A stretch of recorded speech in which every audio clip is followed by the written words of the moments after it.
Good evening and welcome, ladies and gentlemen. We'll be starting momentarily, but this is a friendly housekeeping reminder to either silence or vibrate your phones. And if your phone still goes off nonetheless, we will all stare at you and judge you in a very friendly Pontiac way.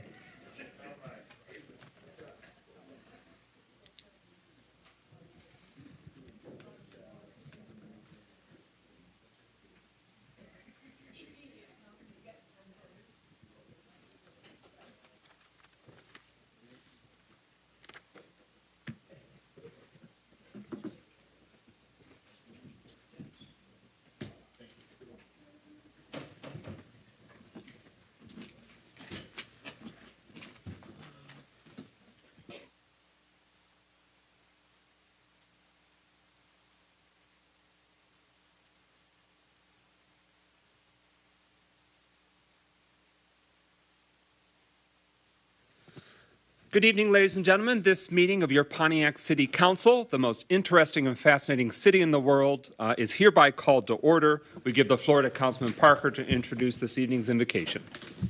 Good afternoon, everyone. I would like to introduce you Pastor Emeritus Catherine Dessereau. She will be giving our invocation this evening.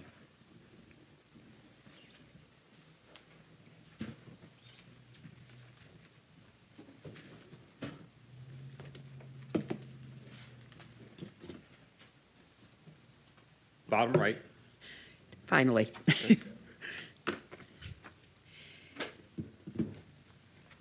We've had a tough week already.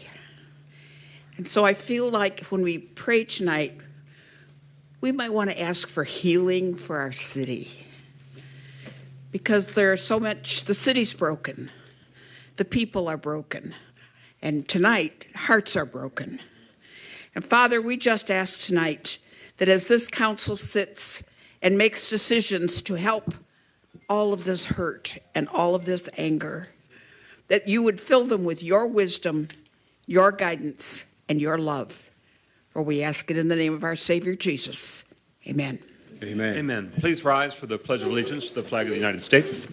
I pledge allegiance to the flag of the United States of America and to the republic for which it stands, one nation, under God, indivisible, with liberty and justice for all.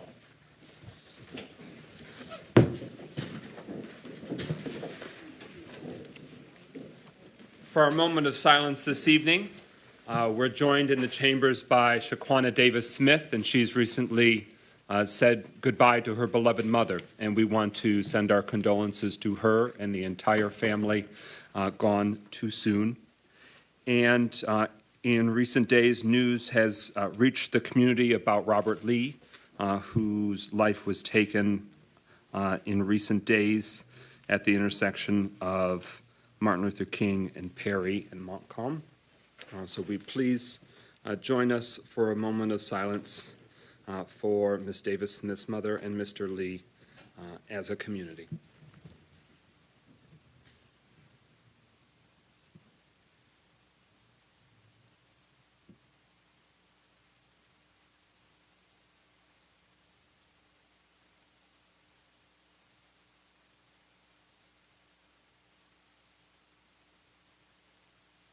Thank you very much. Roll call, Clerk Doyle. Carrington. Present. Goodman.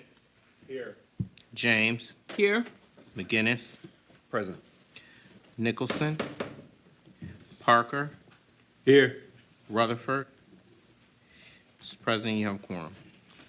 All right, quorum being established, could I please have a motion to excuse council members Nicholson and Rutherford for personal reasons? So moved. Is there a second? It's been moved by Councilman Goodman, seconded by Councilman Parker. Councilman Nicholson is battling some health issues, but may still be able to join us this evening. But in the prospect that he may not get here before we adjourn, we still want to do this motion. And likewise for Councilman Rutherford, who's completing a training for work and professional development purposes, who will likely be joining us during the course of the meeting. But in case we're done early, which would be a shock, but if we were done early, we want to make sure that we are following the council rules and procedures in terms of excusing council members from the meeting. Hearing no further discussion, roll call on adoption of that motion. Clerk Doyle. Carrington. Yes. Goodman. Yes. James. Yes. McGinnis. Yes. Parker. Yes. 5 yeas, no nays. That motion carries. The council members are excused for personal reasons. Is there a motion to adopt this evening's agenda as presented? Moved by Carrington. Support. It has been moved by Pro Tem Carrington, seconded by Councilman Parker. That motion is now before us. Are there any amendments, discussions, questions? Hearing nothing further, speakers list exhausted. Roll call and adoption of the agenda as presented. Clerk Doyle. Goodman, Yes. James, Yes. McGinnis. Yes.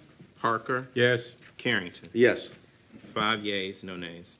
That motion carries. The agenda is approved. We'll proceed accordingly. Is there a motion to approve this evening's consent agenda? A motion? A second. It has been moved by Councilman James, seconded by Pro Tem Carrington, to approve this evening's consent agenda. It includes 3 items for the community's benefit. First, the September 25th Law and the Courts Subcommittee meeting minutes of the Pontiac City Council, and last week's September 26th regular meeting of the City Council, those set of meeting minutes, as well as a resolution for the City of Pontiac recognizing Indigenous Peoples Day for October 9th, 2023. With that, roll call and adoption of the consent agenda. Clerk Doyle. James, Yes. McGinnis, Yes. Parker, Yes. Carrington, Yes. Goodman. Yes. 5 yeas, no nays. That motion carries. The consent agenda is adopted. We're now at the first of 3 special presentations this evening. We welcome warmly for the City of Pontiac, our state legislators, State Senator Jeremy Moss and State Representative Brenda Carter. They can come to the dais, and I'll give the floor to Mayor Grimel if he wants to make any introductory welcome segue. Well, thank you. In my eyes, Senator Moss and Representative Carter are legislative heroes because they have done an amazing job of securing funding for the city. And they wanted to come this evening to talk a little bit about that. I'll allow them to get into all of the details, but there is a lot of funding for activities in Pontiac that they were instrumental in securing. We're very grateful to their efforts. And they wanted to talk through next steps, especially in regard to the Martin Luther King Bridge, but also some of the other projects that funding was secured for. I'd also like to invite our grants director to the podium to join them or chime in perhaps after they're done speaking, Alex Borngesser, because she has been following up with state agencies about entering into needed agreements for the Martin Luther King Bridge funding in the amount of $10 million, as well as the $5 million to eliminate the city's debt that was left with the city due to the previous administration's Phoenix Center deal. And so Alex, our grants director, Borngesser, has been actively involved in making sure that we're crossing all the T's and dotting the I's with the state to get those agreements finalized. So she can speak a little bit to that timeline as well. But why don't we turn it over to Senator Moss and our very own Pontiac resident, Representative Carter. Well, thank you. Thank you, Mayor. Thank you, Council President and Council. I'm Jeremy Moss, State Senator for District 7, which includes the entirety of the city of Pontiac. And it's been wonderful to hit the ground running. I'm in my 2nd term in the State Senate. I serve as the President Pro Tem, but with redistricting, this is my 1st year representing Pontiac. And I've had an excellent partner in the legislature, someone I've known for a very long time, who has kind of pushed me along and made sure I know all the right people and get all the right things accounted for, State Representative Carter. We have been working incredibly diligently to deliver on the promises that we've made for this community. We're obviously in different dynamics in the legislature where both Representative Carter and I serve in the majority. And so for the last several years, we've had kind of these pent-up policy goals that we've pushed as far as we could, but abutted against a majority that sometimes was very difficult to work with. Now that we have gavels in our hands and we're sitting at certain tables, we haven't forgotten the residents back home. And so to that end, we just voted at the end of June to pass a historic state budget, some $78 billion that's being allocated here around the state. And I can tell you throughout this process, Pontiac has had an amplified voice during our budgeting. We have talked with the mayor, we've talked with council members, we've talked with the superintendent, we've talked with stakeholders, we've talked with residents to kind of get a sense of what are your priorities and how can we deliver this historic investment back home. So I'll talk about really kind of the very top lines of some major wins in the budget, but I'm kind of like eagerly standing here to deliver the great news for Pontiac as well. So this is a budget that has delivered historic investments in public health and safety, including funding for essential direct care workers to get a wage increase, and other local needs on the public safety end. A historic investment in education, and our work is not yet done, and I think we're going to have even more exciting news to deliver here in Pontiac. But one of the biggest wins is that it includes universal funding for school meals. What a win here in our budget. To make sure that all students have the nourishment both in body and soul and mind to prepare themselves when they're in school. And it also includes a foundation allowance increase of 5%, which is the largest in state history, fully funded special education programs, and many other items that we're very proud to have delivered.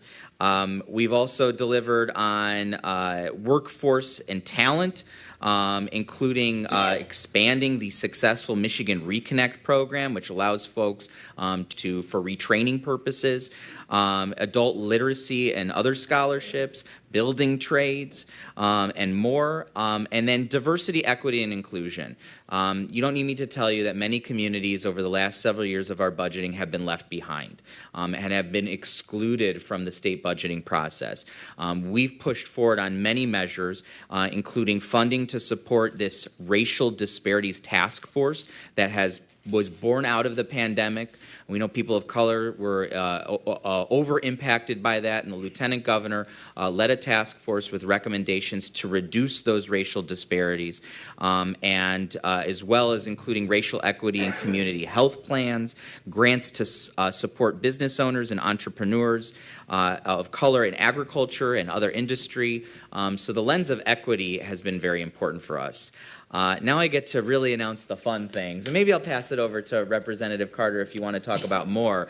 But I think the big bucket that we're very proud of is what we've delivered on infrastructure across the board, but specifically infrastructure you are going to feel here in the city of Pontiac. Thank you, Senator. And I'm moving this down. First of all, I want to say how pleased I am to be working with Senator Jeremy Moss. I've known Jeremy for over a decade. I knew when he was a staffer for Congresswoman Brenda Lawrence, and I watched him grow into the person he is right now, which is a fierce advocate for Pontiac. He hit the ground running. Like he said, we were out there making sure that he met the right people to get things moving. And it was not very easy to get what we got, but we got it because we stuck together. That's right. When we were up in Mackinac, and this is way before the phone calls that I got in my office, but when we was up in Mackinac, we were given a choice, weren't we? Mm-hmm. And neither one of us said that that's acceptable, and we both went after the funding that Pontiac needs. And what Jeremy also said, Senator said, is that we're not done yet. We're not done yet. Because we went to Lansing with a mission, and that's to serve the people. And we're going to make sure we get everything we can up under this trifecta. And so far, things have worked in our favor. The $50 million for the downtown development, that's economic development for our community, okay? Come on. The $5 million to erase the legacy debt, that's another biggie. One that I'm personally proud of, because I can tell you what it's like driving down Martin Luther King. And if you have an emergency and you want to get to St. Joe Hospital, you have to come over that bridge, okay? So when we got the word that we got the money for that bridge, we went, yes. Yes. So So what we're saying to you, and there's so much more that's coming here, that we are actually over $100 million that's coming to Pontiac. Senator alluded to something about the school district. I sat on the school board for 8 years. A couple of my colleagues up there right now realize what we needed in there, but one of the things we needed to do, and Senator, I may be speaking ahead of time, I don't know if it's meant to the Senate yet, but alleviating that debt Yes. from the school district. Yes. Come on. So what we want everybody to know about this, and we could talk a little bit about the bridge and the appropriation process, how we did that. Yeah. But I think the mayor's person that deals with that would probably give you a better idea, because once we got the forms and sent them back to the city, that appropriation process is now in the hands of the city. Am I correct? Yes. So the city is going to determine what happens after the money comes here. But right now, when the forms, since the budget was the fiscal year is over with now, we're expecting to get that money and get this information and things start rolling in the city of Pontiac as soon as we get the information that we need from the city. So basically, I am a Pontiac resident. Right. Okay? And they say Yaktown don't back down. Right. Well, I didn't back down. I wanted that money, okay? And we got it for this city and our constituents. So I'm very proud once again to work Yeah. with Senator Moss. You have anything else you want to say? And I'm very excited about this as well. And to zoom out this lens a little bit, you know, I'm sure everybody's aware of the $50 million that's going to be invested in downtown to open up downtown, to really spur a lot of small business support and bring foot traffic here and all of that excitement. That $50 million, and I want everybody in Pontiac to walk a little taller and feel a little prouder about this. Of all district projects, of all districts in the state of Michigan, that $50 million was the largest single district investment in the state of Michigan. And that is a product of a mayor and council, a state representative and state senator, a county executive and governor who are all in communication with one another, who are all working together. This could not have been done without leadership from the local level as well. And so I'm very excited that all parts are moving forward, and who benefits? The Pontiac residents. Yeah. And that's what we're really excited about. And the $5 million of relieving you of this debt payment is just icing on the cake. And as Representative Carter said, you know, from the first minute I stepped foot in town, I've been hearing about the MLK Bridge. And we are so pleased to have delivered that $10 million back home for the rebuild. We want to set expectations. There's going to be a lot going on in Pontiac with downtown, with the loop, as I see on the screen there, and with the MLK Bridge. There's going to be a lot of construction, a lot going on, and I think we want to better define some timelines to all of this.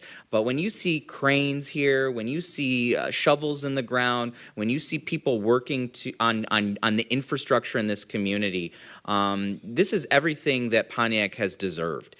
And we are so proud to be delivering this back home. So I want to kick it over to the city administration to talk about some timelines here, because we're bringing a lot home, and the city is working diligently to set expectations and timelines for everything. So I'll kick it back over to Rep. Carter.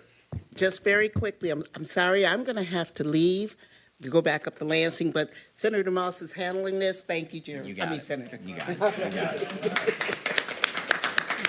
And I have a community announcement or two after we hear about some of the machinations of this bridge rebuild. Thank you very much. Director Borngesser, you have the floor. Thank you. Tough act to follow. I am going to quickly go over the process. It should be very familiar to everyone. This is a really similar process to the Michigan Enhancement Grant that we saw earlier this year for the Updike Connector taking place over near Murphy Park. So essentially what has happened is the resources have been appropriated, and a special grant application has been sent to the city for both pieces of funding, both the MLK Bridge and the legacy debt removal. What happens happens next is my team, along with the engineering team and DPW, get together and we build a budget for the resources, along with a small portion of grant narrative. That both of those applications will be sent back to the legislative sponsors, and they'll work with the state budget office to provide a legislative sponsorship letter and submit all of those documents together. Following that, they have 45 days to respond and kind of provide rebuttal to any of the budget items we list or any of the narrative that we've provided, or give feedback on how to assign the project through its various agency. Just like the Michigan Enhancement Grant, these resources will flow through a state agency. Each of these grant awards or appropriations are flowing through separate agencies. The MLK Bridge will flow through MDOT, and the legacy debt removal will flow through LEO. After the packet has been accepted and we receive a grant agreement, you all know how that goes. I bring that to the city attorney. It's approved. It appears on a council agenda, typically accompanied by a budget amendment to recognize the revenue and appropriate the funds in their respective GL accounts.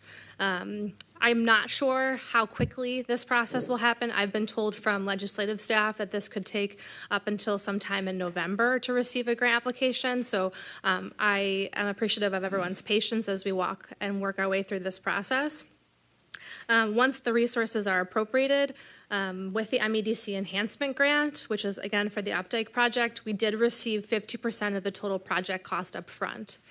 Because I have not seen a grant agreement, I do not know how this process will go, and I don't think the various agencies are sure of that yet, but I would imagine it's similar. We'll receive some portion of the resources up front, and then we'll receive what's called a drawdown. So we'll spend the resources and draw down resources to reimburse ourselves for the cost of the total project.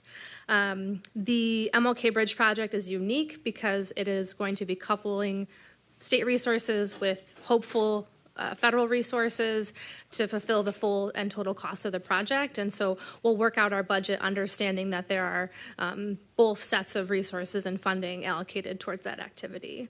The grants team will work closely with engineering and DPW to move the project along. We provide some project management support that includes reporting to the funder, which in each case will be a separate state agency. This happens typically either monthly or quarterly. Again, that will be outlined in the grant agreement, and we'll be able to coordinate work and provide reports to council and subcommittees as such. It's also important to note, as Senator Moss mentioned, we are unique and we have a grants team that is really special, and we're able to keep our eye on all of these different funding avenues and funding resources. And so we'll be able to coordinate some of the project and job numbers, understanding that there's a lot of construction happening, and we'll be able to be a liaison amongst the departments to be able to say when each project is scheduled for. So I think we're in a unique position. We're excited to get moving, and we're working on budgets and narrative now.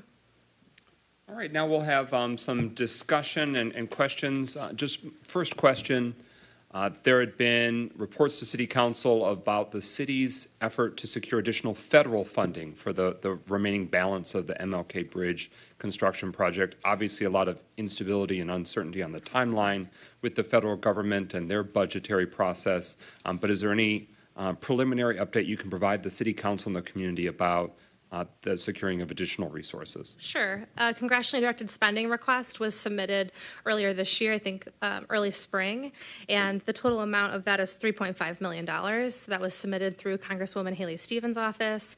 It was accepted by her office, and she was advocating for those resources. Last I checked in with them several weeks ago, I would say at the end of August, that was still on the table. As you know, there's some tension around the federal budget, and so we'll be hopeful and continue to advocate for resources in Pontiac. Thank you for that, and we'll update the community when we hear something definitive about those federal funding opportunity. Questions and feedback from council members on this special presentation? Councilman Goodman. So there was a very specific thing that you talked about, Jeremy, that I just have to point out and give credit for, which is making sure that every child has access to food. As a child of the city who was on Section 8, who had free and reduced lunch my entire life, who then worked at a school full of kids that also ate the same free and reduced lunch, who than me turning into an educator who taught kids who had to have free and reduced lunch. I just have to commend you, especially for that very specific thing. It is life-changing for a lot of people, especially for the reality that a lot of kids, like, simply, like, that is like the one meal a day that they have sometimes. So I just want to really highlight that and how monumental that is, not just for kids in our community, but all over the state of Michigan. We're really proud of that. We know what of an impact it will make in every community here in the state. We had the resources to provide it, and now we are working on enshrining that in the law so that every budget cycle, the expectation is that this will be something that will be included. So I've co-sponsored that legislation as well as it works its way through the process. So a big win for every child here in the state, especially in Pontiac. Councilwoman James. Yes, my question is for Ms. Borngesser. I did want to thank you, sir, for your dedicated work on behalf of the city of Pontiac. We really appreciate everything that you've done. My question for Ms. Borngesser is in regards to the Martin Luther King Bridge. We are in the process of filling out forms, but I'm wondering, are we able to at least move forward with trying to pick architect and trying to get some of that preliminary work? Are we on hold for that as well, because we have to have those funds in place in order to be able to use them that way? Because a lot of times with these federal grants, you can't use that money up front because they won't replace it.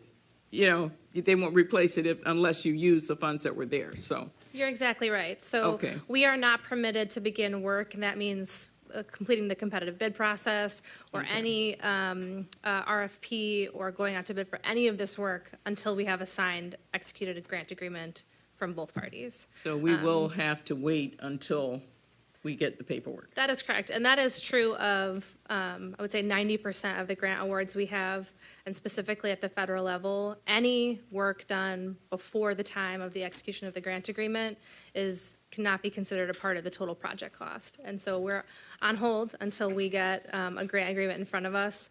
Like I said, my team is completing this very quickly, and we'll have this over to the respective legislative sponsors likely by Friday.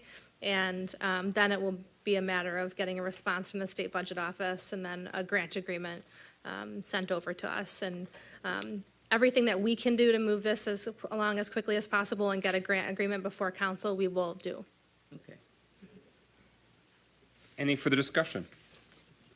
All right. With that, on behalf of the entire city of Pontiac, thank you to Senator Moss and Representative Carter for not only being here tonight, but for your advocacy and legislative results with this budget. Can I make a plug for an event? Yes, sir, you have the floor. Excellent. This Friday, so every year that I've been in office, and again, new this year to Pontiac, but been in the legislature for 9 years, I host a senior summit, and it's grown and it's grown and it's grown. It's basically a one-stop shop for the seniors in our community to have their questions answered, learn about resources and services available, and we are bringing our show to Pontiac this year. So this Friday, October 6th, we will be hosting our senior summit from 1 to 4. It's in the newsletter that was handed out as well. From 1 to 4 at Welcome Missionary Baptist.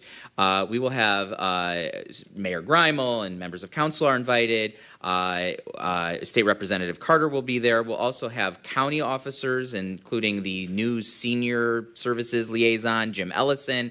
We'll have AARP, Area Agency on Aging, Elder Law, all of the different things you would expect at an event like this.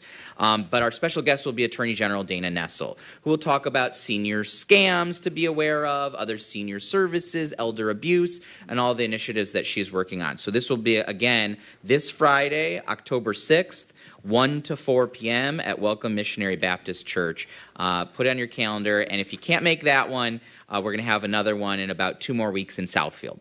Our district spans from Northwest Detroit all the way up to Lake Angeles, so I thought Southfield, Pontiac, good central locations to hold this. So we will be hosting it in Pontiac this Friday. Thank you very much, and we send you off with a rousing round of applause. Thank you. From Pontiac. Thank you, Senator Moss. We are now at our second special presentation from the Michigan Department of Transportation with planned improvements and lane reductions for M59, commonly also known as Huron. We give the floor now to Mayor Greimel for additional context before the presentation is underway. Thank you, President McGinnis. We are happy to welcome our guests from MDOT here. I'll allow them to introduce themselves. But MDOT has some proposed plans for the stretch of M59 or Huron west of downtown from the western side of the Woodward Loop all the way to Telegraph, the Waterford border. I know that Senator Moss alluded to the reconfiguration of the loop. This is really a distinct project to the reconfiguration of the loop, which has been previously discussed here, although it does, I would argue, complement the reconfiguration of the loop. And there are really a couple of aspects to what MDOT is proposing. One aspect of what MDOT is proposing are safety improvements for pedestrians that involve putting in pedestrian islands so that there are safer places for pedestrians to cross other than just at existing traffic lights. We have had a lot of pedestrians trying to cross in between lights. So unfortunately, that is not recommended, but unfortunately it has meant that pedestrians are putting themselves in harm's way. And the risk of that can be mitigated by putting in pedestrian islands and some signalization to alert drivers to pedestrian crossings. The other aspect of what MDOT is proposing is currently there are 3 western-bound lanes on that stretch of M59 and 2 eastern-bound lanes, and they're recommending eliminating one of those western-bound lanes so that there are 2 through lanes in each direction, 2 western-bound lanes, 2 eastern-bound lanes, with the center turn lane remaining in place. And I'll allow them to get into the details of the plan as well as the rationale for the proposal. If you could activate the speaker with the bottom right button at the base. Got it. Thank you. Thank you, Mayor Greimel, and thank you to the council for having us here tonight. My name's Lori Swanson. I'm the Oakland Transportation Service Center manager for MDOT. And tonight I have with me Emily Schneider, who is our Metro Region Traffic and Safety Engineer, and Kajal Patel, who is the project manager for this project that Mayor so graciously introduced. Before we get started, I want to just mention that this project has been going on for a while and kind of in conjunction with the revamping of the Webster Center and coming together to make pedestrian safety along this corridor, to improve the pedestrian safety, and also with repurposing that right turn lane that also enhances the pedestrian safety by making the crossings shorter. So anyway, since Mayor Greimel did such a good job, I don't really have much else to say for summary. So I'm going to pass it over to the engineers here. Hi, everyone. Thank you for letting us come speak to you. Lori and the mayor did a great job kind of kicking us off, so this is going to go real quick. Project description. I'm going to talk about kind of the crash data and why this project is necessary and why we feel this is so important and beneficial to the community. And then Kajal, our project manager, will talk a little bit more about some of the details of the design. So project description, as you heard, pedestrian refuge islands and lane rebalancing. And all of this is designed to make it easier for the pedestrians to cross Huron Street and so that they can do so safely. Since I am the traffic and safety engineer, for me, this always starts with the crash data. This is a safety-driven project, so this is where the project began. What you see up there right now is a breakdown of the severity of crashes in this 1.5-mile corridor of Huron Street.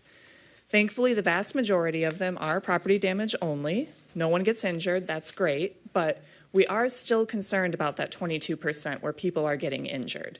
And then that kind of breaks out into the pie chart on the right that shows you the level of injuries in those injury crashes. Obviously, we hope no one crashes, we hope no one gets injured, but what we really focus in hard on is that 0.2% fatalities and the 1.9% serious injuries. Those are the things that are incredibly disruptive to people's lives. We don't want anyone getting killed. We don't want anyone being very seriously injured. So when we put together a safety project, we're looking at crashes that are the most likely to result in those fatalities and very serious injuries. So this chart is the breakdown of the different crash types throughout the corridor. So I know it's a lot of data. I'll try to explain it. This is actually for the most part, typical breakdown of crashes in a signalized corridor like this. You're going to see a lot of rear ends. You're going to see a lot of side swipes. You're going to see a couple people getting T-boned at the intersections. What I really want to focus you all in on is the one on the far right, that one that says ped bike. It's only showing as 3.5% of the overall crashes, but those are the ones that are by far the most likely to result in those fatalities and serious injuries that we're trying to prevent. When two vehicles crash, you have things that help protect you. You have seatbelts, you have airbags, you've got a big metal cage. A pedestrian who gets hit doesn't have those protections. So those are the crashes that we really worry about someone getting very seriously hurt. And even though the 3.5% doesn't look like a lot, that's actually pretty far above average for a corridor of this type. A short 1.5-mile segment like this typically would not be seeing 20 pedestrian and bike crashes in the 6 years that this crash data covers. So when we looked at that from a region perspective, we saw this as an outlier, and we saw this as an area where the pedestrians really need some help. They need a way to get across this road more safely. So this shows a map of where all of those pedestrian crashes have been happening over those 6 years. You can see that some of them are occurring at the signalized intersections where they have a red light, they have a crosswalk, but a lot of them are also happening not at the signals. And when we look at this, you can see the signals are a little bit spaced out. For a pedestrian to get to the other side of the road, they have to walk pretty far to get to the next signal where they can cross safely. As a result, we observe that many of them are just not doing that. They are crossing in the middle of the road, closest to where they're trying to get to. They're not going, 5-6 blocks out of their way. The problem with that is when they choose to cross in between signals, they don't have a lot of protection. The drivers are not expecting them to be crossing there. There's a lot of different threats for them to look at. They're watching traffic in both directions. If they're standing in the center left turn lane, there's nothing there to protect them. So that's where a lot of these pedestrians are being hit, and we want to prevent that. Obviously we would prefer that pedestrians walk to a signal where they have a red light, but we recognize that a lot of them are not going to do that. So this project looks to address, if pedestrians are trying to cross in these areas anyway, what can we provide for them that's going to make it safer for them to do so in that location? Our consultant did pull some research on the type of countermeasures that we're proposing and what impact we expect those to have on pedestrian safety. Installing a pedestrian refuge island is shown to have a 32% reduction in pedestrian crashes. High visibility markings, so all of these crossings that we install, they're going to have new crosswalk markings, new yield triangles telling vehicles that they need to yield to pedestrians. Those sorts of pavement markings have been shown to have a 48% reduction in pedestrian crashes. And then the balanced roadways, the removal of that third westbound lane that we were talking about, that's expected to have between a 19 and 47% reduction in pedestrian-related crashes. And I will give it to Kajal to talk about some of the details of the project.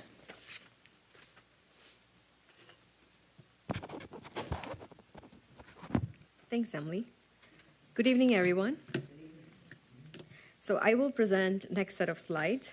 So this one is just the general project limit from the aerial overview with the proposed mid-block islands, crossings, and then potential bump outs and westbound rightmost lane repurposing, as Lori mentioned earlier. So this one is also the same aerial overview for the remaining of the two islands towards the Woodward Loop. So As Lori and Mayor mentioned, this is a safety project. The purpose of Refuge Island is to allow pedestrians and bicyclists to cross safely in one direction. So they are crossing one direction of traffic at a time, and also it helps change driver behavior, and also acts as a traffic calming for this corridor that we are looking at. And so for the westbound right lane, we are purposing this lane with the marked right turn lanes for the side street, and remaining smaller section will be cross-hatched, avoiding cross-hatching in the front of the commercial driveways. So how do we decide on these proposed locations? So we are engineers, and so we do a lot of crash data analysis and a lot of other analysis. But besides that, MDOT has a guidelines for pedestrian crosswalks for mid-block crossings. And so based on that, we looked into roadway configuration, number of lanes, posted speed limit, traffic volumes, pedestrian volumes. And also, in addition to that, we also conducted field reviews. So we looked into pedestrian activity throughout the corridor, pad generators. We reviewed bus stops, existing driveway locations. And once we have all that information, we went back and we looked into what are the possible locations that we can provide pedestrian to cross safely. And so once we have those recommendations on best location for pedestrians to cross safely, we met with Mayor's office last year, and also we recently met with Mayor's office and their team to get their input. We also met with SMART and get their input regarding the bus stops. And so once we have that, as I mentioned, that we did look at field review, and so these are the first two locations that we are proposing. One is west of Waldo Street. So that one is not going to be a full crossing. That one is just a pedestrian island. The reason for that is there is a lot of pedestrian activity in this area throughout the corridor. We collected pedestrian count volumes for this corridor. And we saw there is activity between Plaza, gas station, and the southern side of the M59. We don't want to encourage the crossing at this location because there is a parking lot on the north side of the street, and drivers are using to back up on the sidewalk. So we realize that pedestrians are already doing it, but we don't want to encourage that behavior. So that was the first location. The second one is east of Waldo Street, which is going to be a crossing, actual crossing with RRFB sign, marked crosswalks. We have a bump out to reduce pedestrian exposure that they have to cross for the 3 lanes, especially westbound. And then we will also have illuminated signs, overhead illuminated signs for that crossing. Location 3 is just west of Lincoln Street. This was another section where we observed a fair amount of pedestrian activity because there is a hospital on the south side and there is a smart bus stop also at this location. So that was another good location that we saw that had potential. And fourth location, along this corridor. So this one was the most, we observed most pedestrian activity compared to the remaining of the project limits was this one at Henderson. So this was the most logical location based on the input that we observed from the data.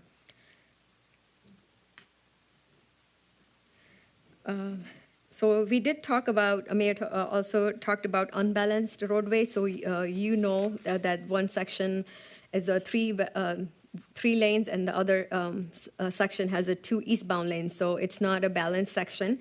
And when you have this unbalanced section, it creates driver confusion. There is potential for higher speed, and also certain crash types, such as left turn crashes, especially for the drivers who are turning on the north side.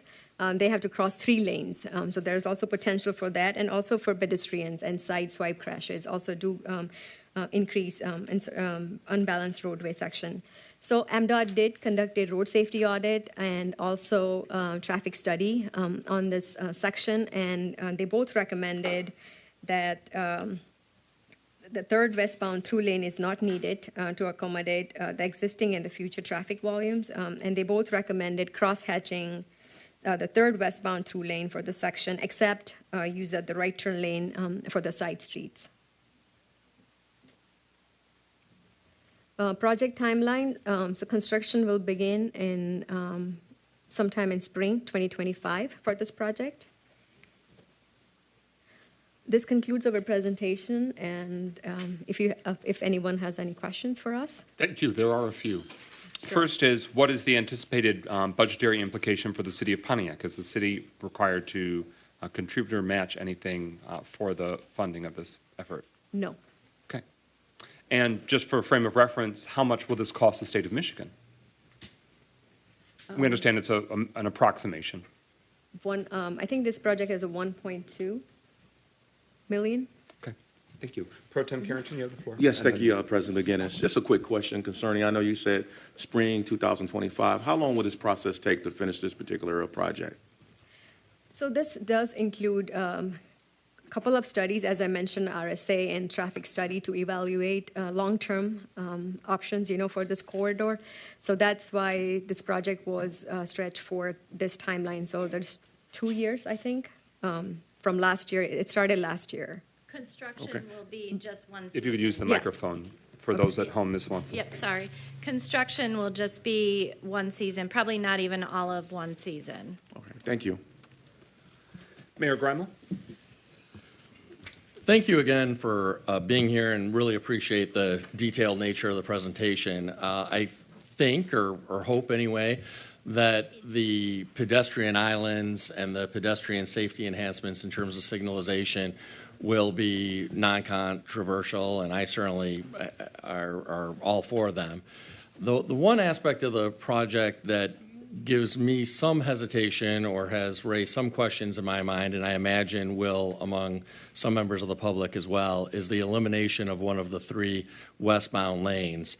And if you could speak to that part of this in terms of, I think the biggest concern that we as the public will have is whether that will cause increased congestion. And so if you can speak a little bit to that, if the answer is that you don't think it'll increase congestion or that it's not warranted based on traffic counts, perhaps you could speak to the history of why there are 3 lanes heading west and 2 lanes heading east, which also strikes me as a historical oddity in a way. I would imagine that on average, the cars that go west every day ultimately come back east and vice versa. So if you can speak a little bit to that, that'd be great. I can talk about this project, like lane repurposing. I probably have to look into the history, why it was designed this way, why it was built this way. We have to look into it and get back to you. But I can talk about lane repurposing. So as I mentioned, we did traffic study and road safety audit, and that involves collecting, looking into traffic volumes. So we did look into current traffic volumes, and then future traffic volumes. We have a model, so we run through various models. And based on that, we don't anticipate, both studies don't anticipate any changes in the volume. So the volumes are level of service. So we looked into level of service and delay, and this doesn't cause any level of service or any significant delay. Doing lane repurposing doesn't cause that. And if you look at it, we are keeping the right turn lane for all the streets and all the driveways. So they still be using that. It's just we are proposing this to kind of reduce exposure for pedestrians. And we recognize that they are already doing it at those locations. So we are providing them better locations and less distance to cross. Councilwoman James. I've got a question about, I'm not sure where the post office figures in terms of these locations, but there's quite a bit of traffic coming west toward that, turning into that post office. So did you take that into consideration in terms of traffic volume? Yes, we did. So post office is just west of this proposed island, the first one, and it doesn't impact this island. But would people be able to make that turn into the post office with that island? Yes, they will be able to use that. So we did consider all of those movements going in and out of the driveways on both sides. Councilman Parker. Just to clarify. Microphone. Thank you, sir. Just to clarify, even you're reducing lanes, but there still will be a turn lane to go either way, correct? Turn lane, yes. So the lane reduction, we could see it here, for example, on the aerial view. What is the proposal for those sections that aren't an island or aren't a driveway? Will it just be striped? At least for the foreseeable future after the project is complete? Yes. Okay. I just look forward to more information about how we can ensure there doesn't create, especially in the transition, leapfrogging, collisions, sort of sudden stopping. Those who are used to a three-lane highway type experience will still want to try and use that now repurposed lane. So you don't have to have those answers tonight. I just look forward to what the practical application of that would be. We don't anticipate that we would ever add, at least this is my back of the napkin assumption, that we wouldn't be adding on-street parking, so that lane won't become parking, and the quality of the road doesn't lead me to believe there would be replacement of concrete in that lane anytime soon, so there wouldn't be new curbs added or new landscaping. So I'm just curious what that transition would be in the decade or few decades before reconstruction and complete re-engineering of that would come. That's my concern, and I'll give the floor to Mayor first.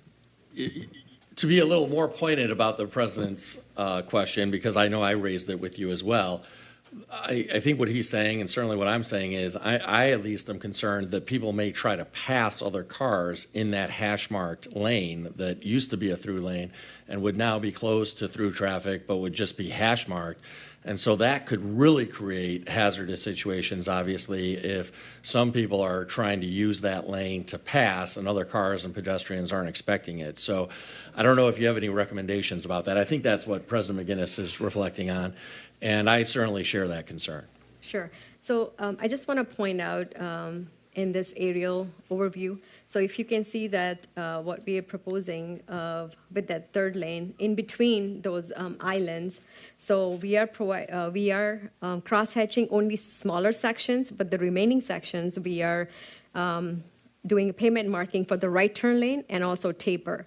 So it will be more channelized, it will be more defined for all of the side streets, and also we are not cross-hatching driveways. There are a lot of commercial driveways on the north side, so there will be still access to that. So I just want to show you this overview and just real quick, the detail section. So here, maybe this one's not the one, but there will be a right turn lane pavement marking that would more define more. The other thing I want to mention about this proposal and how we're implementing, I look at this as like phase one. So we will, do most of this work and pavement markings, and then we can see how it goes. With anything we do that is different than it is today, there's a learning curve. There's, we have to educate the people. We can put signing out there, different things to help with that. But then if it works well, then we can come back with our next road project and actually put the curbs in and that sort of thing. And so this is kind of like a trial run. If all of a sudden we're like, in 2 years, we're like, oh my goodness, the traffic is, everyone's back to work in the office and there's congestion and so on, we can just take the pavement markings out and go back to having that third lane. So that it's kind of a transitional thing. We don't think that will happen, but, that's kind of what, we look at it. we don't have the money in the budget now to actually pull those curbs out and create the, more defined 2 lanes in that direction. But, with the budget we have, this is what we can do, and it's kind of a transitional situation. So we look forward to more information coming. There's no open forum at this opportunity, but that is a great segue to say, just with any other action by the state, including the Department of Transportation, the mayor and his administration and council feels the same way, that we would want to have opportunities for the community to learn more firsthand, ask those questions, understand the practical application, and help influence the outcome so it's even stronger. Ms. Swanson. Absolutely. And we are working with the mayor's office to set up a public meeting for later this fall so that we can, get with the citizens and to, talk to them about their concerns, get their ideas, and take things back to the drawing board. For eastbound Huron or M59, the bleak moments are the morning rush hour, the 7 to 9 a.m. window. Well, maybe it's even just like 8 to 9 a.m. It really starts backing up to even as far back as Henderson, but definitely Franklin Boulevard for eastbound traffic, and that's 2 lanes. So it gets bleak, obviously, around 5-ish heading westbound, especially when you hit the post office heading to Telegraph, depending on backed up turn lanes. That's, of course, because there's been some construction work near that intersection, including on the Waterford side. But we raise that to say, obviously, we want to always have a further eye to how much that congestion might be increased and what stressors that could put on residents and businesses in that area. But obviously, most other times of day, both sides of Huron are not expecting heavy congestion. It's those 2 pressure points especially. So those would be the most stressful moments for residents and passers through. This will be a majority of those that are using this road aren't even Pontiac residents. They're cutting through to get to M59 headed to Macomb County or get to I-75 and then vice versa, going back to Waterford and White Lake. It's essentially a highway through our commercial corridor and neighborhoods and businesses, so it's a challenge. Hearing no further discussion, that ends that special presentation. Thank you for your time this evening. We look forward to the continuing conversation. I do want to ask, as a final PS, it will require City Council action on approving of an agreement at some point with the Michigan Department of Transportation, I presume. Because there's no financial contribution from the city, I don't know that definitively, but I wanted to ask in terms of when we, as the community and council, might expect or see action. Yeah, I recognize that it's an MDOT jurisdiction road, but is it customary for you to seek local governmental approval? Is that how this typically works? Yeah, we generally look for a resolution of support. So that's why, we're here tonight to introduce the project to you. And then we will have public meetings, and then we will come back in the winter or whenever and with our finalized concepts and ask for your resolution of support. All right, we look forward to that further information and action. With that, thank you very much. We are at our final special presentation. Downtown Pontiac paid on-street parking resuming with parking payment kiosks and mobile app payment options. We give the floor to Mayor Greimel. Yes, thank you. This has been a long time coming, and we're very grateful to our Economic Development Manager, Deborah Younger, for working so hard on this for a long time. This has been a very complicated process. Just by way of history, before the pandemic, we had working parking meters downtown, and then the pandemic, but at that time, they were operated and enforced by a private company. Before the pandemic. And when the pandemic struck and traffic volumes downtown decreased quite dramatically, the private company said that it was no longer profitable from their perspective to operate the parking meters. And so they no longer continued operating or enforcing parking rules in terms of on-street parking in our downtown. And not so much during the pandemic, but actually starting at least during the pandemic without on-street parking rules or meters. And certainly since the thick of the pandemic passed, we've had a real problem with parking availability on on-street parking spaces because downtown residents, downtown employees have parked there all day long. And what that means is that those who are going downtown to be customers at retail stores or to be patrons at downtown restaurants or bars have not been able to readily find parking. And the whole point of parking meters is to encourage people to be brief in their stops downtown, to go into a restaurant, to go into a store, to do their shopping, do their eating, and then to move on with their life, as opposed to parking downtown all day long on the street. And that is why we are bringing back parking meters in the downtown so that people will circulate. They won't just park there all day long. That will make it more convenient for customers and patrons to find parking, and it will help businesses downtown get more foot traffic in their stores or in their restaurants. So the goal here is not, I want to underscore, not for the city to make money. It is simply to encourage patrons and customers to circulate more regularly so that parking is more convenient for customers in general. And this has been a long process for our economic development manager because we walked into a situation where the parking meters were not working. It was very hard to find parts. And there were a number of other challenges that I won't get into.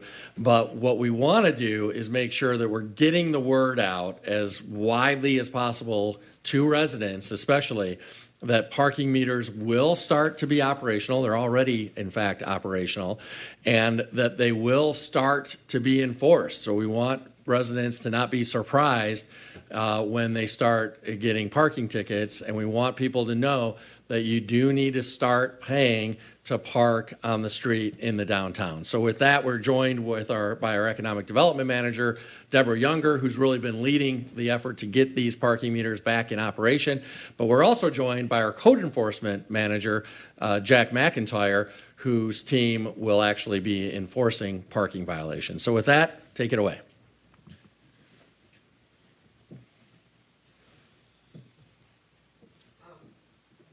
Yep, there we go. Sorry. Good evening, everyone. I'm excited to be able to share with you what we're doing in parking. With the help of our communications team, we put together a brief video. It's one of many that we'll be putting together to explain parking to residents. We'll also have how-to tutorials on how to work the meters, as well as when we introduce the mobile app, how you can use the mobile app. So this is part one video that the communications team put together for our residents.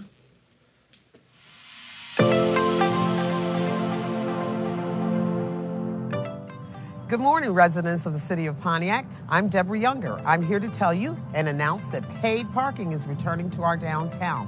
You will be able to use the parking meters, such as the one behind me, that will accept coin or credit cards. Those credit cards are American Express, MasterCard, and Visa. You will be able to park for 1 hour for $1 per hour. Parking is limited during daytime hours for 2 hours. After 6 p.m., you may park for 4 hours. We will also soon be announcing a mobile app that will allow you to pay from your phone. Again, the parking rate will be $1 per hour. We look forward to announcing very soon that paid parking will return to the downtown city of Pontiac.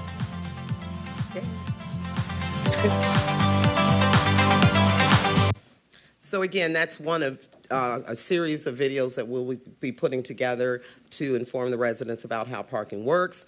And I've been carrying this around all week because the signs for the mobile app, the signs for the mobile app have come in. I'll be working with DPW this week and next week to get them installed. Once we get them installed and link the mobile app to the parking meters in the next 2 to 3 weeks maximum, parking will be live. The training for the code enforcement officers is next week so that they will know how to there'll be handheld apps that they can use to write the tickets. And in the beginning, we will do warning tickets until people get acclimated. But in the next 2 to 3 weeks, parking will be officially live. and I will be ever so happy. And if there are any questions, Jack is here as well, who will be doing the enforcement side. I'm soon passing parking off to Jack, and not a better man could do it, so I'm excited about that. Manager McIntyre, can you share, the mayor updated our Economic Development, Housing and Planning Subcommittee about the warnings, but the intention is not to be punitive. We want to make sure the word gets out as much as possible. So if you want to share what your team's strategy will be on that front. Yeah, so real quick, in this year's budget, we added a full-time and part-time person in the code enforcement department that will be dedicated to parking. They're still going to be called code enforcement inspectors. They're also being trained to do regular code enforcement, rental inspections, and then vice versa. I've got a handful, at least 5 of our current code enforcement inspectors that want to be trained on the parking side of things too, so that we can make sure that during vacations or if someone calls in sick for the day, that there's enough folks that we can make sure that coverage happens. We're going to start enforcements at 8 o'clock in the morning. This is what we're going to do initially, and then we'll evaluate it after 30 days. We'll have a full-time parking person Monday through Friday from 8 to 4, and then a part-time person that will be doing enforcement in the evenings from 3:30 to 10:30, and that'll be 6 days a week. We'll evaluate that and see if we need to change the hours on that, or we'll continue with that program. It's worth pointing out for the community that parking enforcement is prescribed in our ordinance. It's a city ordinance. So it's essentially been set aside, not enforced, not active, because the parking has been paused, if you will, for enforcement. But what we're doing is enforcing what's on the books. And so I'm asking the administration and staff that as you roll this out, please provide City Council with feedback on if the City Council needs to consider changing the ordinance in terms of hours, in terms of all those mechanisms, so that way it works. We want it to work for our residents and our downtown businesses. Real quick too, also as Deborah mentioned, we did a training last week where it was specific to maintaining the meters downtown, how to empty them, how to reprogram, how to add tape.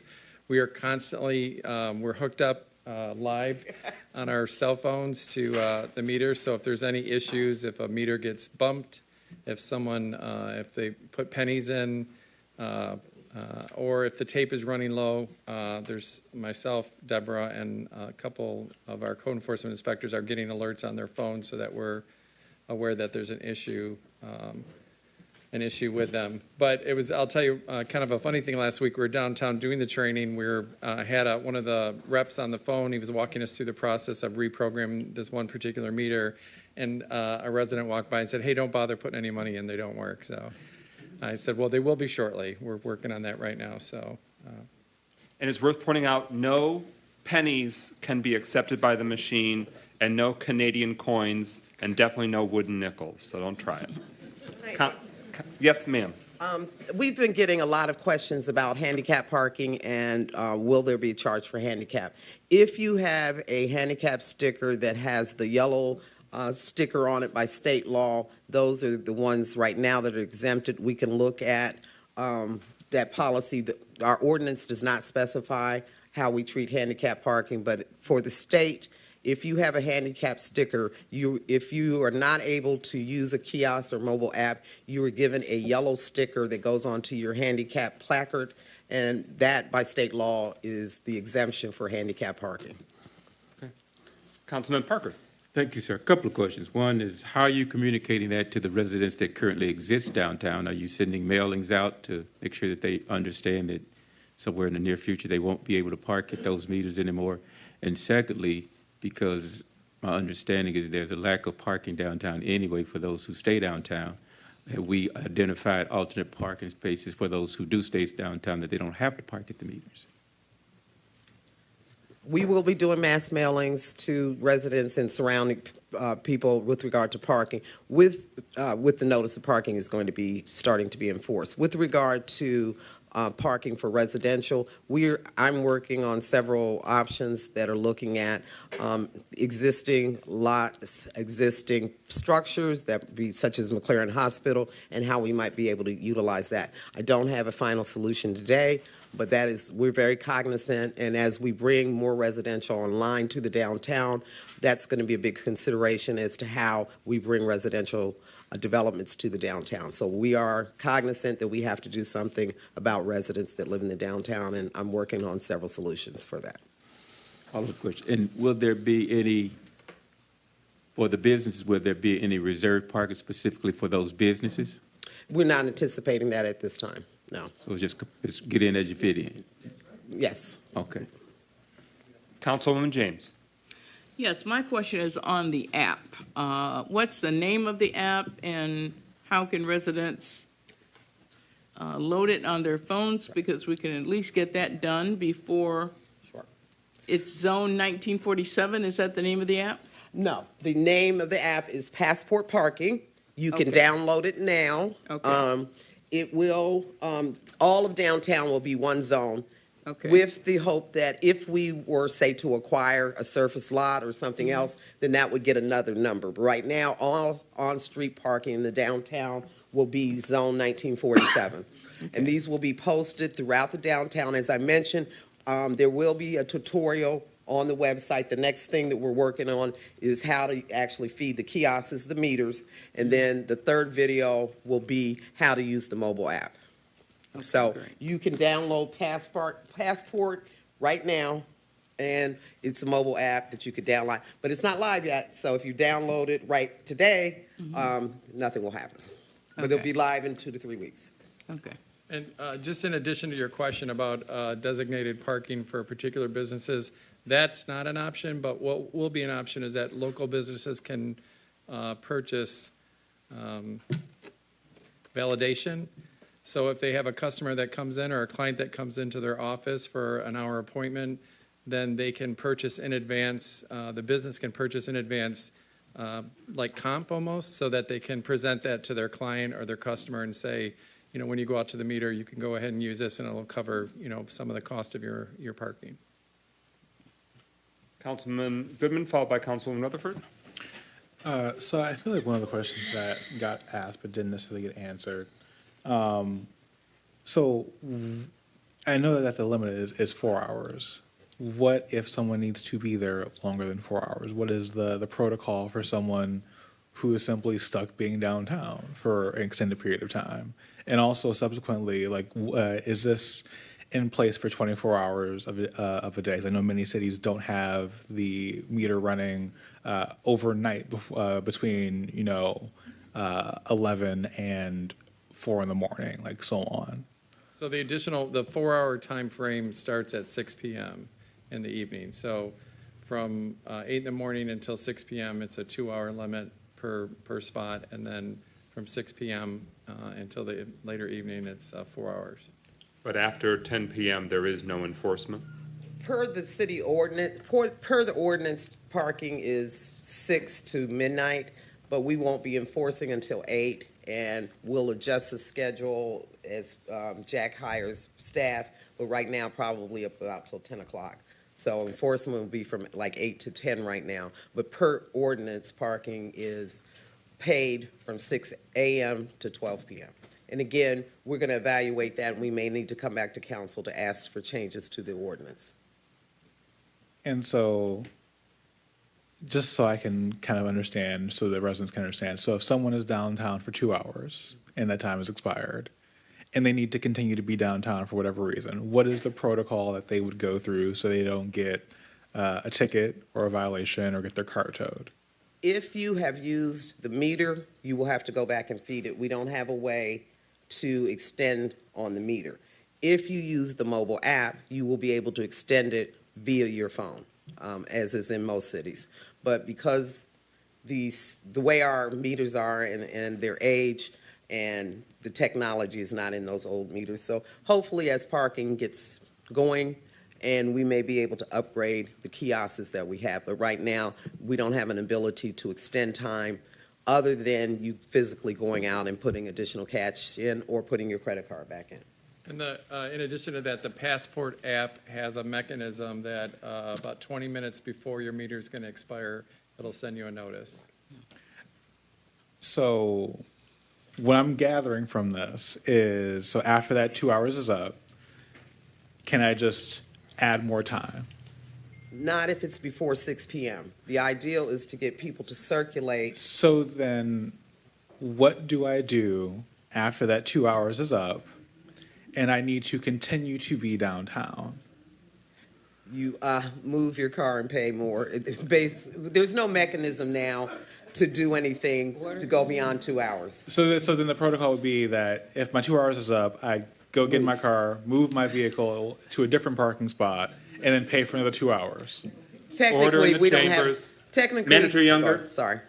What you're saying is very riveting and obviously very exciting to the masses, but for the sake of order in the meeting, you have the floor and you alone. Okay. So to answer your question, right now we don't have a mechanism other than enforcement. So after 2 hours, the enforcement is by license plate. So after 2 hours, if you've extended beyond 2 hours, you will get a ticket. We're trying to increase circulation between 6 a.m. and 6 p.m. We recognize after 6 that people may want to stay longer, but the ideal is to have traffic circulation. So 2 hours is a typical time frame that people allows you to have lunch, do what you need to do for a 2 hour window during the daytime hours. And you've had too many follow-ups, Councilwoman Rutherford. Number one, how much are the tickets? $25 if you pay within the first 30 days. It doubles after that. Handicap is $100 if you're found in violation. Can you repeat that? Because I couldn't hear you because of the noise. Say it Okay. again. $25 is a violation. If you do not pay it within 30 days, it doubles to $50. If you are parking in a handicapped space illegally, the fine is $100. So just to be transparent, because I like to ask questions, Flint has parking, correct? Downtown parking? Mm-hmm. And Detroit has downtown parking, correct? Correct. So this is not some new pie in the sky thing, because what will happen is the narrative will be we're trying to milk off of the citizens, when in reality, businesses are closing and losing money. People are not being able to do their business downtown because oftentimes people are parking for 8 hours in parking spots. Would that be a correct assessment? That is correct. And I live in Detroit, and I have a ton of tickets, and the fee is $45, which doubles to $90. So we're not at the top of the fee structure. I just wanted you to say that. And my last question is this. You guys are rolling it out as a soft rollout in November, correct? Correct. And so it does not go in force to December, right? Can you guys do tutorials on how to use the apps? Yes. Because the first thing that will be said is nobody showed me how to do it. And can you also do visuals in case people want to see it on display and have it rolling concurrently on 247 or on the web pages, both Instagram and Facebook, so that we don't have no issues? Is that possible to the That is administration? possible. As I said, the video I showed today is the first of many that we will be doing. The next one will be actually how to operate the kiosks. We will do a video on please don't put pennies in the meter, as well as how to use your credit card and what coins, quarters, dimes, and nickels are acceptable. I'm probably working with communications tomorrow or Thursday to shoot that video, and then the last video will be how to use the mobile app. And those will all be available on our website, and we'll be playing in a continuous loop. Thank you for your transparency. Brief question, is this enforced 7 days a week? Not per ordinance, not on Sunday or holidays. Sundays or holidays, not enforced. Thank you.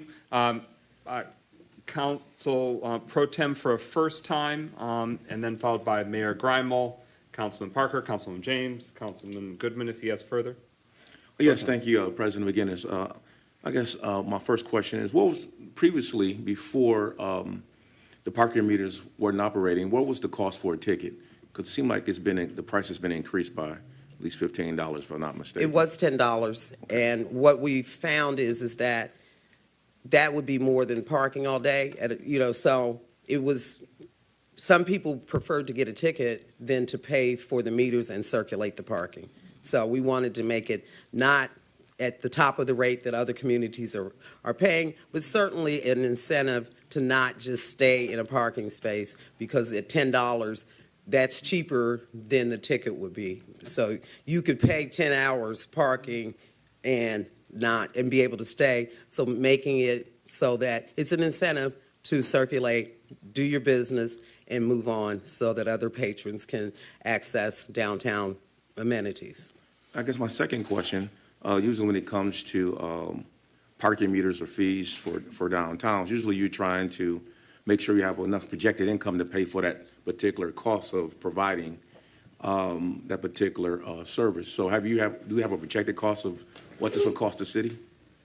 At this point, we spent close to $40,000 getting the kiosks up and running. Once the mobile app is actually, there's no cost. There's a service fee to use the mobile app, so that covers the cost. Parking, we don't have projections because we don't have any historical data. The company that left has not been providing that kind of information, but parking should pay for itself soon as it gets up and running. It's not going to be a revenue drain other than the cost to, in fact, repair, replace parts, but we're hopeful. Some of the ones that are not working that we're going to remove, we're taking the batteries out. We will have a charging station in City Hall so that if a battery goes down, we'll be able to take one of the old batteries from one of the kiosks that we couldn't get enough parts for, but some of them, the batteries are still usable. So we'll be moving those batteries out, having a replacement. So the question was, is parking going to be a drain on the budget? It should more than pay for itself as we get going. But again, the ideal is not to generate revenue, it's to support economic development in the businesses in the downtown. All right, thank you. No further questions. Mayor Grimel?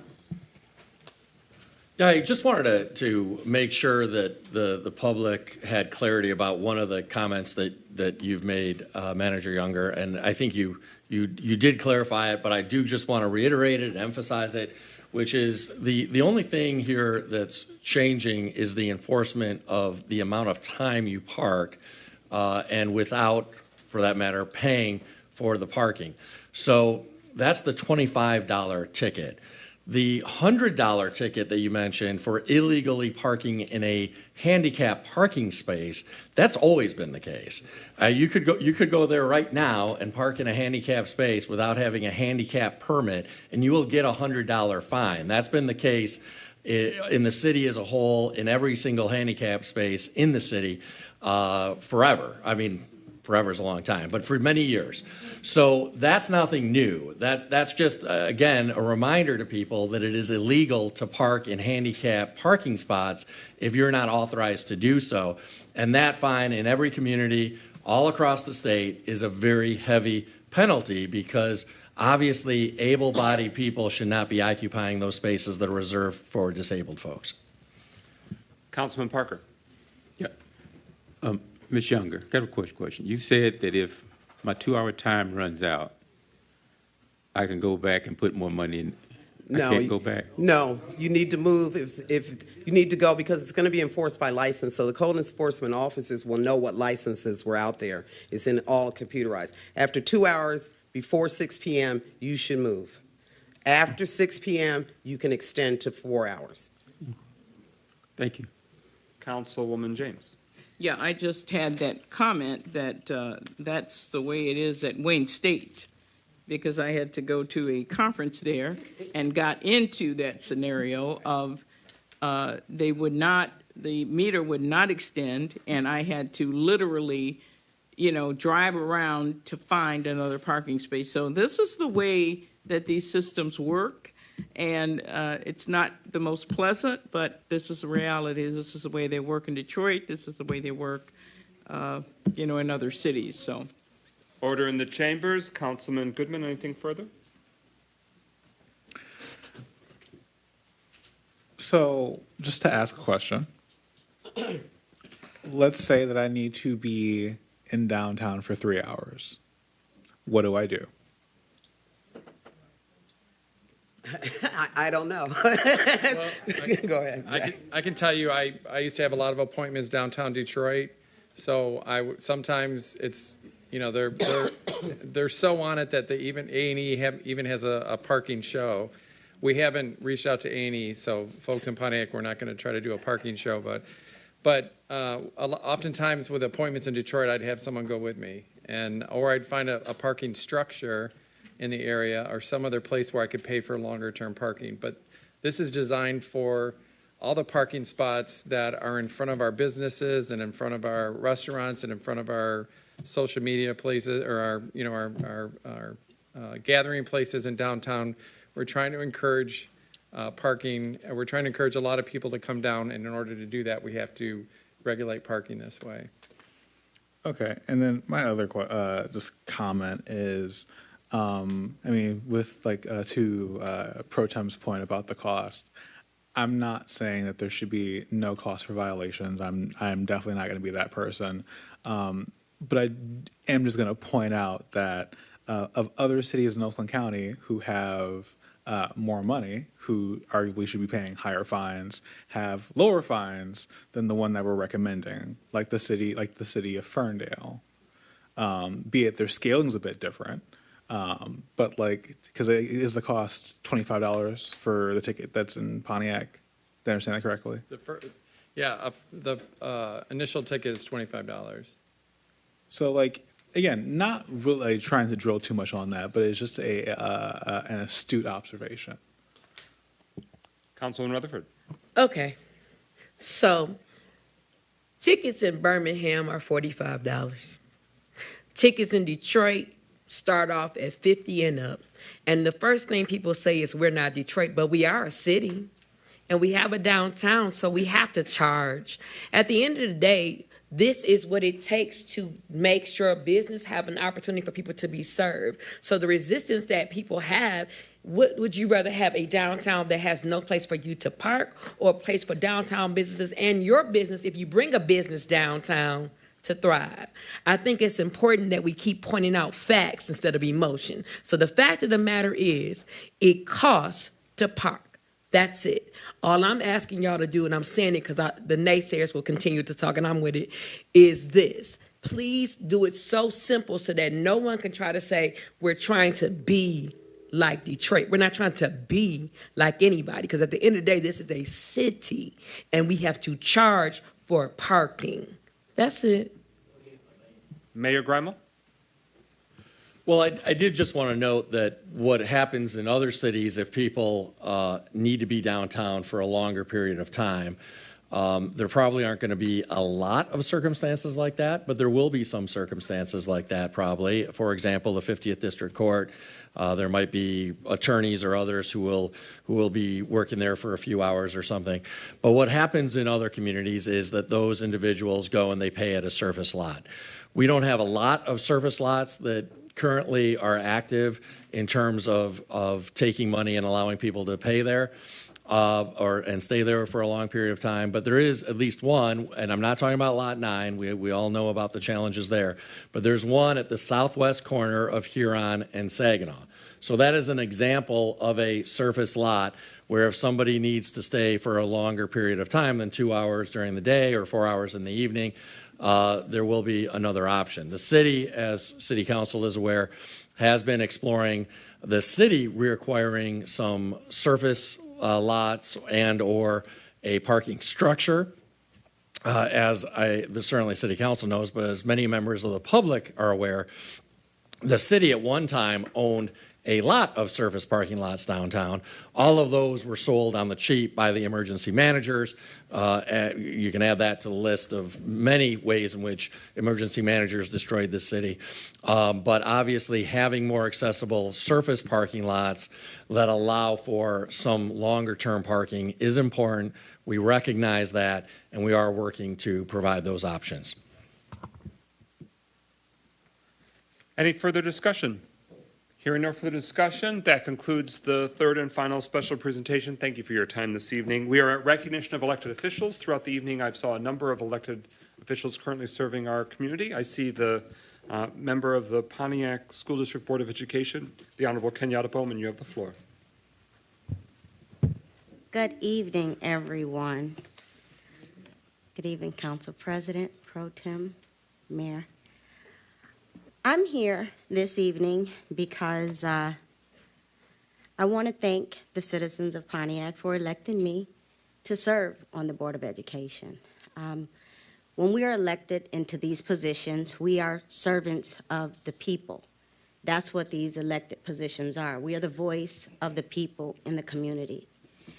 And oftentimes, from what I see in the community that I serve, some elected positions are used as weapons against people when they're not liked by the individual. When someone is elected and you don't like someone in your district or someone in your city, they get ill-treated, unfortunately. And I don't understand why that is when we're here to serve the community. When we were elected in these seats, we were elected by the people to serve the people. When we go places oftentimes and someone is nasty and snarky and it's like, we didn't choose that job for you, quit. If you don't want to be pleasant and kind to the people that you serve, quit. Resign. Because it's not okay to disrespect the people in this community in which elected you to these seats, elected myself even to the seat that I serve. I love my city. I serve my city well. And it's a few people up here that's been very disrespectful, and I don't appreciate that. When I was assaulted by the former mayor, Deirdre Waterman, our current mayor, assaulted in a way where my job was taken and confirmed under the new administration. Publicly disrespected by my councilwoman, Melanie Rutherford, and I don't understand why, because every time I present myself in this community, I do it with dignity and respect. I respect all of you, and I respect the people in this community. What I don't appreciate is not receiving the same respect in return, because at the end of the day, we're supposed to work together. No matter what I feel, no matter what you feel, we are supposed to respect each other and respect the people that we serve. And I'm not getting that. I have not got that, and I don't appreciate it. So with that being said, even the seat that I serve across the street as your next door on the Board of Education, anyone in this community who's not happy with the seats that the people are sitting in, this piece of paper right here, recall petition, it's real. It's real, and it should be used. Why? Because the people of this community deserve to be treated with dignity and respect in all facets, whether or not you like them or not. Respect is for the seat that you're in. We're supposed to respect the community because the community is who put us in these seats. If someone is not happy with the job that I'm providing, please, take one, please. Because every time I go anywhere in this community, I represent not just myself, I represent my father, who's been a property owner in this city, who's been a resident in this city, who's graduated from school in this city, and I thank him for raising the person that I am. I thank my late mother, in spite of all things that happens to me and has happened to me in this community, there's not been one time when someone says, well, that's just her. That's not okay. There's mental health facilities, there's medicine, there's things you can do to adjust your behavior if you can't get it right. If you don't want to serve the people of this community in the correct way, quit. Resign. Because what we don't need is any more continued disrespect in this community. What we don't need is for people who don't want to work together to continue all this bickering. So if we can't get this thing right, it's going to go real left. And I mean fast. So what I do suggest is all of us in these seats to continue to treat people with dignity and respect, because I have been disrespected several times in this community, and I will not have it anymore. It is not okay, because I know if I'm being disrespected, there's other people in this community being disrespected as well. So with that being said, I'm open to conversation so that we can move forward and work together in this community. But if not, we can continue to do this thing publicly. Because at the end of the day, I've been kind, I've been considerate, I've been patient, I've been decent, because I know who raised me. I know where I was born, and I know what name holds my birth certificate, and I know where I was born. So the only person in this room who's ever spanked me is right there, and I don't expect another one. So with that being said, I love my community. If we can't work together, please step aside because there's someone who can take that seat. And if we need the support, because people in this community should not be afraid to approach their council person by being concerned about being disrespected. It doesn't matter who you are. Every person deserves the proper respect. And if you can't do it, if that's too hard, step aside because there's someone who can fill that seat. At the end of the day, we're supposed to work together to move this community forward, but that requires respect. At the least of all, respect. If you can't respect the people in your community, you're not the one to serve. So, thank you. I appreciate my community. I represent my community in everything I do. And no matter who I speak to, I will treat you with respect and dignity because that's what you deserve and that's what I deserve. So moving forward, conversation should be had. And if not, it's okay because every person in this community deserves proper quality representation. And some of us aren't getting it. So with that being said, if anybody has any questions or concerns, my phone number is 248-842-4234. I serve right at the Pontiac Board of Education. If you need any help with anything, please feel free to call me. And no disrespect, I'm sorry, repeat it. Oh, my apologies. 248-842-4234. So moving forward, if we can't handle each other with dignity and respect, please step aside because the nasty behaviors is not needed. So thank you much. You all have a great evening, and I look forward to dealing with you. Good night.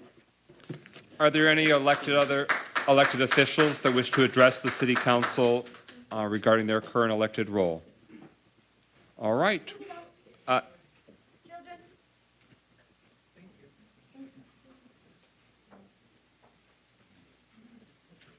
Good evening, Council, Mayor, Deputy Mayor. I wanted to just step here, as I do most times, and say that as a precinct delegate representing the 3rd Precinct in Pontiac, we need to make sure that our young folk are registered to vote, that they understand that it, like most processes today, just like they can register for that for parking downtown, they can go online and do a 2-minute registration to vote. These are crucial times. You understand that Speaker McCarthy lost his seat today through a vote. And we're going to continue to register our young people to vote and do the right thing. Thank you. Other requests for recognition of elected officials? Hearing none, we are now at Agenda Address. Pro Tem Carrington, who's up first? Yes, thank you, President McGinnis. Just want to remind the community that when it comes to agenda address, it need to be an item that's addressed on today's agenda. So a few people sign up, so I'm going to be asking you what item that you want to address. Ms. Beatrice Wright.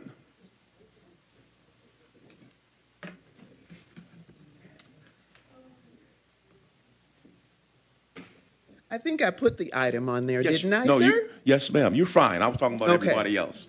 Well, I put the item, I think it was number 8, You are correct. because it has to do with Pontiac Oaks Park. And I discussed this with the mayor some time ago, that when Pontiac lost its elementary schools, you know, elementary schools were named after authors and politicians, and we have a couple of elementary schools left. Well, Kennedy was a junior high, but I guess we have Alcott, Louisa May Alcott, and we lost. I mean, we'll lose Daniel Hawthorne. Now, those of you who I couldn't remember, but the House of Seven Gables and many other written documents. I would hope that you try to save that name. It could be Pontiac Oaks Hawthorne Park. But just wanted to make note of that. Thank you. Mr. Bill Maxey.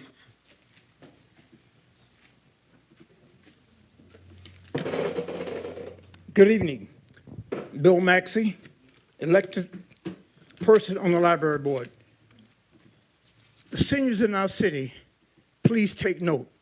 For legal help for legal help, the library will be hosting a community forum every Wednesday for the next several weeks on legal action. This is a community problem. And I'll tell you right quickly, senior citizen lying in her bed, only by the wheelchair, and the person that purchased her, can she move? She signed papers for a wonder. Exploitation from the outside. The company charged her $3,700. I want to get to my seniors and let them know we will bring attorneys in pro bono every Wednesday for the next several Wednesdays between the hours of 3 and 5. Seniors do not sign any more papers. Do not sign. Thank you very much. Thank you, Mr. Maxey. Ms. Audrey Mann, what item on the agenda?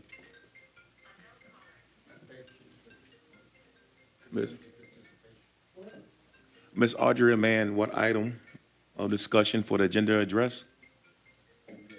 Andrea Mann? Okay, so I'm gonna move you to public comment. Is that okay? Okay. Ms. Marie Thomas, the same question. Okay. Mr. Robert Bass, same question. Public comment? Okay. Ms. Jean Matthews, same comment. Okay, and public comment. Mr. Carlton Jones.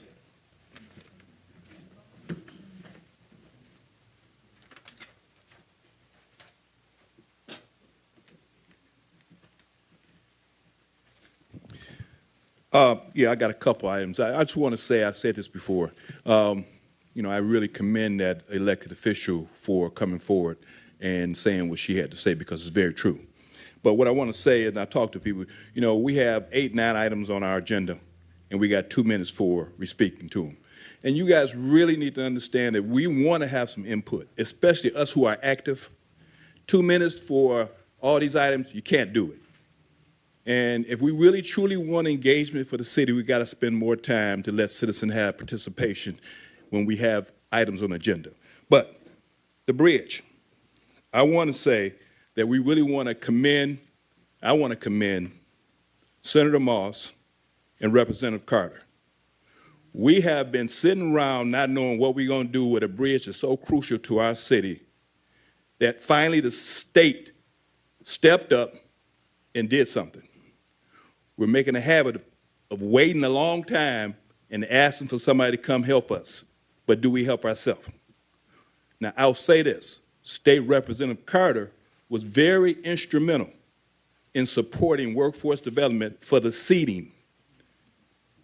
And right now, it's one of the most crucial things that any city could do is have workforce development. That's not go get somebody a job now. That's preparing people for jobs in the future. And if we don't engage that and we keep dragging, money comes in here one time and it's gone.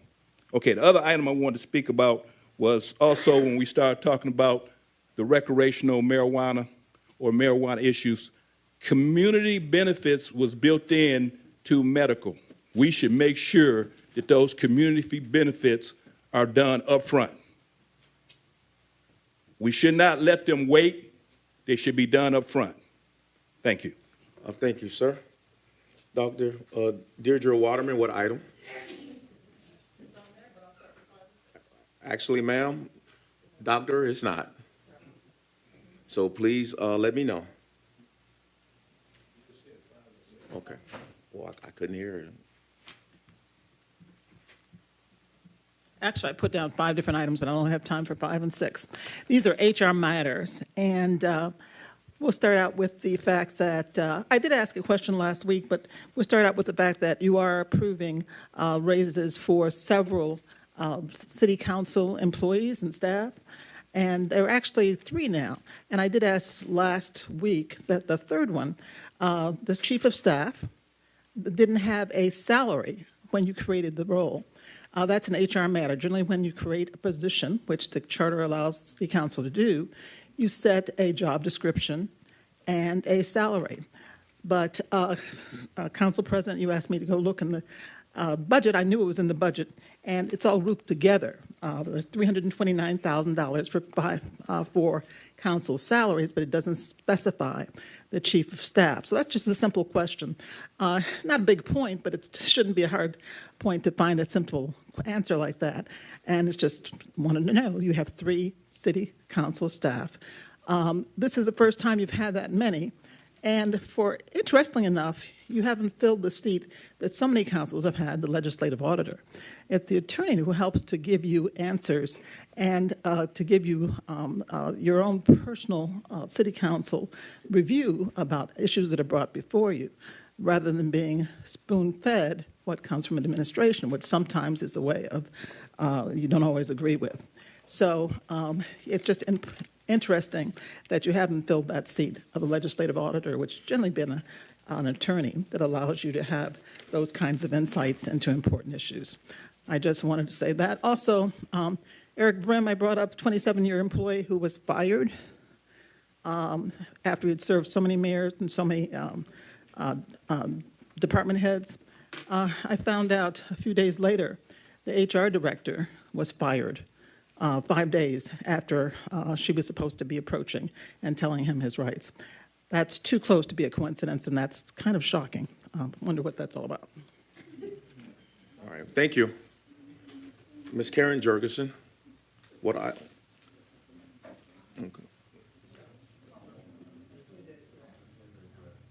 Was there something on the agenda that you were trying to speak to? Yes, you got parking downtown, which Yep. is, yes. That's in order.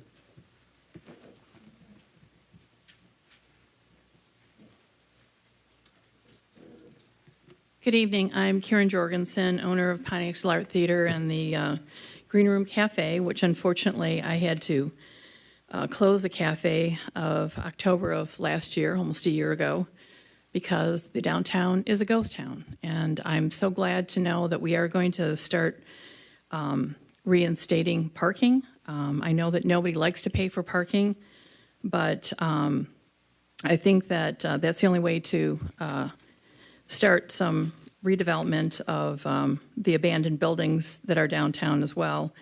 I want to also make sure that we do have alternative places for people to park, because as it was brought up, if you need to be there for 3 hours and you don't know where an alternative place to go, we do have people that visit our city that have not been to our city before, and they don't know what the options are. I would highly recommend that we have some communication with Pontiac City Parking. If I'm an outsider, and many people who from the outside have mentioned to me that they think it's something owned by the city. So they really don't know that parking can be anywhere from $25 to $35, and there's no way to get out of the parking. So not only is it misleading, it really turns a lot of people off from wanting to come back to Pontiac. So if we can simultaneously find an alternative places for people to park, since they've been so used to parking on the street, I think that that needs to go hand in hand.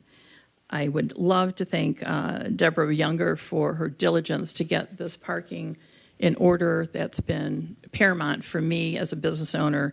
I will now have a reason to stay in Pontiac. Before, with not having places for my customers to get coffee and sandwiches, it was not financially feasible for me to keep my doors open and stay here in Pontiac. So again, my gratitude to Deborah for all of your hard work and diligence. Thank you, Ms. Jorgensen. Mr. Chuck Johnson, what item of agenda?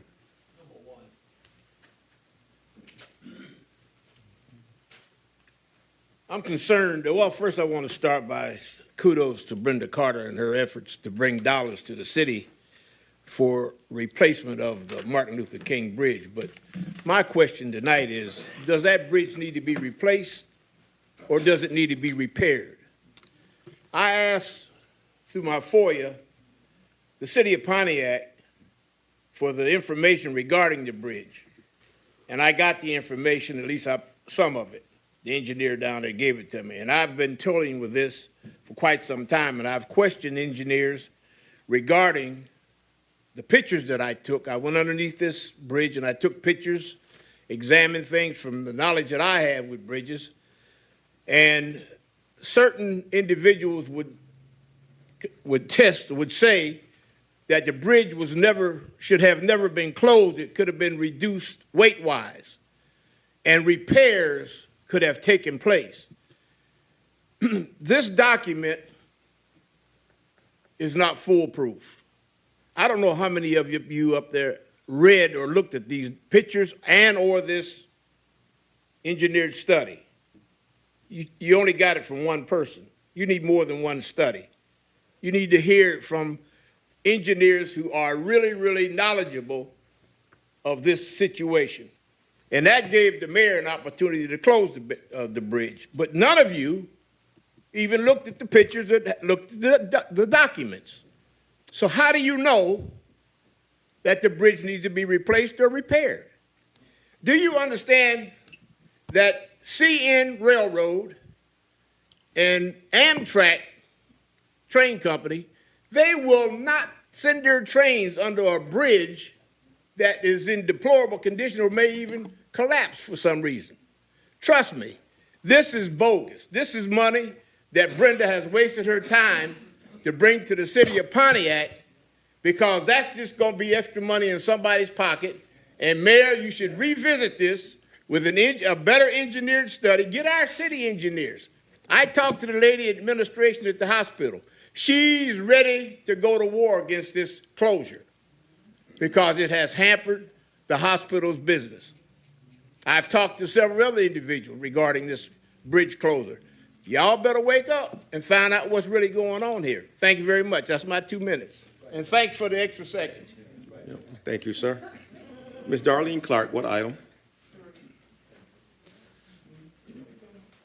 The previous agenda address mentioned council members not having reviewed it. I can say from firsthand experience, I've reviewed it in addition to the news coverage that did include photographs. I can go ahead. Good afternoon. My name is Darlene Clark. I'm speaking as a resident. My concern is item number 3. Now, Pontiac has this has been a problem for Pontiac forever, the parking downtown. My concern is this, and the mayor has put it very clearly. There is no parking where you can pay a private service to park there. Now, you're not just catering to restaurants. You have to look out for the 50th District Court. You have to look out for Pontiac Orthopedic Hospital. You have to look out for the theater that's down there. It really carries a lot of people. And with that being said, I don't think going to the theater, you only got a 2-hour parking during the day. You're going to need more than that. Another thing that's my concern, if your intent is to bring in someone to open up a private parking, why not get that together first before you start putting on the people to pay for parking? Secondly, you're going to have a meter person, because you said if you're parking over 2 hours, then there's going to be a protocol to where you have to take actions. Now, who's taking that action? Is that another resolution to bring in for a meter maid? Because Pontiac did have a meter maid at one time. So the problem now, and it's not that people don't want to pay for parking, Pontiac has never had the capability to enforce this issue. This is not a first-time issue either. They tried parking and paying for it. It did not work. That's why it was obsolete. Now you bring in old meters that, hey, you're trying to get your money back, that Waterford themselves put it on a sideline because it didn't serve a purpose for them. So the city of Pontiac took upon themselves to buy it. Now, you have to ask yourself, if they wasn't using it, why are we using it? Thank you, Ms. Clark. Ms. Gloria Miller, what item, please? 1, 2, 3, 4, 5, 6, if I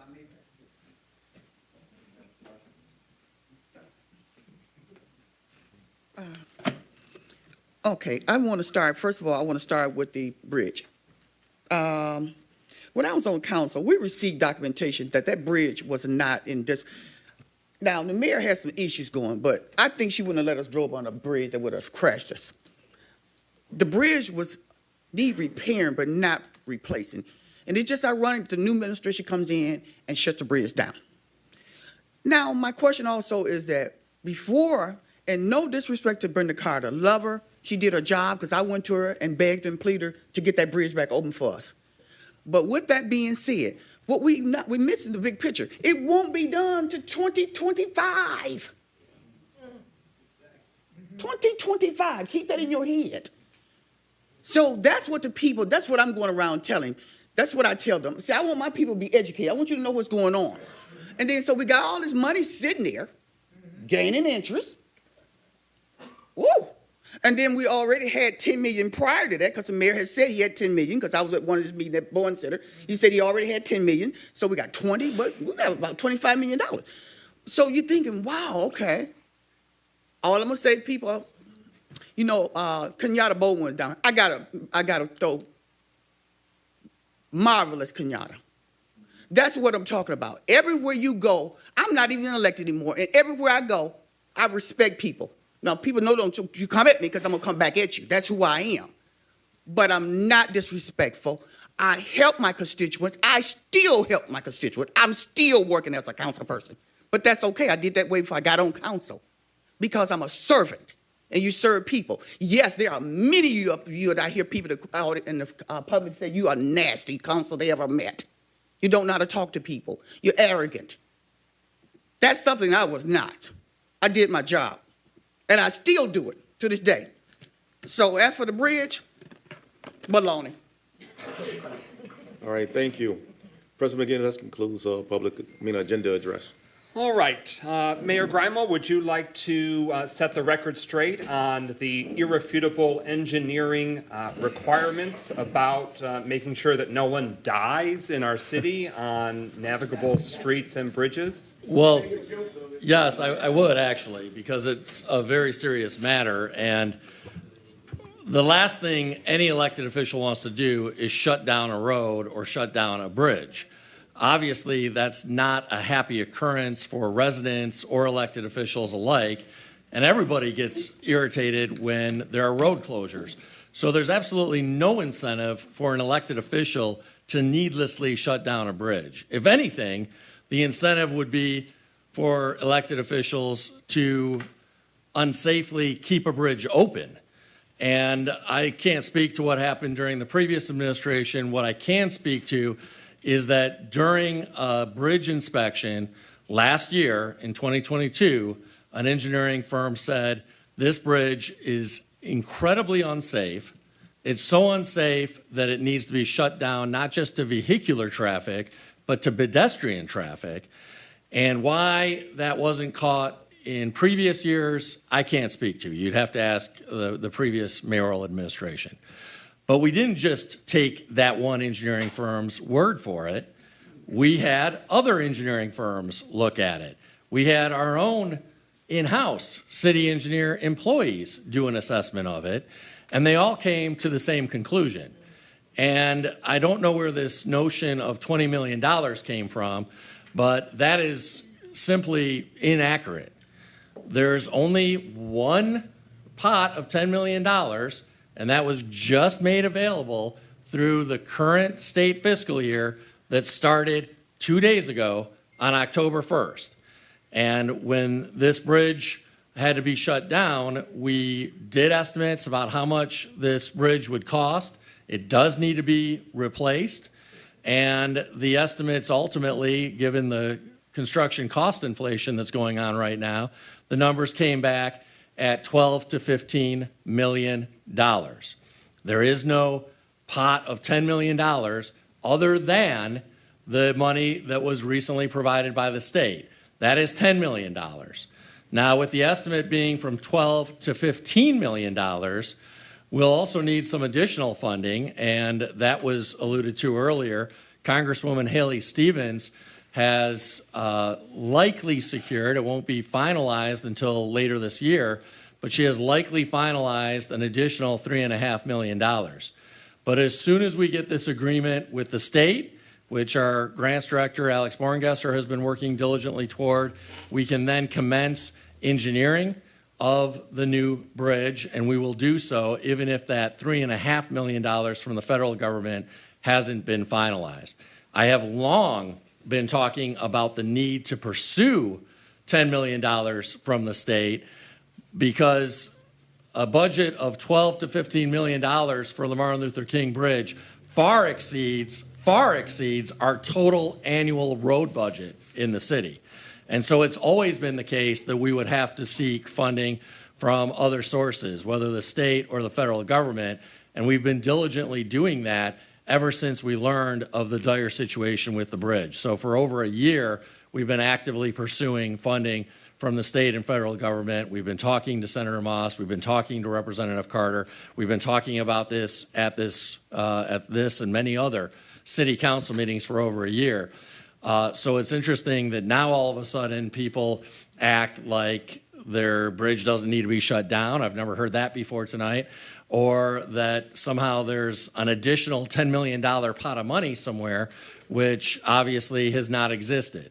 So it's interesting that people are now being very creative with the facts and the truth when we've been talking about this dire need to secure funding for over a year. And we're very grateful to Senator Moss and Representative Carter for securing this funding.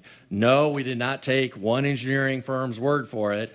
We were consulted with a variety of other engineering firms and with our in-house engineer employees. And everybody who has any expertise in this field has come to the same conclusion, which this bridge is in dire shape, and in order to protect the public safety, it needed to be shut down until it can be demolished and rebuilt. We are now at number 4 on the agenda. Second reading had been postponed from last week's city council meeting. It's the adoption of an ordinance to amend Ordinance 2406, an ordinance to allow adult use marijuana establishments to operate in the city of Pontiac pursuant to the Michigan Regulation and Taxation of Marijuana Act, etc. Is there a motion to postpone for 1 week?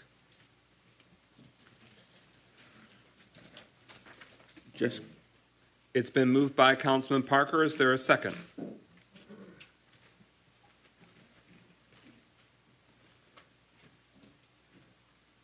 Councilwoman James? Can I ask why We are still awaiting a final verdict from respective teams' attorneys on the final agreed-upon language. Second.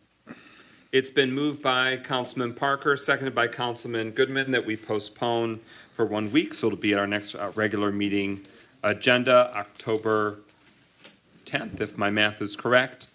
Any further discussion on the motion to postpone for 1 week? No, I'd just like to thank you for letting the community know why we're postponing it. So. Yes, it is not the city council's preference to continue. But here we are, reality. All right, hearing no further discussion, roll call on adoption of the motion to postpone for 1 week. Clerk Doyle.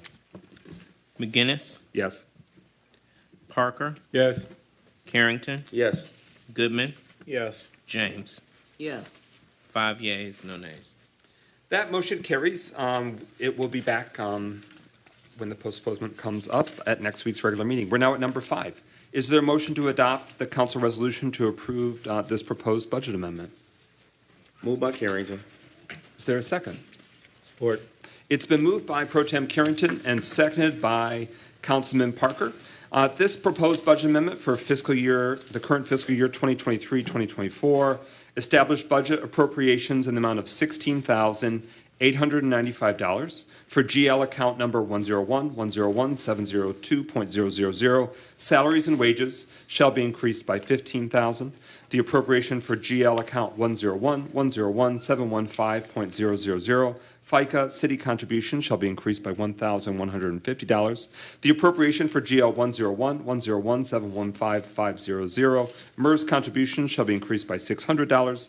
The appropriation for GL 101-101-725.000 sick and vacation contribution shall be increased by $145 for the purpose of reclassification of office assistant to administrative assistant.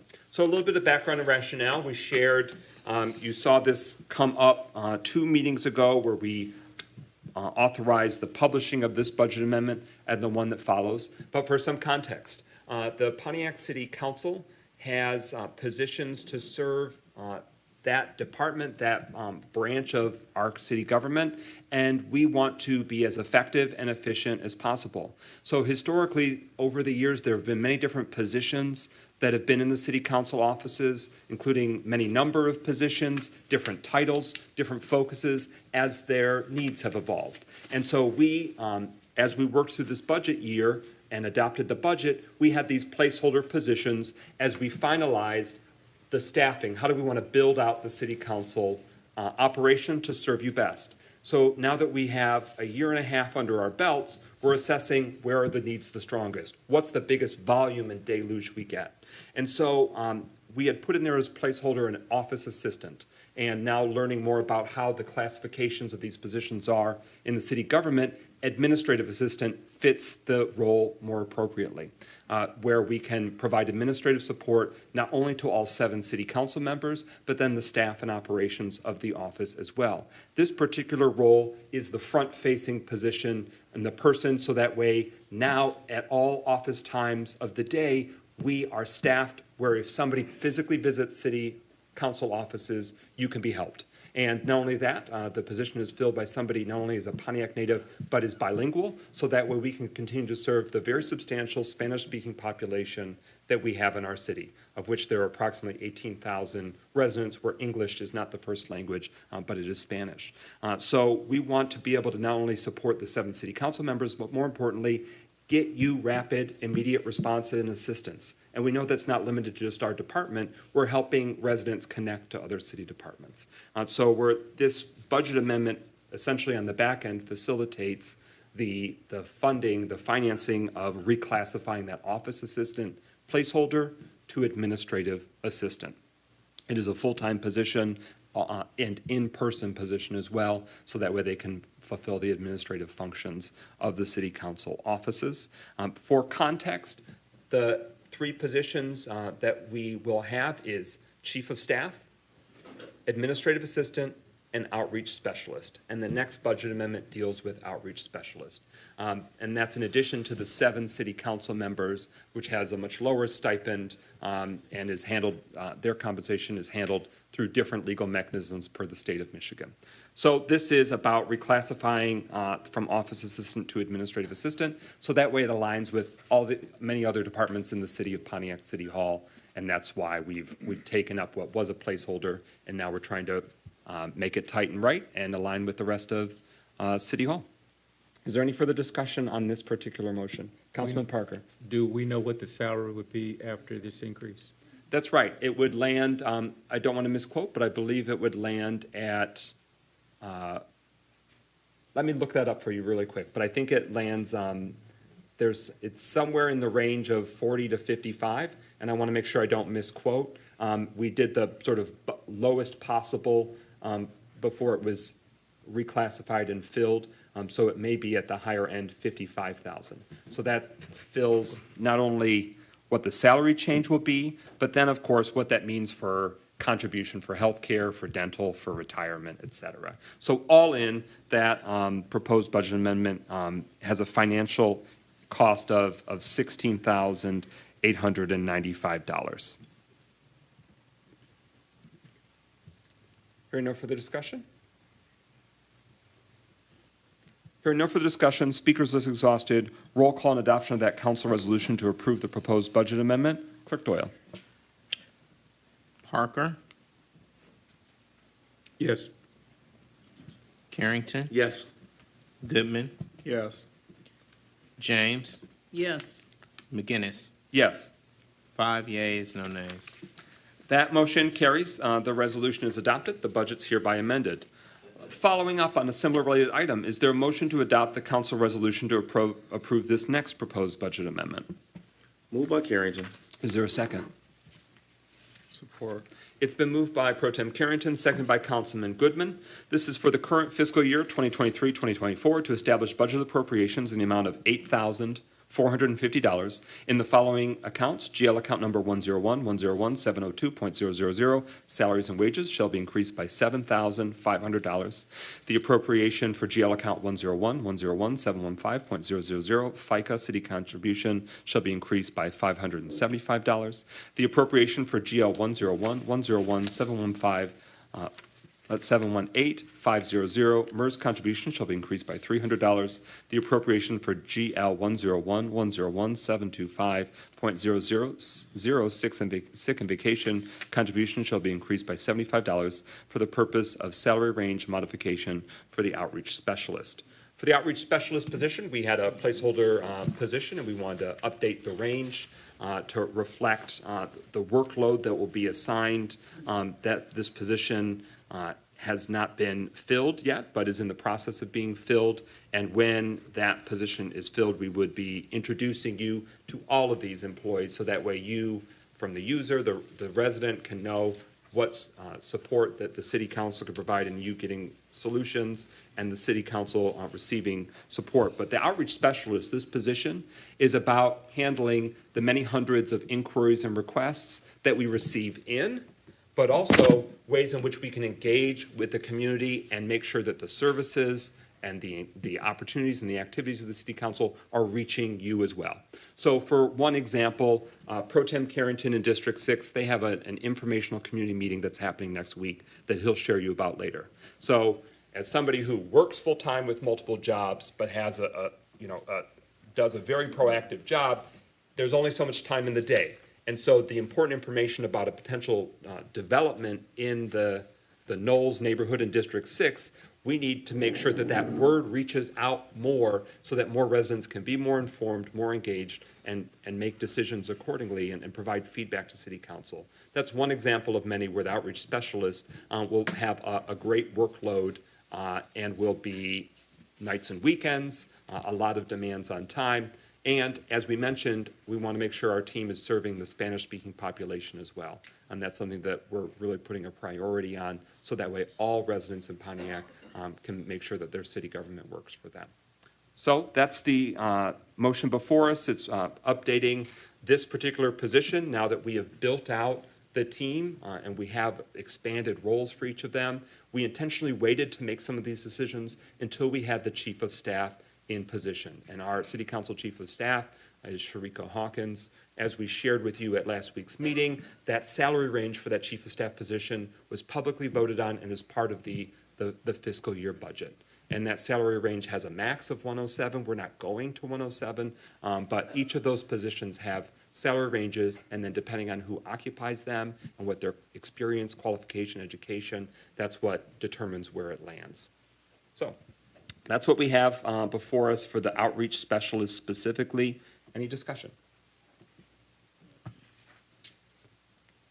Speakers list having been exhausted, roll call and adoption of the council resolution to approve the proposed budget amendment. Clerk Doyle.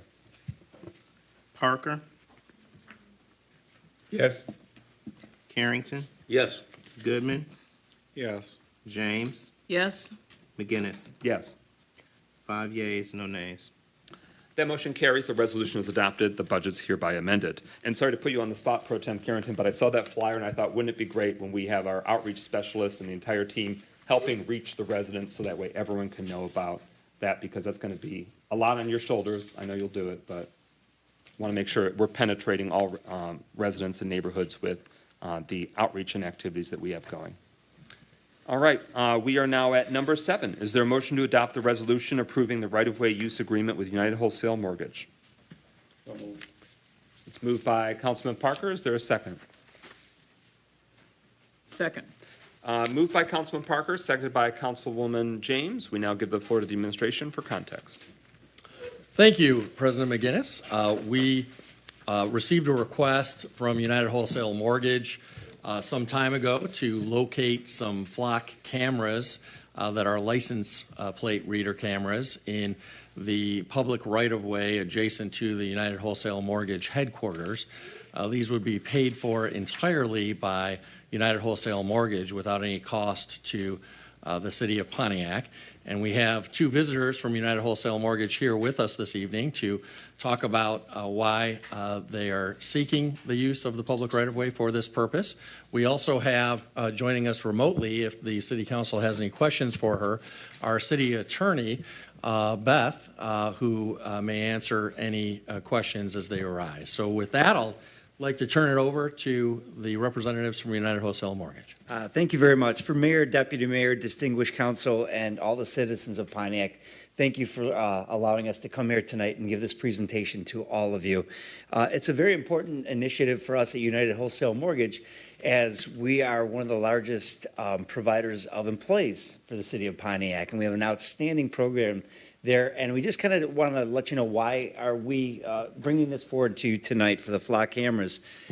This is a project that can help enhance the workplace safety and experience for all our team members and people that are visiting our campus every day. Sometimes we have between 7,000 and 8,000 people on our campus here in the city of Pontiac. So we want to make sure that it is very safe for them.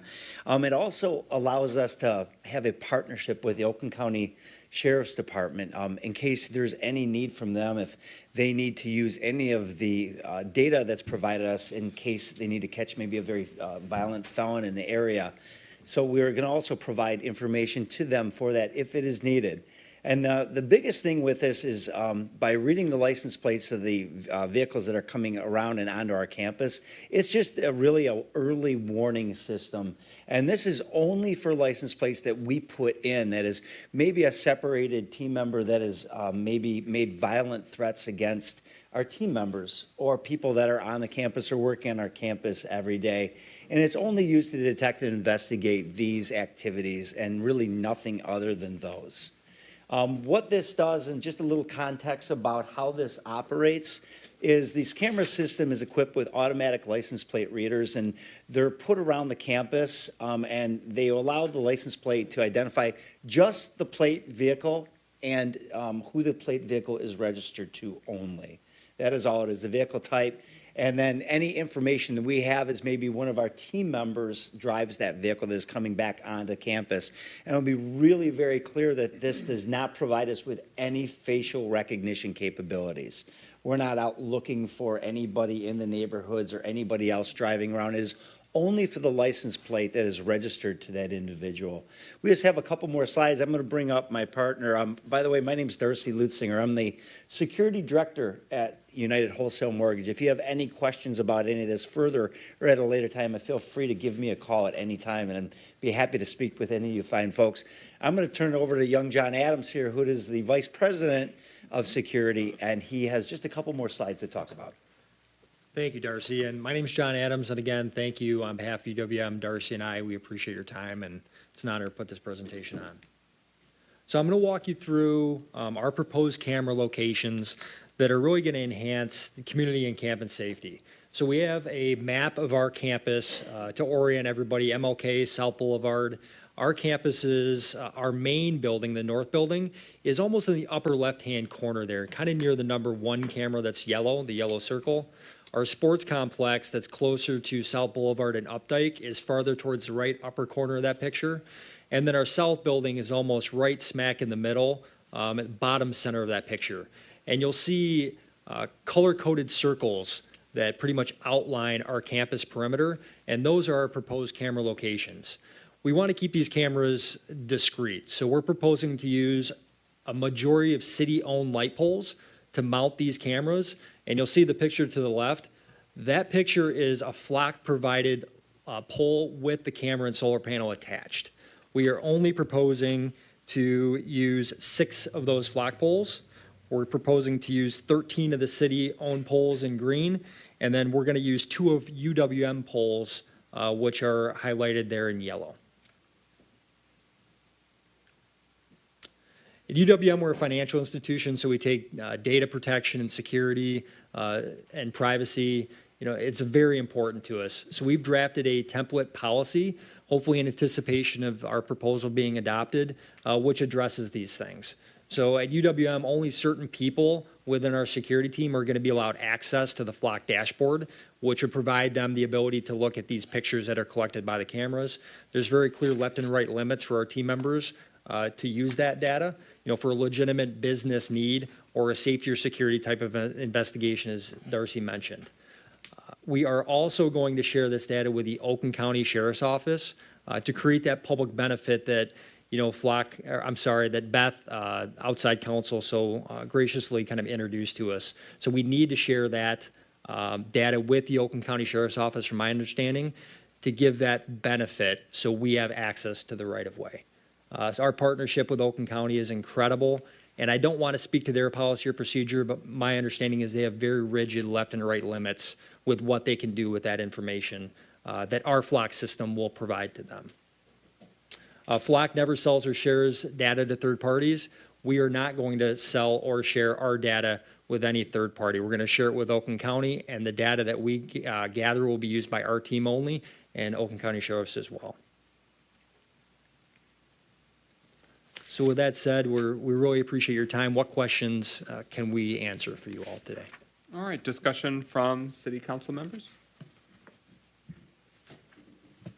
Councilman Goodman. So just this is either a question for you or for the administration. So all the proposed spots that are listed on that map, would those all be new cameras? They will all be new cameras. That's correct. So I'm not going to sit on my soapbox for too long.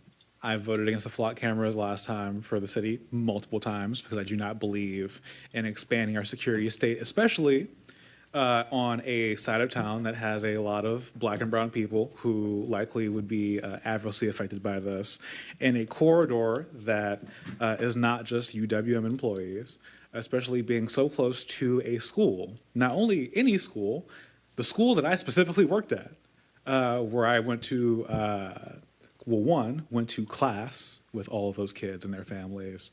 And just recognizing how much of a situation that we are just increasingly putting our citizens in, the ones who are not doing anything wrong, in danger by just massively expanding the number of license plate reader security cameras in our city.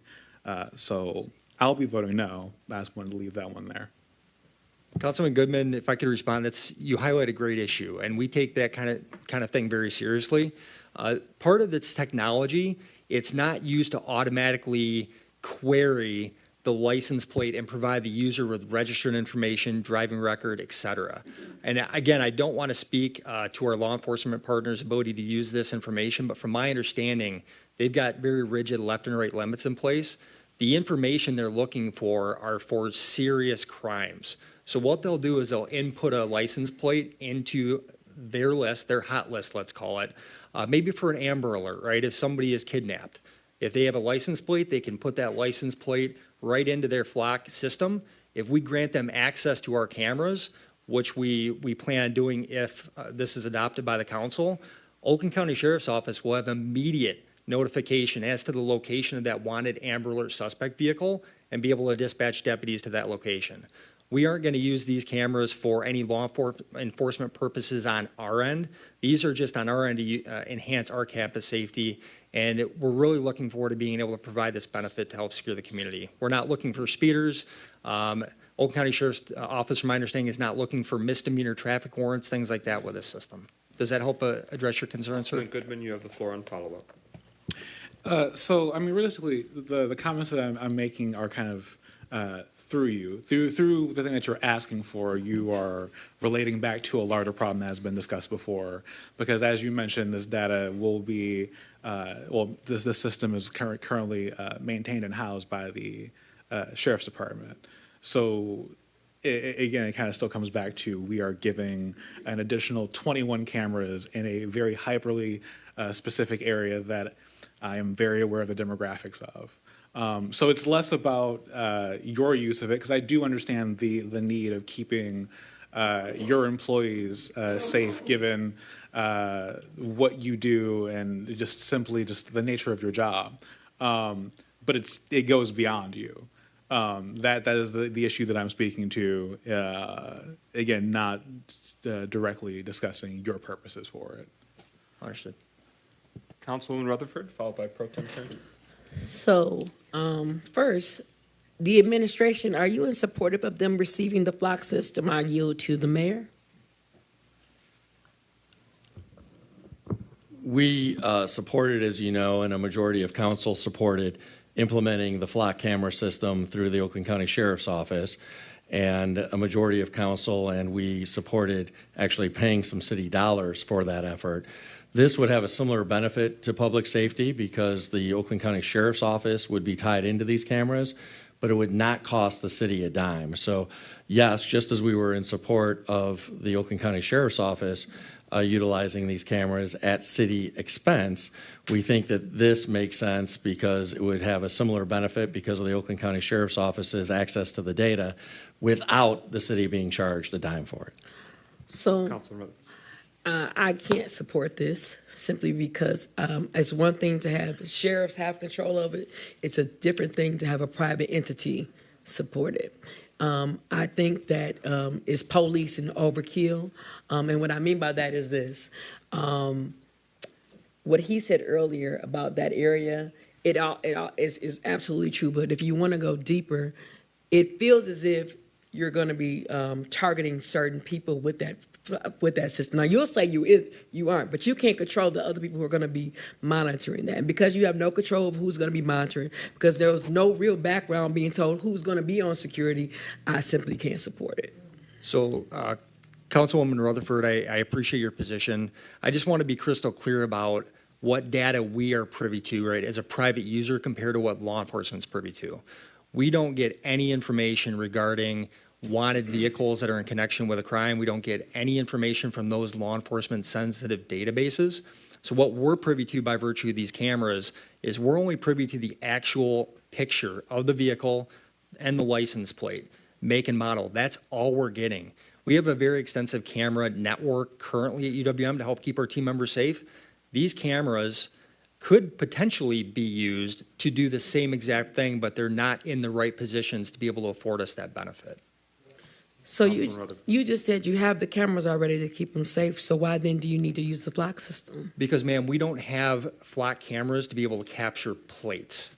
So these are very specific cameras that need to be placed at a specific section of the road in the easement to be able to accurately capture the plate of a vehicle that passes by. Thank you. You're welcome. Thank you. Pro Tem Carrington, followed by Councilman Park. Yes, thank you, President McGinnis. And I am someone that supports the flock system for Oakland County Police Department. But I'm sitting here concerned when it comes to private companies actually having these cameras. So I'm gonna ask you a couple of questions. In the past 2 years, how many incidents have you had on your campus? I can take that question, Darcy. We've had several incidents. We've had vehicles that have been stolen from our campus, and more concerning, and probably to go to the use case for these cameras, workplace violence is everywhere. Active shooter situations are everywhere, and they're ticking up. And the main private or use case for us is to mitigate workplace violence. We have had incidents where team members have been separated that have threatened to come back and shoot up UWM and UWM team members. In those situations, we know the license plate that team member, we know the vehicle that team member drives along with the associated license plate. Knowing that information and having the flock system would allow us to put that license plate into our hot list that we're privy to and give us advance warning if that vehicle is driving around the perimeter of our campus so we can be proactive. Call 911, call the Oakland County Sheriff's Office, who, by the way, did show up that night with that individual threatened to shoot UWM up and our team members.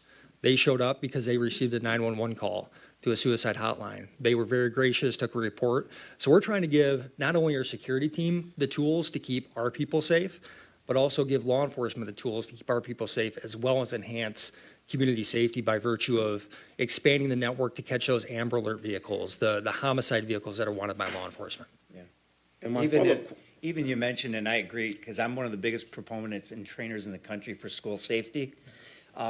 If we put a license plate that was wanted in connection with somebody wanted to shooting that school up or something, if law enforcement put that in and they were driving by our campus on the way to that school, it'd be an early warning system if they're in the area. So that helps support the safety of the community also in that situation. Pro Tem Carrington on follow-up. And my follow-up question concerning the location of the cameras. So have you guys took in consideration actually rebuilding something where you wouldn't have to ask the city for its right away? I can take that question, sir. We absolutely have. And the technology that Flock affords, and we've been in touch with Flock, they need to put those cameras in the easement to make the technology work. If we were to offset those cameras back onto our property, the cameras would not accurately capture those plates. The cameras wouldn't work. Thank you. You're welcome, sir. Councilman Parker. Thank you, sir. I believe it was Thomas Jefferson who said, "The price of liberty is eternal vigilance." Most of us have cameras on our houses because we want to make sure of who's driving by and who's coming in. We know in that area there's drag racing, there's other activity that take place in that area that right now the Oakland County Sheriff Department cannot get a good handle on. But my question to you, sir, is did you investigate the process of using a separate security system other than Flock? There is, to answer your question directly, sir, there is not another security system we're aware of that will help us accomplish that use case of being able to capture a picture of a vehicle, a license plate, and then have that hot list option to give us advanced early warning. And Councilman Parker, you hit on a great point. Drag racing is tragic. We had a tragic incident that many of you are probably aware of on South Boulevard last summer that resulted in a fatality right in front of UWM. Those license plate readers would have been able to capture every single vehicle within that area and provide a plate to law enforcement for follow-up investigation. And so, in addition to the ones that you're putting on South Boulevard, are you interested in putting some going up Updike to help us out on that street too? Sir, that's something we can definitely explore if this resolution is adopted.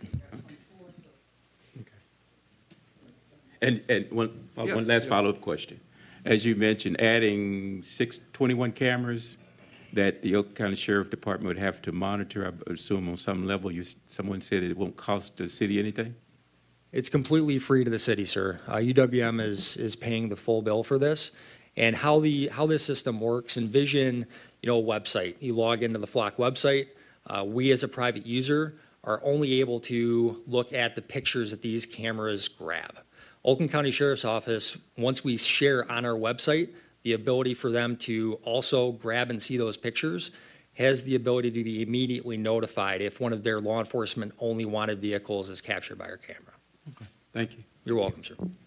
Councilman Goodman.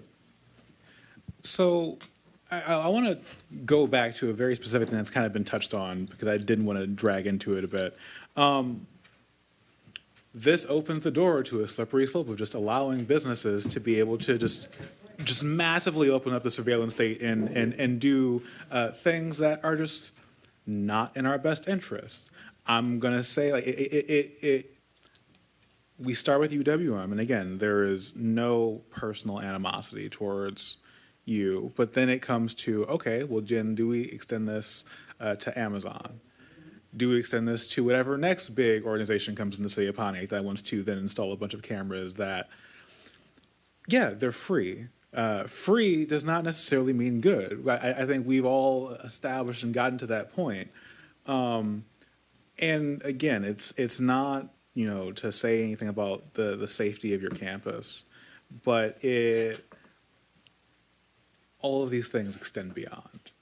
And to speak about schools, as a person who personally has friends who went to Oxford and were in that situation and have been doing work since then and have been doing gun violence work long since and before, if the surveillance state worked to stop these things, we wouldn't be having as many mass shootings as we've had.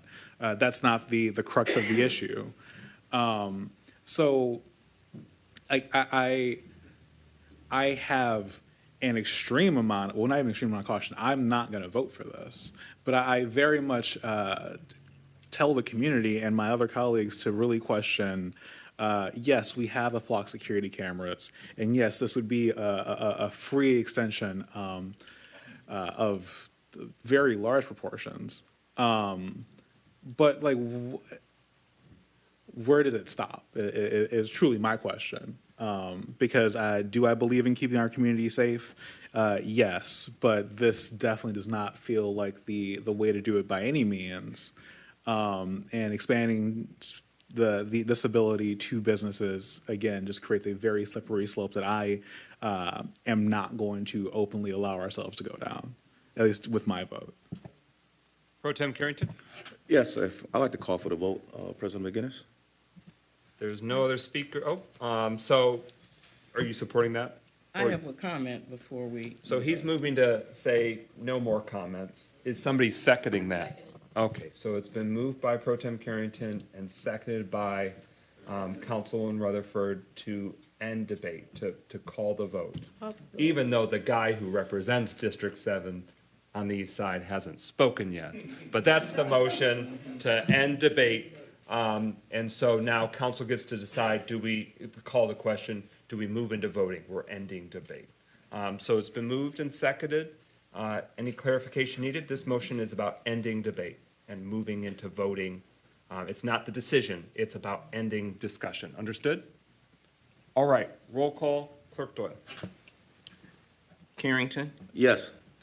Goodman, Yes. James, No. McGinnis, No. Parker, No. Yes. All right, with that, the motion to end the debate fails. Councilman James, you're next on the speaker's list. So you can ask your question. Yeah, I don't really have a question. I just, I had a comment that I realize that on the surface, this looks, you know, we can always get into imagination of what could happen. And we went through this with the flock units that we put in with Oakland County Sheriff's Office. And we made it very clear to the Sheriff's Office that those units had to be used appropriately. And it's, you know, in my mind, it's no different than the use that we have authorized through the Sheriff's Office. At the point that you fail to use them appropriately, there's gonna be an issue. They can be shut down. But the right of the business to protect their campus with the environment that we have internationally, that we have a serious mental health crises all over this world. And it is vitally important for people to be safe in their workplace. You know, I've got kids who are in workplaces. You've got children who are in workplaces. It's kids in school. You don't want to get a call that says there's an active shooter. You don't want that call. You don't want that call that says your child is one of the ones that's a victim. It happens every day in this country. And I really think that rather than looking at this in terms of what could happen, as a city, we simply need to set the guidelines that says this is you need to be able to use this appropriately. And once it goes beyond appropriate use, then you will no longer have our support. And I think it can be done appropriately. I think it can be done appropriately for Oakland County Sheriff, and I think it can be done appropriately for UWM. It's just a matter of our setting that rule and that guideline of what that threshold looks like, what you can't go over, and you agreeing to that guideline. But I do think that we should not shut this down just because we're afraid of what could happen. I think it's our responsibility to set that perimeter of what we want to see, how we want to see this used in a business environment. Because let me tell you, just as the city has benefited from this, private businesses will be able to benefit from this. And I really don't think we should allow fear to prevent us from allowing businesses to be able to use this appropriately. That's my comment. Thank you. Councilman Parker?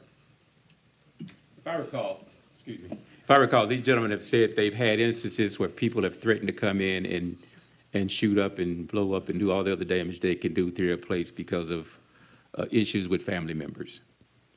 And I sit and I listen to that and I wonder what would we do if one of those have actually happened? Wouldn't we ask what it was your measures that you tried to put, that you would put in place to prevent that from happening? We all recognize that we don't want to become a police state. We don't want everybody with every camera looking at everything that's going on. But we should be able to provide protection for our employees and for our citizens And I believe that just listening to knowing that, getting the reports from the existing flight cameras, they have been a blessing to the city and that they have caught some folks who have been involved in some activity that they did not need to be involved in. And so, yes, there's always that fear that anything that has a camera can take pictures of something that they didn't supposed to take pictures of. My camera on my house takes pictures of stuff. I'm like, oh, I didn't know it was doing that in the public, but okay, it is what it is. What we know is you're asking for the citizens in the city to say, can we provide additional security for our 7,000 plus employees that work in this environment, that we can feel safe, that when they come to work, they have a better opportunity to leave work safe as well as come to work safe. And I applaud you for that. Thank you, sir. Councilwoman Rutherford. It is one thing to have the law have access. It is a complete difference to have private citizens have access. If we do this, the next will be Williams Agency. You know why? Because it's in arms. Then after Williams Agency, it's going to be Amazon. Then after Amazon, it's going to be M1. So at what point is the tone that we're setting? We stay in a predominantly, African-American city who have issues with Oakland County Sheriff already, who have issues with the way we are approached and handled. Heck, there's a Blue Lives Matter flag flying right downtown right now that we still can't get the people who are coming to us in a couple of months to ask for assistance to take down because it is offensive in the way it was used. That's the same way the flock system could be used. You may be the most trustworthy people in the world, but we don't know who else is going to be monitoring. We don't know their temperament. We don't know their mental status. We don't know if they're having a bad day. We don't know if they come from a background where they don't like people that are from black and brown communities. And the risk does not afford the reward to me. I'm sorry, because I already don't like the flock system. I supported it because they said it was it was going to help us. That's the police. But private citizens, I'll never support that. I simply don't think that this type of system should be in the hands of private organizations. I appreciate everything UWM does for Pontiac, kudos. But at the end of the day, it is a private company who already has cameras in place, who has more security than anybody else to get in that building. So to me, it's a little too much. And I get wanting your people to be safe, but I can't get in UWM without a pass. I know this because when I try to get in there without a pass, I'm not allowed to. I just simply don't see how it outweighs the risk factor because we are starting a trend that is going to affect every business here. And we have to be careful because the citizens have to come first. Y'all safe. Y'all the number one loan company in the country. I'm pretty sure y'all can afford something else other than the block system. Any final discussion? All right. How many acres is the campus of UW? We're 1 million square feet of property, and I'm not great at math, but it's pretty big. That's a lot of acres. Okay. We have 3 different campuses. We have a north campus, a south campus, and the sports center that was there before. We have employees also in there, and then we have a lot of kids from the community that we allow to go in there and play for free in leagues. We support that a lot, too. It would support that. Mayor Grimel, is the youth recreation program still utilizing United Wholesale Mortgage Sports Complex for some youth recreation programming? I'd have to ask the youth recreation manager, but yes, it has been used at times in the past for that purpose. And I know that there are other youth recreation programs operated by private entities that also use that space. And yes, it is still being used by the city's program. Yeah, all of the girls' basketball programs are using. How many employees are at United Wholesale Mortgage? We have right now between 6,000 and 7,000 employees that are there every day, and we have approximately almost 1,000 visitors to 1,500 a week that do come on campus and visit. How many parking spaces, it just as range, so does it, you have that many parking spaces? No, I know that. It's 11,000 parking spaces we have. I don't know why I know that, but okay. I do know that. So 1 million square feet, 11,000 parking spaces, between 6,000 and 7,000 employees. It's been higher, especially pre-pandemic. It kind of We're hiring over 100 people every week still. Okay, and thank you to UWM representatives who shared with me in the past some of their security challenges in terms of incidents that have happened there. I am strongly in support of it because I think it increases the community safety, this employer's safety, but that surrounding vicinity's safety as well. I think that is a benefit, a win for the residents on the east side and those surrounding neighborhoods. You have a final response to that? Oh, that must have been an audience member. Okay, so you voted to end debate, but you'd like to be recognized for a third time. Absolutely. Rutherford. Sure do. And I'm going to tell you why, President McGinnis. I get all that y'all trying to show that the kids go up there or whatever. What you're not answering for me, because the audience needs to know, how much do you guys spend on security per year?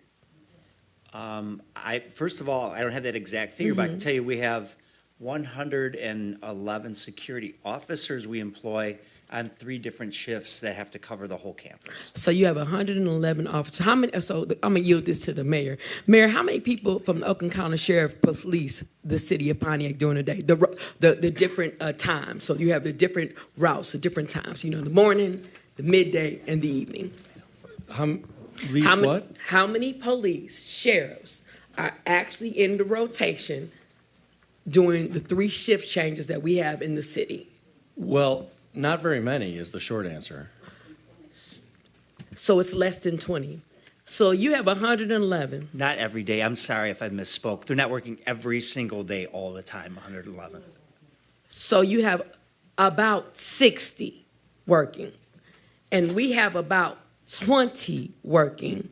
And you need the flock system. Ma'am, that's a technology part wait, that they let me can't finish. read Order. license I'm sorry. plate Order. going You by. can Hey, stop! Would you like to keep your time? Yes. Then you have the floor. No interacting with anyone else. You have the floor. Thank you. So 20 and 60, and make me feel comfortable of why we should give you access to the flock system. Now I yield it to him. You have yielded your time. Only you have the floor. No interacting. And I'm sorry, You I'll be have the very floor. brief, and I'm sorry if I disrespected you No, in no, any it was way. just more colloquial. I apologize. We have Robert's rules. You have the floor. Unfortunately, human error can't read a license plate driving by at 70 miles an hour. These plates can. So they do something humans can't do to help keep us safer. That is the only reason that this technology is now available that can help us save lives. That's all. All right. My second and final speaking is to ask the mayor just to confirm for any request for easement or right-of-way usage, you can utilize the city's attorneys as to confirm that, but that's the crux here. Will we grant use of the city's right-of-way or easement between the sidewalk and the road for this purpose? And so other franchises, utilities, et cetera, would have to, business, private utilization, whatever it is, now and in the future, it requires city approval for that use. Is that correct? That's my understanding. I will defer to the city attorney to answer that from a legal perspective. So thank you for the opportunity. It's not an easement being granted. It's a license and a pole attachment agreement at 21 specific locations just for this purpose. And it's a 3-year agreement and there's no cost to the city. And the only thing the city gets in return is that the data goes to the Oakland County Sheriff's Department. The city would not have access to the data. And just to be clear, the nature of the transaction and how the contract is structured. Okay. Mayor Grunwald. Well, perhaps you can also share what the safeguards are in terms of, there's been a question about what access to what data the Oakland County Sheriff's Office has versus what access to what data United Wholesale Mortgage has.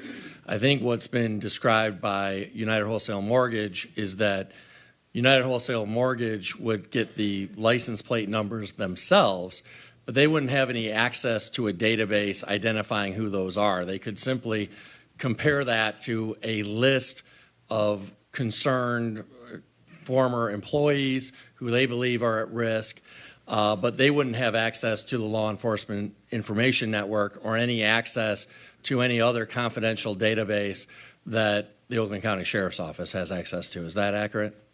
That is correct, Mayor. The LEAN information, law enforcement information network is available to law enforcement agencies only. And private entities would not have access to that. The Oakland County Sheriff's Department, in my discussions with them on this topic, they have similar agreements with malls, with educational institutions and the like for access.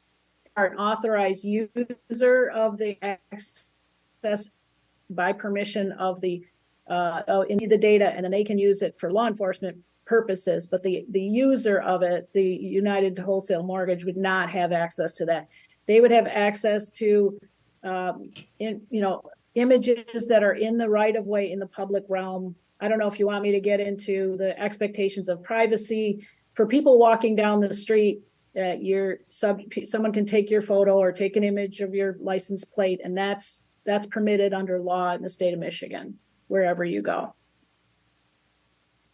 That's why Ring cameras are used. If you have a Ring camera on your house, you're capturing images of people or vehicles coming and going.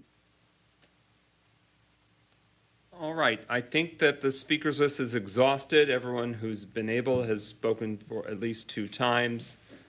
So with that, it moves to adoption of the resolution, the roll call vote. Resolution approving right-of-way use agreement with United Wholesale Mortgage. Everyone clear on the motion before us? All right, with that, roll call, Clerk Doyle, on adoption of the resolution approving right-of-way use agreement with United Wholesale Mortgage. Rutherford. No. Carrington. No. Goodman. No. James. Yes. McGinnis. Yes. Parker. Yes. 3 yeas, 3 nays. With that, the motion fails. The resolution is not adopted. Thank you very much for your time this evening. We are at number 8. Is there a motion to adopt the resolution to approve the final draft of the Pontiac Oaks Park Action Plan? So moved. Support. It's been moved by Councilman Rutherford, seconded by Councilman Goodman. So number 8, it's not that we wanted you to go last, but alphabetically, P for Parks comes later than the other departments. So thank you very much for your patience. This is now before us. We had a special presentation on the topic. We had a first reading, and we had the Parks, Recreation, and Public Works Subcommittee reviewing the Park Action Plan. This is now essentially the final draft for us to determine if this will be agreeable plan of action when it comes to the city of Pontiac. We give the floor to Mayor Greimel to introduce. Yes, thank you. So we've got our guests here from the Oakland County Parks Commission, and as we have discussed a number of times here at city council meetings, there is a proposal that was offered by Oakland County to operate Hawthorne Park, what has been known as Hawthorne Park, as part of the Oakland County network of parks. I think there are a couple things that are really important to emphasize. Number one, the park will continue to be owned by the city of Pontiac. Number two, it will continue to be free of charge in terms of admission. And so this is a great opportunity to, first of all, get Oakland County to make millions of dollars of investments into the infrastructure in the park, but also to take on the expense of maintaining the park and operating the park. And that, of course, frees up additional city dollars that would otherwise have to go towards Hawthorne Park to be invested into other city-owned parks in the city. The agreement was already approved by City Council and by the Oakland County Parks Commission, but what yet needs to be approved is the Park Action Plan, which is a plan about exactly what will happen moving forward. And so we're joined by our Parks Manager, Alex Zagorzuski, along with Chris Ward, the Director of the Oakland County Parks Commission, along with members of his staff. I'll allow him to introduce them with their proper titles. And with that, I'll turn it over to our Parks Manager, Alex Zagorzuski. Good evening, Council. So we're all here for the second reading of this Park Action Plan, and I'm here to introduce just the 3 representatives we have from Oakland County. As the Mayor mentioned, Chris Ford is here, followed with Donna Folland and Eric Coppin. Chris and Donna can help answer any of the questions we have regarding the action plan. They will definitely go through today the suggestions and changes that have been requested by City Council to be added to this plan. And Eric will be a great person to have questions for if you have anything maintenance wise. So with that being said, I will pass it over to Oakland County and we can go through the plan. Thanks, Alex, and thank you, Mayor, Mr. President, members of the council. And we don't mind being last. We're here for the long haul with the City of Pontiac. I just want to say how wonderful it is to hear all of the great things happening on so many fronts moving forward in the City of Pontiac. And we're very grateful at Oakland County Parks to be able to play a role and grateful to all of you through the partnership agreement that we reached back in June. Since that agreement was approved, we've been hard at work during this transition period that would formally be ended with the adoption of this plan, and the management responsibilities would be handed over to us. And, you know, in any partnership, trust and faith is very important. And so the way that we've tried to earn your trust and faith in that of the people of the city is by making progress in the park. And I hope if you've had a chance to come through Hawthorne Park in the last couple of months, you've beginning to see some difference there. We've been rolling up our sleeves almost immediately after the agreement was executed, making progress there, addressing some of the more priority issues in terms of condition. And in the next couple of months, we should reach a couple important milestones. We hope to reopen the restroom facilities. We're well on our way there. The fishing dock is being replaced, and I think we're kind of on track for the next 30, 45 days to have that project completed. We have some work already underway with the playground and hope to have some new features added to the playground by the by the spring of next year. But with the adoption of this plan, then it also gives us the green light to move forward with the larger improvements. As the mayor mentioned, we have millions of dollars allocated to invest here in the city of Pontiac. And I know you've already been over the plan at your previous meeting. Donna can address any specific questions you have regarding the plan, and Eric could, of course, address any issues as it relates to the maintenance of the park or some of those projects that are already underway and the timing of those projects. I know we had 3 specific issues that were brought to our attention.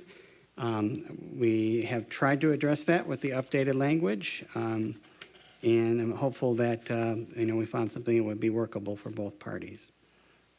Donna, do you have anything you wanted to add to that, or do you want to just respond to questions? Yeah, I'm happy to respond to questions. Okay. Councilman Parker, you have the floor. Thank you, sir. You said you was rebuilding the dock. Will it be in the same shape and format as it is now, or will it be expanded any? Eric, you want to address that? Sure, it'll be expanded. So right now we have... Microphone, I'm sorry. We have millions of eager viewers at home. I'm usually loud to pick everything up, but so we'll be expanding the size of it. So right now we have built the boardwalk out to where the floating sections are. So it's going to go out an additional 40 feet. So it'll be longer than the existing dock, and then it's going to make an L. So there'll be a whole fishing platform right at the shelf of the lake there, where we're going to come in. Our natural resources team is build even more fish habitat in that area, so that it'll be great for fishing. And the weeds on both of the sides will be clean? Yes, that's one of the plans that we're working towards, is opening up the whole shoreline, bringing out the phragmites, and bringing out the cattails and all those sort of things, so there's open views and open access to the water. And my final question, will there be boat access? Yes, so there is an existing boat ramp there. So where we built the new dock, the boardwalk section is wide enough that it can accommodate people to tie up their boats to launch. Although it is a no motor lake, it's a motorless lake, but you can tie up any fishing boat to the dock or your kayaks up to the dock, and there'll still be access on the other side for anyone to walk out onto the dock. Thank you. You're welcome. Oh, and thank you for the demographic information that you provided this session. But it was important. Thank you. Further discussion on the motion before us? Councilwoman James? I had a question about the demographics. Was the 51 under Hawthorne Park 10-minute walk, is that family, is that homes or 51 individuals? 51 people and 18 households. Okay. You might point All to the right. walkability access to the park, right? Yeah, Okay. that is, I could find that map. I don't think that would take too long. And There we could you go. also explain the diversity index, what that number means in terms of Hawthorne Park?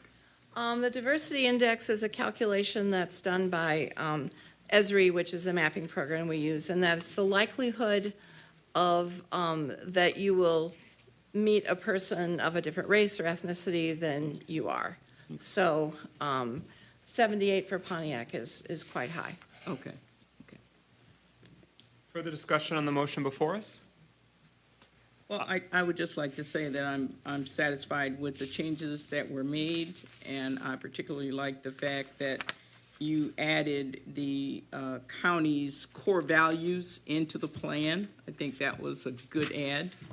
I don't know who requested that we add the legal description of the park, but I also think that was, did you ask for that to be? Well, it's something we all discussed, actually, yes. Yeah, I think that was a good add, so. It was also completing the plan. There were some missing pieces that we added in. Okay. But all of my concerns have been met. That's great to hear. Councilman Rutherford. Will the signs for the park be in both Spanish and English? Yes. Good suggestion. Second one is this. I appreciate that you took my suggestions about racial equality, diversity, and inclusion. I believe that everybody deserves a seat at the table at the end of the day, and I just appreciate what I'm seeing, so kudos to you. Thank you. All right. Hearing no further discussion, we'll vote. I'll just make the final note. The city council and the administration entered into agreement with Oakland County. The transition happened October 1st, just 2 days ago. And now with this park action plan, if adopted, would have a roadmap forward for the substantial improvements to this community asset. So history has been made for the first time in our city's history. Pontiac is home to an Oakland County park. And now the challenge and the opportunity to us is to make sure that works as best as possible for our residents to the highest degree. Mayor Grimel. Yes, this is certainly very positive for the community. I do just want to make a slight technical clarification, which is the agreement that was executed by the Oakland County Parks Commission and the city says that the transition will occur on October 1st or when the Parks Action Plan is approved, whichever comes later. Okay. So the transition did not quite get effectuated 2 days ago, is my understanding. Correct me if I'm wrong, but will be effectuated assuming this passes this evening. Well, that makes this roll call vote that follows now even more momentous. With that, roll call and adoption, Clerk Doyle.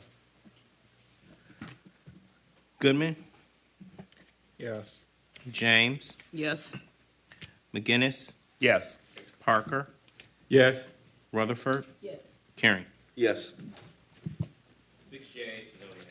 That motion carries. The resolution is adopted. The Pontiac Oaks Park Action Plan has been approved. And with that, Pontiac, for our first time in history, has an Oakland County park. All right. That concludes that item. And now we are at public comment. Pro Tem Carrington, who's up? Yes, thank you, President McGinnis. Ms. Beecher's right.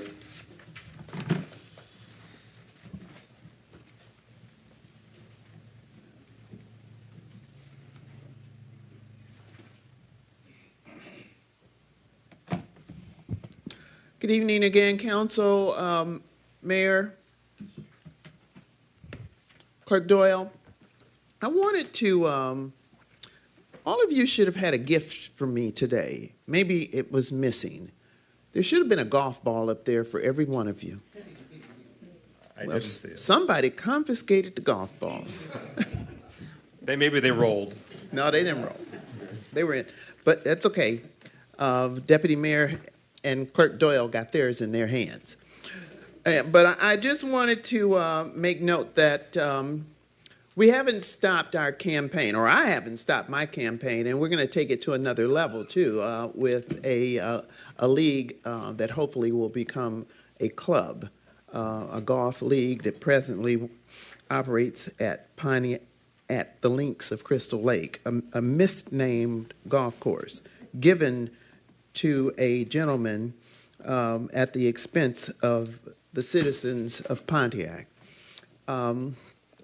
We've had some wonderfully warm days, and the golf course has been used tremendously this summer. General Motors was out at our golf course about 2 weeks ago, and literally people had to park along Golf Drive. Pontiac's golf course is a beautiful golf course. It is a gem in our city. It is a destination golf course for Detroiters, for suburbanites north of us, and it will continue to be that with the support of this council and our administration. I want you to start to think outside the box. We have more assets than you realize. You have a grants and philanthropy department that could be seeking some funds to help us purchase our golf course back. And I'd like for us to look in that direction. I know most people will say that per capita income in Pontiac is not that great, and maybe we lack the assets.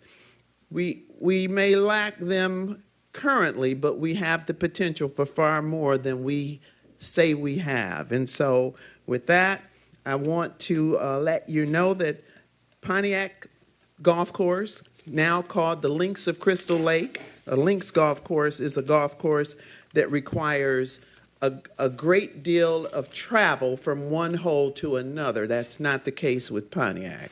It is a meadow golf course, MEADOW. And so I hope we can move toward supporting our golf course, but also as we support it, we need to zone it as recreational conservation. Thank you. Thank you, Ms. Wright. Dr. Deirdre Waterman.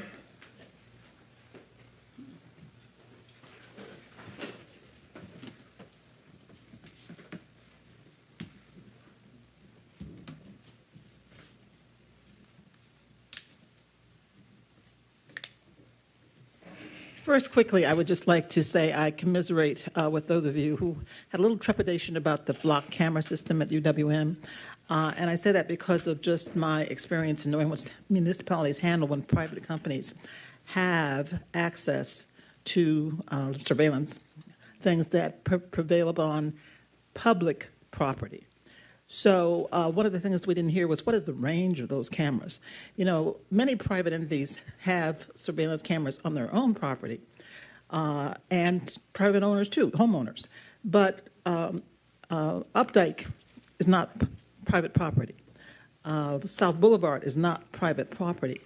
And they want to use our poles. So that makes the city liable too for some of those things. So there's such a thing as privacy, and I didn't hear the attorneys address that. Maybe that's why some of these things need to be worked up a little bit more before they come in. We have no idea what the range is and how they use those cameras. So I hear you that maybe that needs to be worked up a little bit more to answer some of those questions that maybe some of you were worried about too. The other thing I would like to say is, recreational marijuana, adult use marijuana has been postponed again.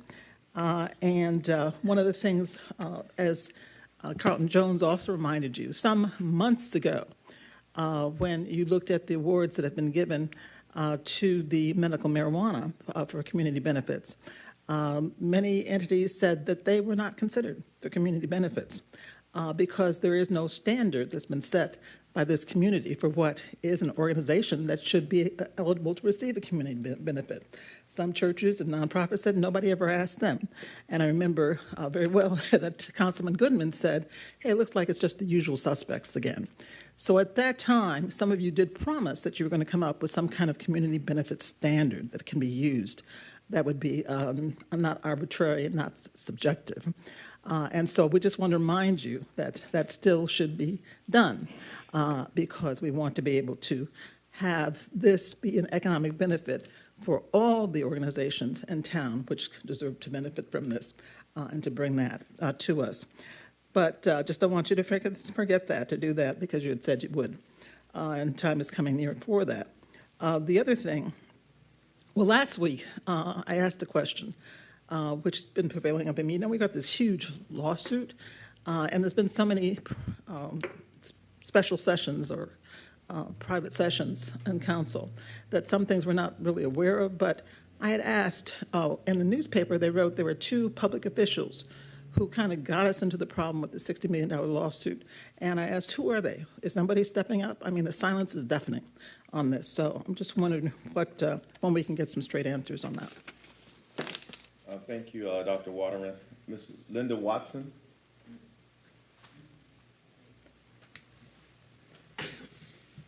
Thank you. I'm usually here for the retirees, which is still not settled. It's moving slow. But tonight I came because I wanted to thank you all. I've seen progress. The snow was removed. I've seen the street cleaning. The roads are going well, although I don't like that both of our main roads are now cut off, but that's a good thing. It's still getting done. So I wanted to thank you for the great job I think you're doing in moving this city forward. I also want to thank President McGinnis for his updates on what the council is doing. I also want to thank the clerk for his newsletter, which I found very informative. I also really want to thank the grants person who has been bringing in all of these dollars to our city. Now, I don't agree on the retirement issue, the Phoenix Center in downtown, but I think you're moving in the right direction, and I'm thankful for it. Thank you. Thank you, Ms. Watson. Mr. Robert Bass.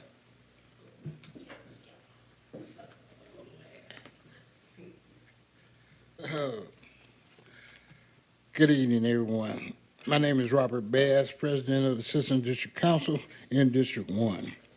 We are coming to you tonight to share with you vital information in reference to a building that has been before this council on previous occasions. 404 Highland Avenue, a pole barn, i.e. oversized garage.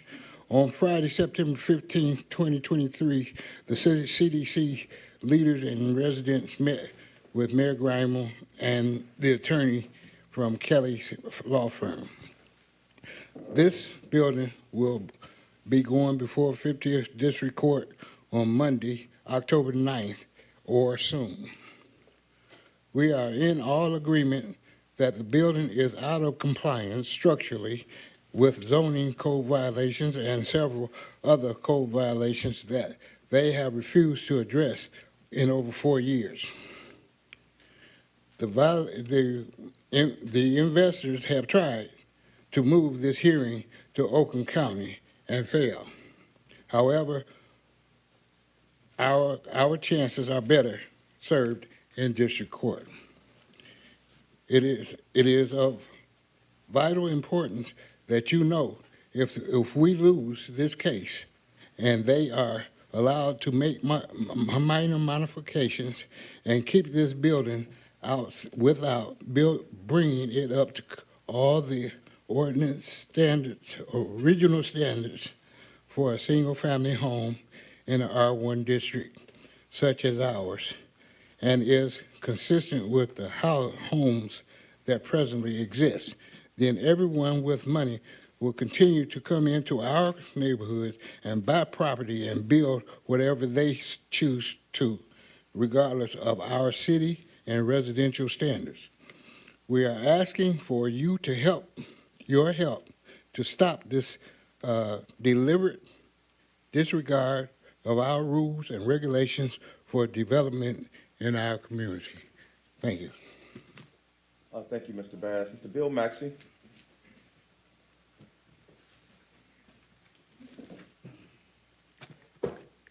I'm Bill Maxey, community activist and civil rights activist in the city of Pontiac. Tonight I'm wearing my community activist hat. Number one is good news for ombudsmen for the city of Pontiac. For the first time in history, we have two positions for ombudsmen paid by the state to make sure that our seniors, citizens, matriarchs, and patriots have the quality of life they should have.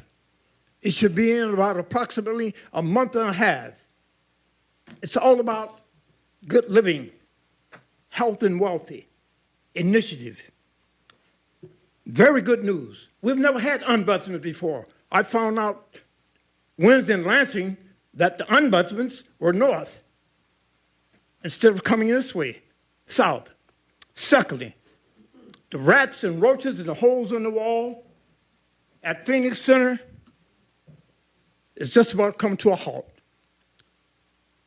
MSAC have worked with the code director, I want to call his name, downstairs. He has been to several meetings, address the center, the Phoenix Center.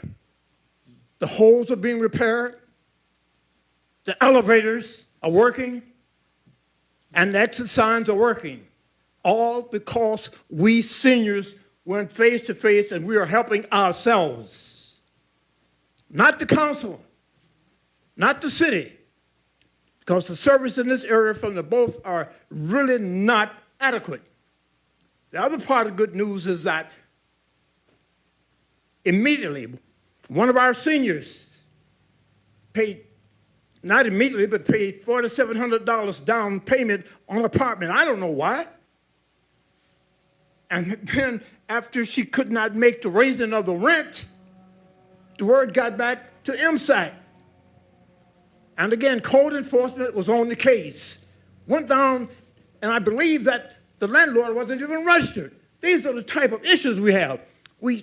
Tonight I watched this presentation, that presentation. When are you going to help make the quality of life for the seniors a lot better? And the most calls I get is that, I don't know, I'm ignored, it's no courtesy. But we're going to move ahead with service for our seniors and for our young adults also. Rent is rising. People are signing contracts over the telephone, and then the landlord raises the rent within 6 months, and they don't know about it. Then they want evictions. Again, like that $4,700, it's ridiculous. But it's not going to happen because we've contacted Lansing through our state rep, and we're going to have free legal service for the senior. That does conclude your time. So, with that having been said, I know back of the bus 3 minutes isn't enough for all I have, but that's just some of the positive things that are going on. Our ombudsman, that does and we're conclude at your time. The Phoenix Center, and it will be more. Thanks for the back of the bus comments. Thank you, Ms. Maxey. Ms. Billy Swazer. Ms. Lori Bishop. Ms. Renee Beckley.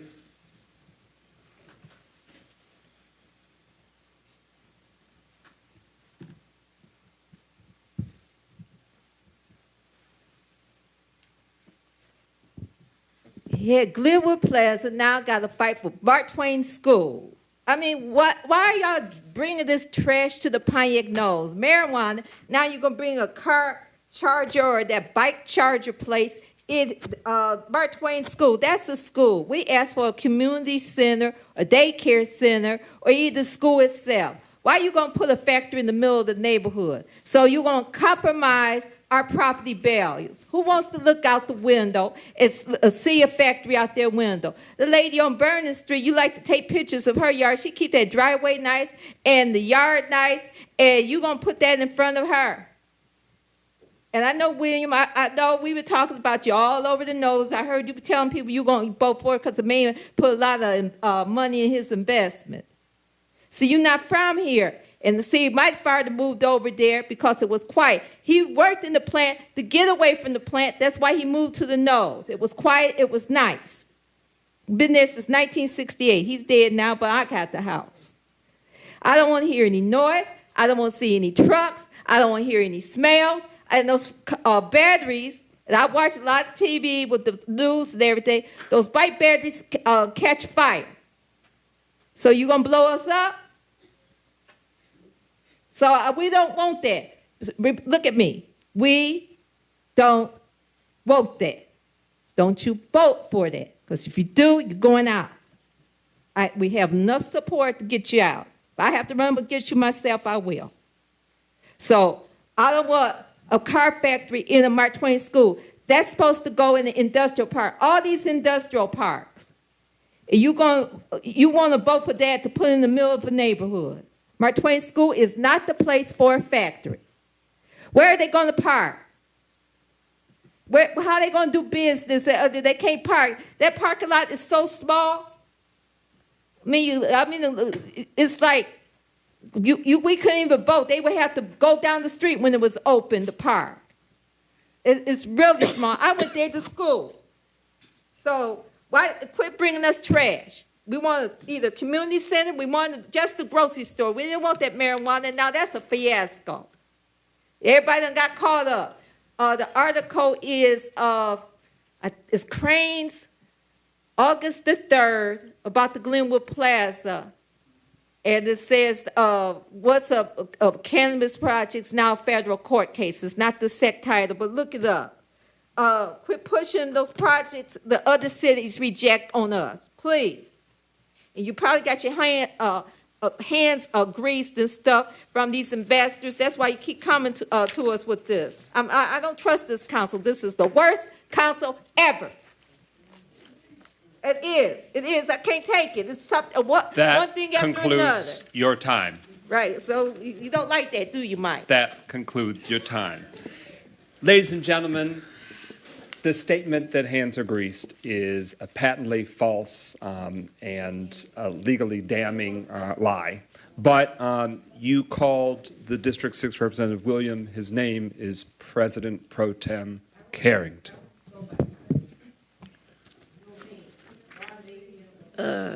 Point of information. A point of information, Councilwoman? What's the rule for audience responses? The rule is that when somebody has the floor, they alone have the floor. So the member of the public had the floor. Their time is concluded. Who's next? Yes, Ms. Jackie Curry. Okay.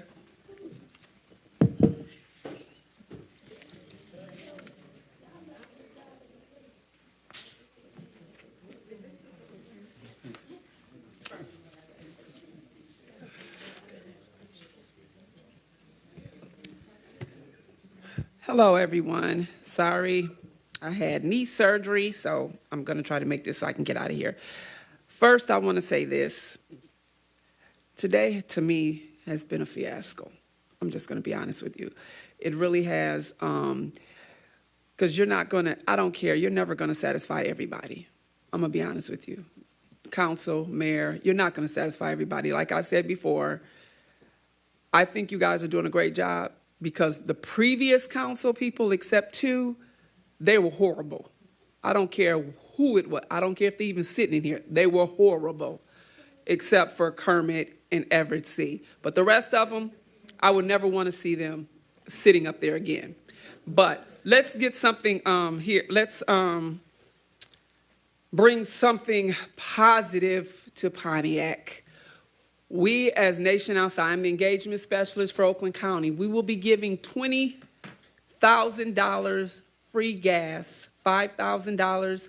We have chosen 4 gas stations, October 22nd, okay? And it's going to be, which is on a Sunday, from 10 in the morning to 5 p.m. We do need volunteers. We still need volunteers. The shifts are from 10 to 1:30 and 1:30 to 5. We need something good. I mean, I just see a lot of attacks here. I understand earlier, you know, what was going on, and that's fine. You know, everybody has to speak their own opinions, or whatever, how they feel. But like you said, the outburst and things like that, today was a fiasco to me. But I hope you guys, our 4 gas stations, which mobile gas station on Woodward M59, you already understand the incident that happened there. 2 of their pumps got taken out, but they will be replaced. That's one of our locations. Our other location, it will be on Featherstone and Martin Luther King, and also the other 2 gas stations, Sunoco and Mobile, in front of the high school. This will be October 22nd from 10 to 5, and we do need volunteers. And the phone number, if you would like to call and volunteer, and whichever, it'll be 248-993-6389, and everybody will not be pumping gas. You'll just be out there greeting people. Hey, get to know your community, people that's coming in, especially our older generation. If you have a business, we are asking, if you sell food, pies, cakes, whatever, come out and just be supportive of the community. That's what we're here to do, is to be supportive. So that's what we're doing, and giving free gas, and I hope this is something positive, because I'm tired. And have a good night. Have a good night. Thank you, Ms. Curry. Mr. Carlton Jones.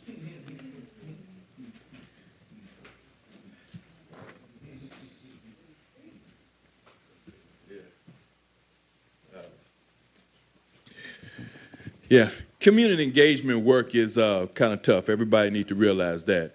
And I think that hopefully that at some point in time, it's not saying the people who come up here are very negative. It's just some of us who are very active have some passion about things. And one thing I was saying, that we have to be careful as elected officials, and I say you all especially, because sometimes you can have your personal feelings, but what is the feelings of who you represent? Now, that flock system could go any way, but the majority of people, I think it was press and stuff, they was talking about what citizens. And I know when you got these big companies here, it's hard to make this separation between satisfying these big companies and what people here in the city think is best. So just keep that in mind, because it's not always your decision. And I know that was in your district, President, so I know you felt it, but what did your citizens in that district feel about that? Because sometimes you got to check with the citizens to see, what do y'all think about this? Because you're supposed to be our representative. I want to say this because one thing came up before, and I just have to speak to this. We got some great talent here in Pontiac. These people who come in here, and I'm going to tell you, some great people, and they're almost like experts. Now I say this, doctors, we hold them high, but doctors don't know everything about all doctrine. You got different types of doctors. Lawyers, they know a whole lot, but they don't know everything. There's different types of lawyers. Now, I'll tell you, Chuck Johnson, I've been knowing this man for construction. He's been dealing with construction for almost 50-plus years while I've been knowing him. And I tell you what he talks about, he knows what he's talking about in the construction arena. Do he know everything? No. I have seen bridges being worked on, being shored up, and still used in situations where you don't have to shut them down. They do it right now. You could shore up a bridge while it's being worked on, and it's still usable. So don't think that a company could come in here and say it can't be used. Okay, it's true. Let's shore it up till we can get it fixed, but it can still be used. What Chuck was saying is very true. We got people around here, Mr. Bass. He comes for you all very humble. This man is almost an expert in a lot of things he's talked about. Gloria Miller, she worked real hard around here for the city. She's not just a citizen around here want to have to run her mouth. She's talking about some real things. These are people we sometimes overlook. What happens is us activists, you all sometimes kind of shy away from us. I don't know, I need to have me. Just having people talk to me a lot of times. They don't want to talk to me now because I'm an activist. I come down here and engage. I got 3 minutes, though. I got to wait 3 hours for 3 minutes. That's okay. It's okay. I get it. But one thing I want to say, this road work going on, we need sidewalks over there on Golf Drive. Mayor, I mentioned this to you before. When they're doing that road, we need sidewalks over there. It does conclude your time. And we need to also make sure, we want to make sure when these road work is going on there, people need to know, they need to know the way that the road's going to go so we can get from point A to point B. Thank you. Mr. Chuck Johnson. Thank you. Thank you very much, and good evening, ladies and gentlemen. Those of you here in the audience, somebody left a little doodad up there. Hold my seconds, man. Okay, for the doodad, I'll hold your second. I think I was kind of criticized last week by the deputy mayor and maybe a little bit of James as to some of the words I used you call cuss words. Shit and damn is not cuss words. If damn is a cuss word, you just cussed tonight, Chair. If you remember, run the tape, you'll know. There, you ain't got to answer. Wait. Damn is not determined as a cuss word under the rules and procedures. Well, then don't check me on it. Don't check me on it because I'm going to use it, and I'm going to use any of the other words I want to use. All you got to do is kick me out. I'm willing to go back out the door. Now, I don't want to waste all my time debating it, S-word is not because I will kosher. cuss. Now, that would be in violation of the rules and procedures. If the mayor says that there's other engineered studies that you have or you took or did whatever, I'd like to know where I can go to get copies of those engineered studies and by the companies that perform the work, Mayor. Carlton, you was right on.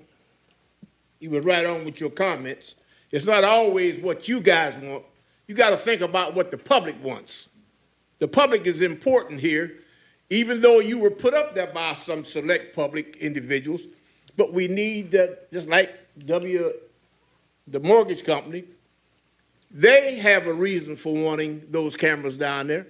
And I think what they should do is come back and do a town hall and find out just who all want these cameras in that vicinity and who all don't want. Who cares if the next guy wants them?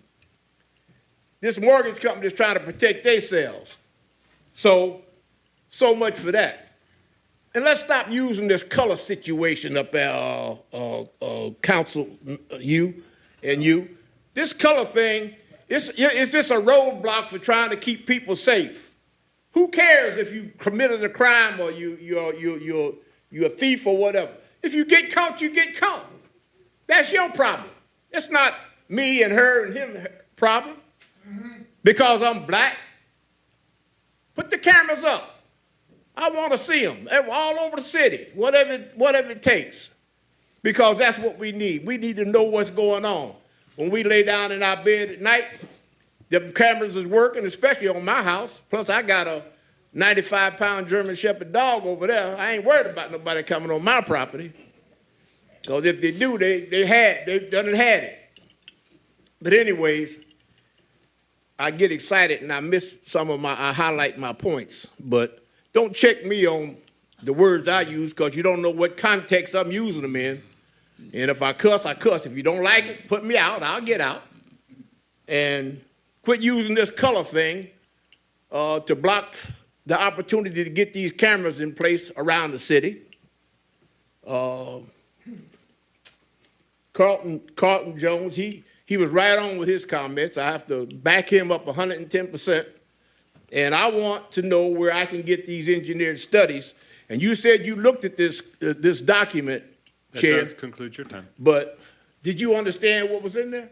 Did you look at the picture? Answer me whenever you speak make your comment. But I don't think you understood either. Thank you. Thank you, sir. Minister Veronica Taylor.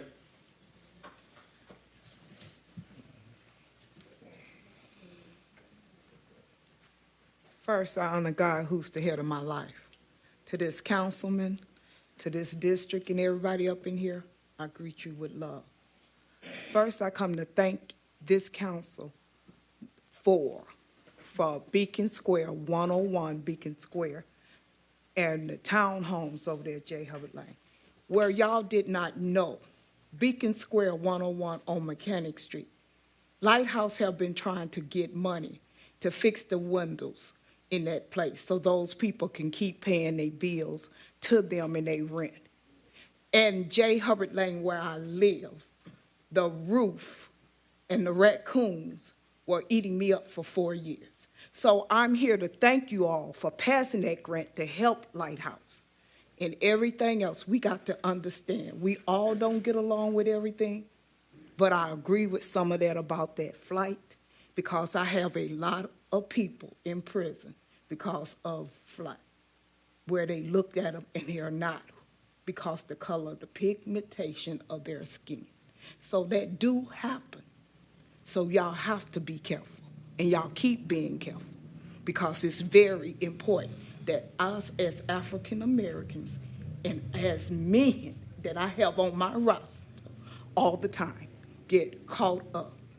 But y'all need to make sure what they're doing at all times. I have over 80,000 African American people in jail for things that they have not done. And due to the prosecuting attorney, Karen McDonald, started the Black Racist Justice Board that I sit on with our Chief Judge, Cynthia Walker, I want to thank, and our own Pastor Parker. We are trying to make change. So I need you all to really look at these things in a good, clear eyesight. Thank you, and may God bless you. Thank you. Ms. Gloria Miller.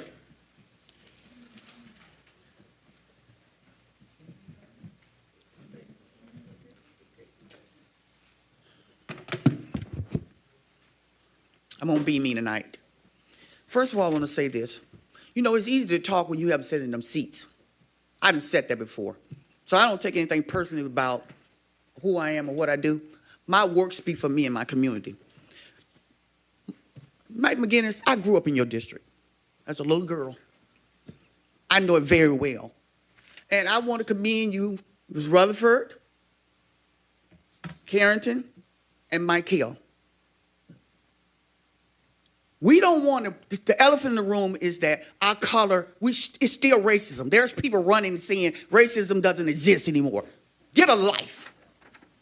I live in Pontiac all my life. Yes, they're gonna stereotype us. I got nieces, I got nephews in this community. They not bad kids, but you know, let's keep it real. We got some kids ain't right, but they ain't bad kids. We don't protect them, who will? I grew up on the east side on Wilson Street. The people I used to know, no way in there. Well, is hell a word? Is that a bad one? No way in hell do they want that over there. Because you're going to stereotype our people. That's fact. That's just fact. And another thing is, I'm disappointed in the person spoke earlier that in the council. I'm troubled. And I'm talking to the citizens of Pontiac. I'm troubled by some of the things you guys are passing. You know, it's very important to let people that know the community. You got to know this community. I know it. Mr. Maxey, Bass, we know this community. And Carlton, we only come up here because I get calls all day. It's like I'm still on the council. But I go help. I'm going to do it until I die because I want to help them. But the things, some of the measures you're passing, you would never pass them if you know the city like I did. Voting for a clock over on the east side, and I'm going to tell you right now, Councilman Parker, don't try to bring that on Updike. That's where I'm at. Talk to the people in the community first and see where you know what you're talking about when you see it. Have you talked to the community? Did you go out and do a survey before you put this clock stuff up? And no disrespect to the mayor, but he don't live here. He's just written downtown. And in 4 years, he's gone. And you guys are stuck here with me. Because I'm never going to let you forget it. That's all I'm saying. Think about the community. I don't work for myself. I don't need nothing. God got me. But it's about the people. And I am sick and tired that we're not being listened to. And one of these days, you're going to remember this because you're going to pay dearly for it. because you're going to not always sit on that side. My work speaks for itself. When I go out in the community, I help people. Don't want nothing that has changed. And Mr. Maxey, you're right. This community is hurting so bad. That's what I'm doing most of my day, all through day, is trying to help young people find some housing. That does conclude your time. Thank you, Ms. Miller. Ms. Pastor Kathy Desiree. And for a housekeeping item, no, I would not consider hell a high crime or misdemeanor of a word. The golf course. We keep giving away our assets. We keep selling off our assets. Somebody in the building that I live in said to me the other day, black people don't play golf. Why do you care? I said, what did you look at Tiger Woods lately? I mean, come on, people play golf of every nationality, every color. That's a good golf course and needs to come back to the city. On The Voice, we have a Pontiac girl who got a 4-chair turn this week. She sounds like Minnie Riperton. She's incredibly good. And I was delayed coming out and I left her name at home. But she is amazing. So if you want to find out who she is, watch The Voice, because she could win. The 3 lanes going west and the 2 lanes coming east. Many years ago, it was 2 and 2. When 59 became like an expressway, a throughway all the way over to 94, they added a lane that would carry the westbound traffic that was going to Telegraph north. That was done to ease the traffic situation. Now you want to take it away? It's crowded over there all the time. And now you're going to put them into the regular through lane. It doesn't make sense.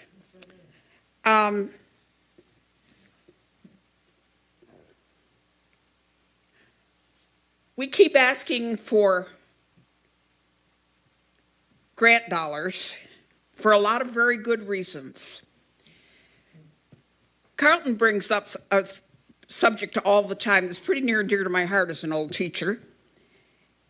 We need to teach kids some on-the-job training that they can use when they get out of high school. They need to learn how to put a nail in a wall. They need to know how to hang drywall. They need to know how to put a plumbing pipe together. There's plenty of money out there. We need to get some grants and start getting money for our kids that we can actually teach them a trade. How do you get a city out of poverty? You teach them how to work. And our kids need that kind of thing. And I'm just hoping that somebody hears that. Pedestrian islands. We have one on Perry now. Has anybody seen anybody in it yet? No. You have. Okay. But you're probably the only one who has, because I go up and down there every day waiting to see somebody cross on that island. And that lane with the hash marks, that's a wonderful right-hand pass-you lane, because that's all I ever see anybody do in it. When they want to get around you and you're not going the speed they want you to go, they come around you on the right, down that lane. Someday, somebody's going to get hurt there. That does conclude your time. Andrea Mann.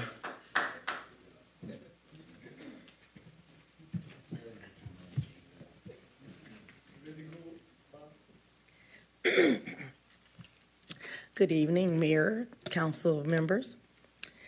I was at the meeting that Robert Bass was talking about a couple of Fridays ago, and I was one of the people, if not the main person, that complained about 404 Highland because it's next door to me.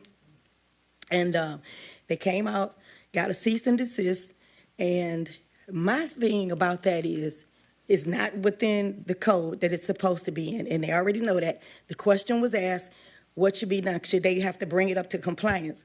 Well, that question wouldn't have been asked of a residence. If you build something that's out of code, it's going to be torn down. You know, you don't have that option. And so I don't see why they would have that option either. I don't care how much money they put into it. They knew when they built it, it was out of specs. They deceived us on purpose. And another thing that they did was when I was complaining about the surrounding, when the grass was like this high over the fence, I heard that they was getting tickets. So I had came in here several times and talked about all of the raccoons, the possums, and everything that I was getting in my yard from their yard over to mine. So what he did was came out, he brought a digger, whatever it is, to clear only around the house or barn, garage, whatever you want to call it. He cleared around there, but he was talking to me, telling me, oh, yeah, you know, the mayor wouldn't let me do it. He's got a lawyer keeping me from doing this, that, and the other. When the cease and desist clearly said that he could clean the property, but he was not doing it, and the grass was steady growing higher. So he cleared only around that part, took a picture of it, and left it like that, pushed all the dirt over by my fence, by my house, so it's like 3 tall hills of dirt. They've even grown grass now. And they have a family of deer living over there. So it was deceptive in the first place, and he knew it because he made me think that he was cleaning it all up and didn't, and he blamed it on, you know, the city, that he couldn't clean it. So I didn't like that, so I know right out that he's a liar. He's not trying to do anything to improve that property. And the second thing is, like, people are always coming in wanting us to make concessions to do the things that they want to do. We don't get that opportunity. About the bridge, there was a couple of days ago, I was getting ready to go onto South Boulevard, and there was a train coming. Just as that train almost finished coming, another train came. And so it's 2 trains, so you're sitting there and sitting there and sitting there. So then finally 2 cars get to go. And then another train came. So what is going to happen when there's an emergency or maybe a fire or something, and you have to go all the way back down Updike to get onto Woodward, to go all the way down just to get to the hospital? And about the, well, my time is up, but the security, they can do better with security for, UWM. They don't need whatever that is they're trying to do. Thank you. Ms. Marie Thomas.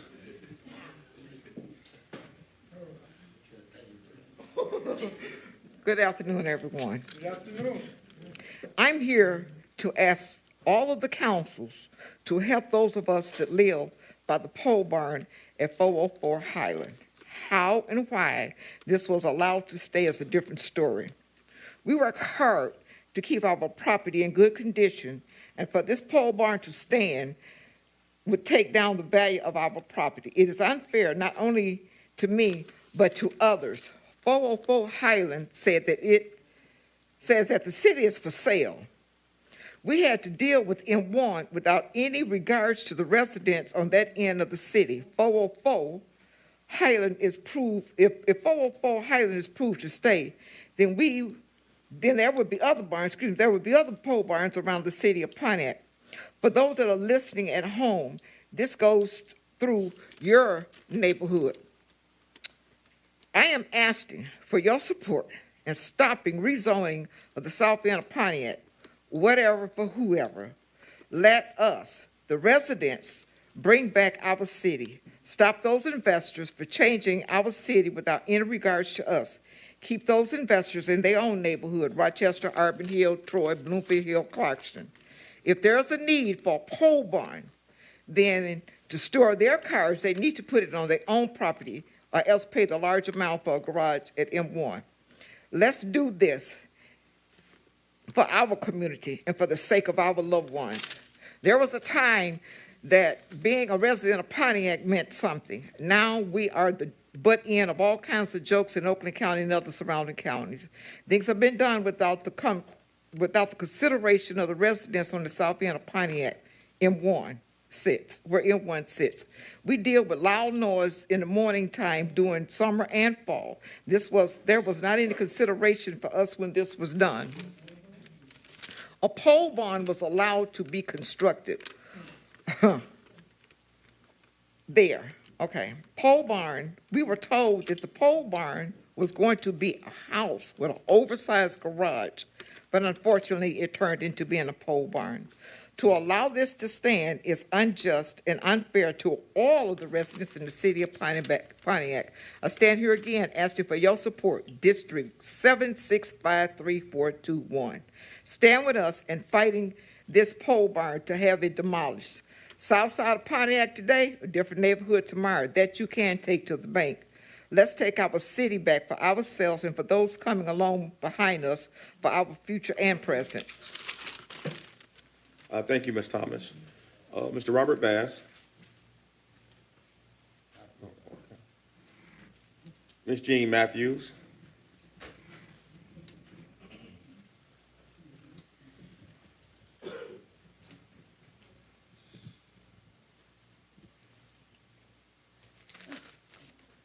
Good evening. President McGinnis, Pro Tem Carrington, council members, mayor, deputy mayor, and Clerk Doyle, Jean Matthews. Just a couple of things, but the first thing I'd like to say is I have a prayer. It's a heartfelt prayer for our councilwoman, Melanie Rutherford. And to you, Councilwoman Rutherford, and to your family, I pray that God will continue to uplift your mind, body, and spirit in a mighty way. Also, a continued prayer for the city of Pontiac, this administration and council, that you will continue to work together to ensure the citizens of Pontiac that we will live in a healthy, safe, clean environment, and we have the quality of life that we deserve. Now, as president of the Harrington Hills Association, I have one quick announcement. The Harrington Hills Residents Association will have its fall meeting on Thursday, October the 5th at Harrington Elementary School gym.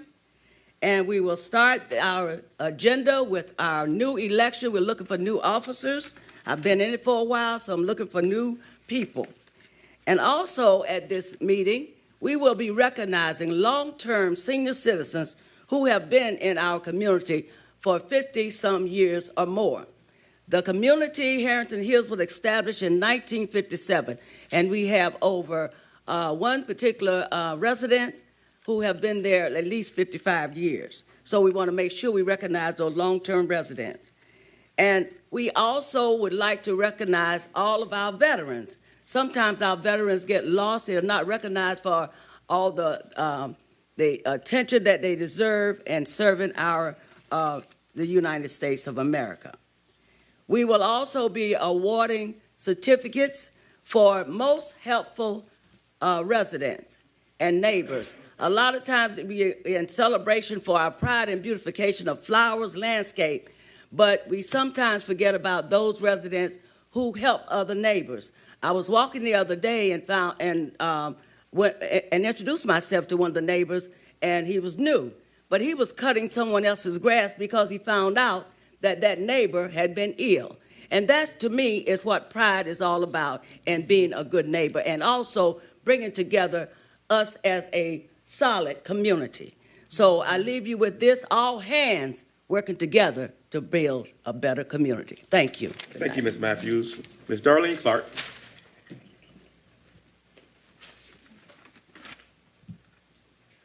Again, good evening, Council.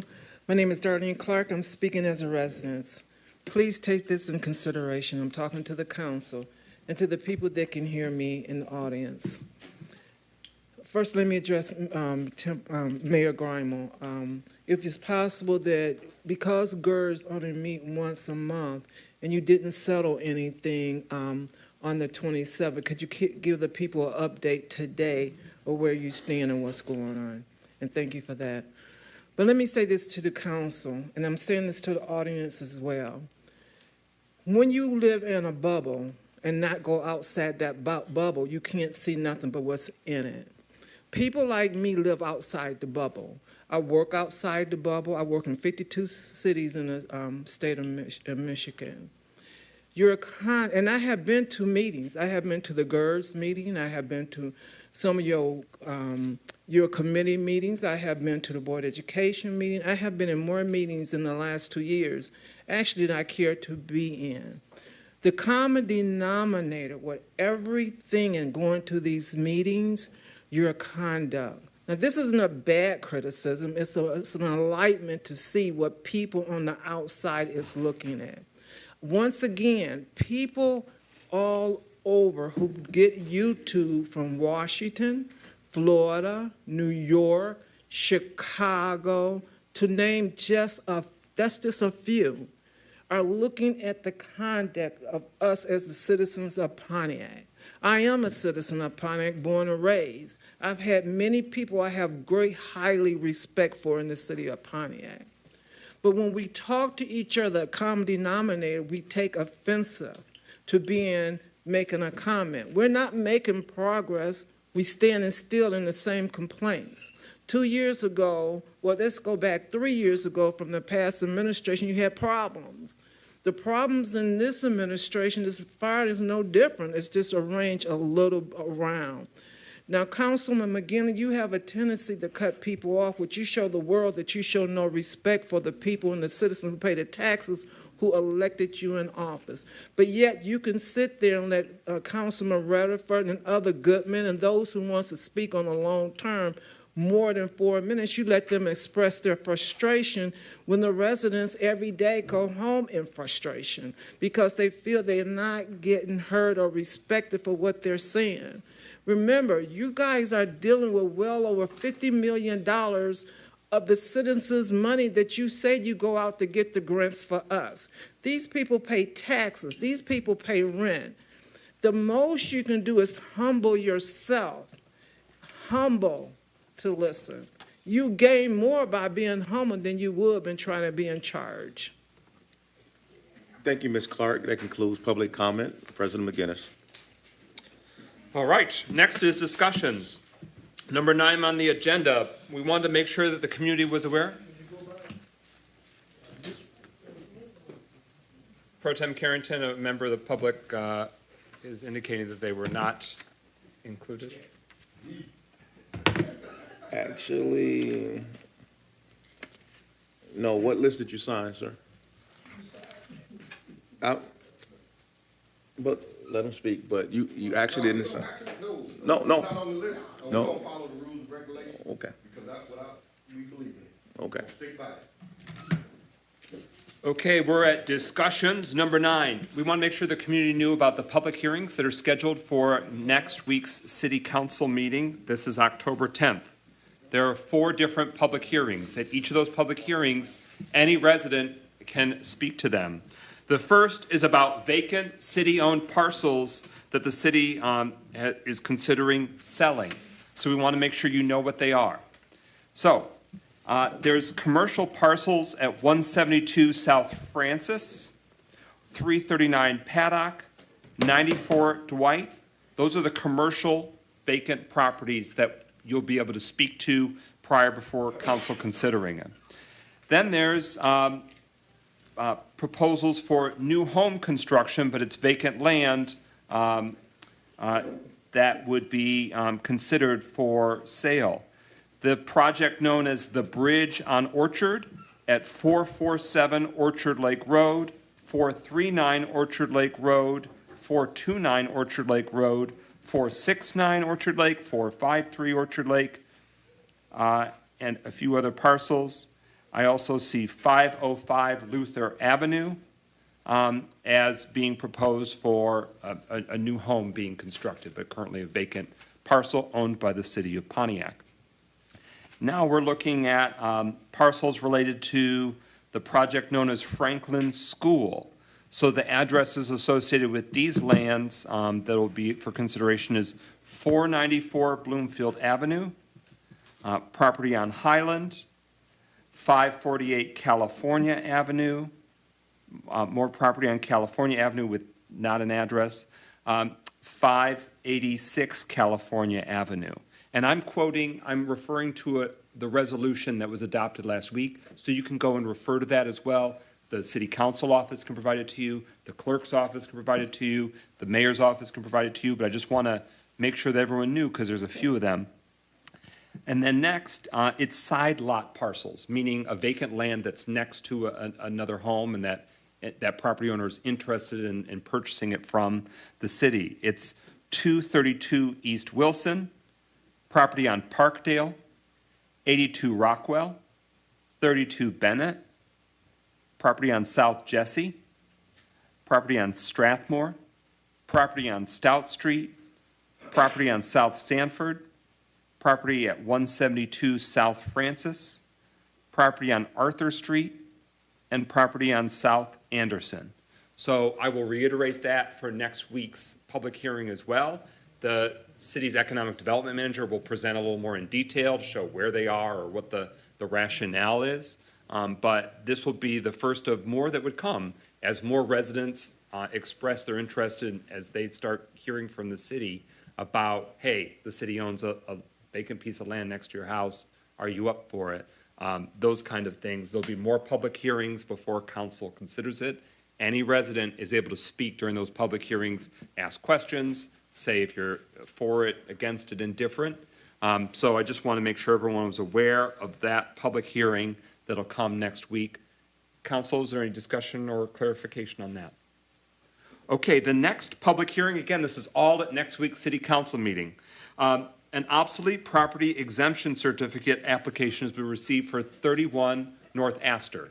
You heard us present, it came before the applicant, so a district was approved at that former Longfellow School, so now they're asking for that exemption that would pause the taxes at where they are at versus being able to increase for an X number of years, but that's a community decision that gets to be made and a public hearing is required. So that OPRA is the abbreviation for the Absolute Property Rehabilitation Exemption Certificate application. And so there's 3 different public hearings, one for 31 North Astor, one for 48 West Huron, formerly the Oakland Press Building, and one for 91 North Saginaw, which used to be Federal's department store. For a while it was called the Waterman Building, has different names now, it's just called 91 North Saginaw Building. So those are the 4 different public hearings that will be at on the agenda of the council at next week's city council meeting. Is there any discussion on that, or everyone clear on that? Mayor Grimal. Yeah, just a procedural question, and maybe it's for the clerk, but and I honestly don't know the answer. We were actually talking about this internally earlier this week. Does council need to vote to schedule those meetings, or can they just be placed on the agenda? They were scheduled, we voted last week. Ah, got it. By resolution. Perfect. So this is just me reminding about that action, because especially we didn't go into detail about all the different vacant land lots. I mean, a lot of it is, probably not that, stressful or is going to be contentious, but I still just want to make sure, especially since some of you may live near those streets, some of you may, also want to weigh in on that. I wanted to make sure everyone knew that. Yes, that was scheduled. And the clerk confirms that as well. Any further discussion? All right. If those listening or here tonight are interested, those hearings will take place next Tuesday evening, 6 p.m., City Council chambers here for our City Council meeting. Next, very briefly, just to remind everybody, we also voted last week to change the start time of the October 17th City Council meeting. That will be a noon meeting, Tuesday, October 17th, 12 o'clock p.m. And that allows for council members to participate, like all the other city councils in Michigan, in the Michigan Municipal League Conference for continuing enrichment. Any discussion on that?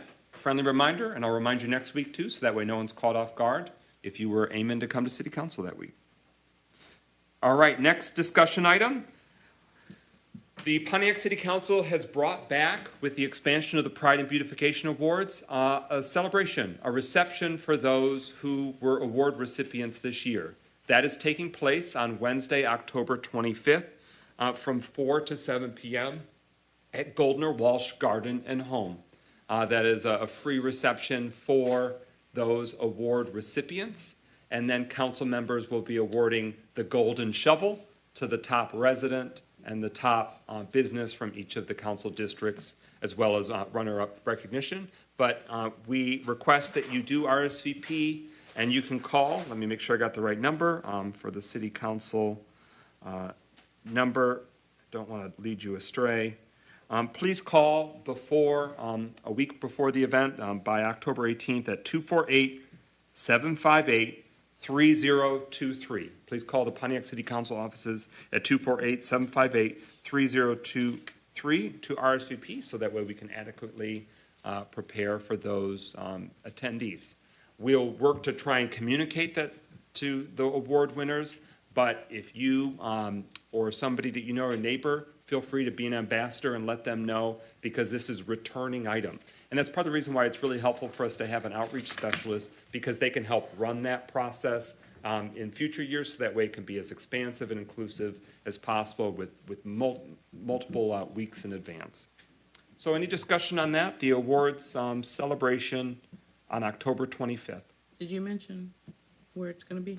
It's at Goldner Walsh Garden and Home, a long-running business that's in the business of helping residents beautify and show community pride. That's at 559 Orchard Lake Road. And again, there is some construction still underway for the bridge over the Clinton River near Bodette Park. So for those that live in Melanie Rutherford land of Washington Park, it's a struggle, but we also want to make sure that this business who's been struggling with that detour as well gets the love. But yep, Goldner Walsh. Time. It starts at 4 p.m. and at 5:30 is when there'll be the remarks and presentation of awards, but it concludes at 7. We intentionally want to give ample window so that seniors that don't want to be out when dark, they can participate. Those coming from work can participate. Those that have, Wednesday evening church activities, they can still participate. So that's the target for this year. Okay. Hearing no further discussion, the final item is just to let community members know that the Oakland County Pet Adoption Center, located in Pontiac at the county complex, they're full. They're full of animals, and they're very much in need of homes for dogs and cats. So if you were thinking about that, please consider them. They have reduced adoption fees through October 15th, in part to encourage the providing a loving home for strays before necessarily considering other options. Any further discussion on that? All right. Just very quickly, City Council communications, you can find them listed on the agenda, posted, and hard copies here. It's currently Hispanic Heritage Month, as recognized by the City of Pontiac. Tonight we voted to recognize October 9th as Indigenous Peoples Day. And that's it for what I'm going to read that's itemized, but I'll let you do that in closing comments. Mayor's Office, your closing communications.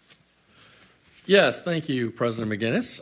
As you noted, Orchard Lake Road is still fully closed as a result of the work being done on the bridge on Orchard Lake Road that is over the Clinton River.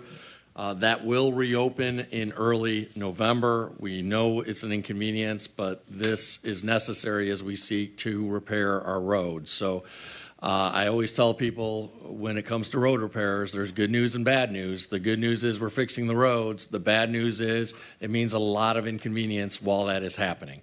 So I appreciate people's continued patience with that. I also want to remind people that we have the City of Pontiac's second annual Harvest Festival occurring this Saturday, October 7th, right here at City Hall from 1 to 5 p.m.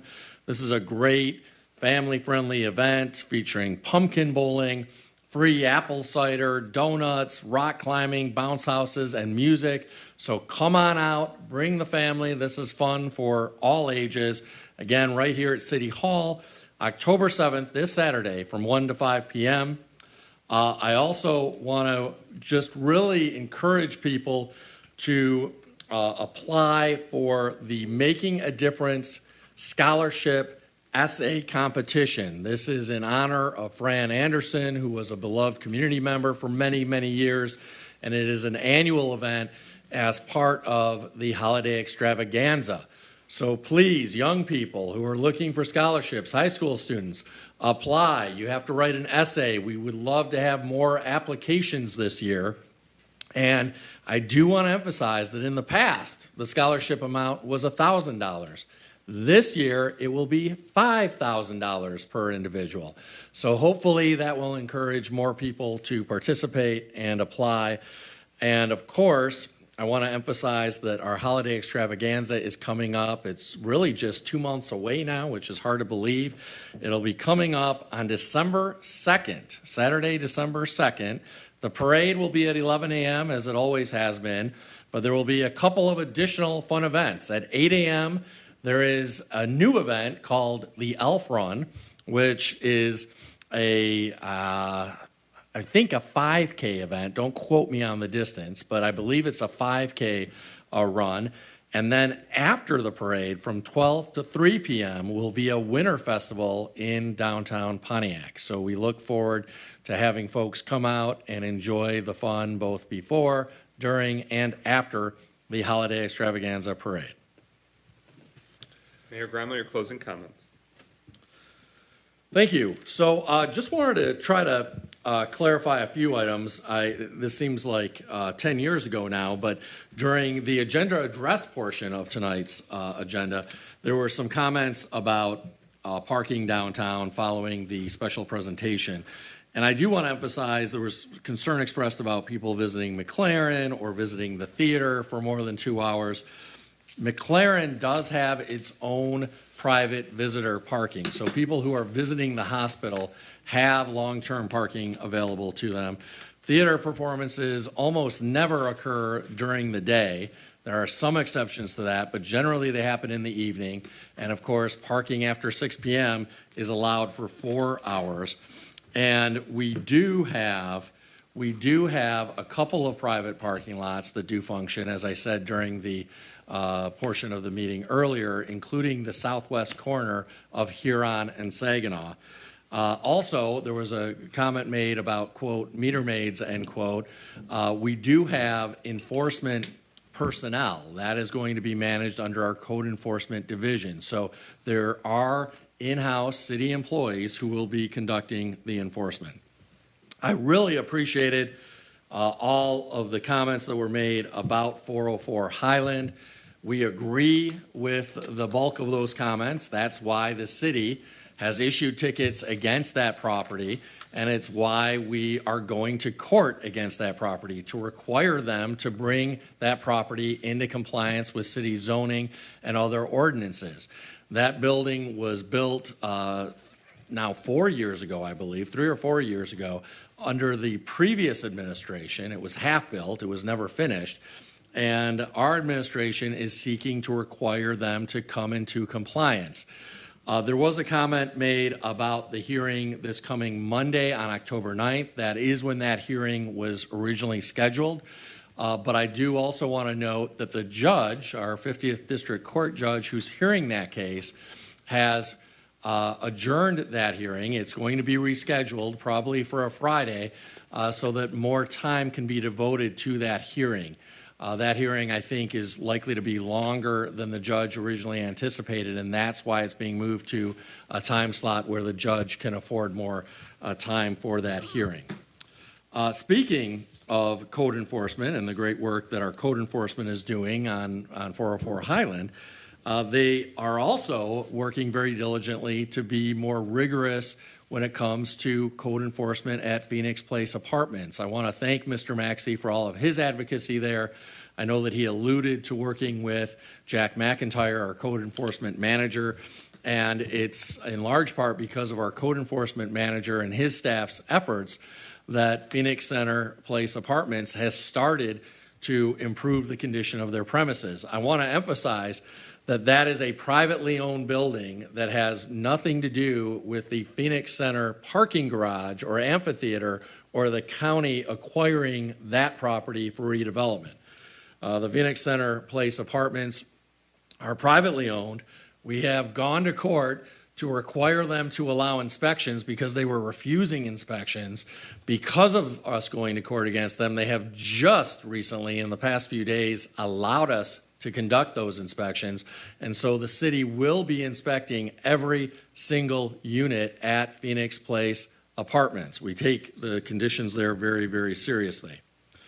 I want to correct some misinformation that was shared about the proposed rezoning of Mark Twain Elementary, as well as the history of Glenwood Plaza. I just want to emphasize that none of the 8 elected officials up here had anything to do with allowing marijuana at Glenwood Plaza. That occurred under the previous administration, and it occurred as a result of a lawsuit that the owner or developer of that property brought against the city.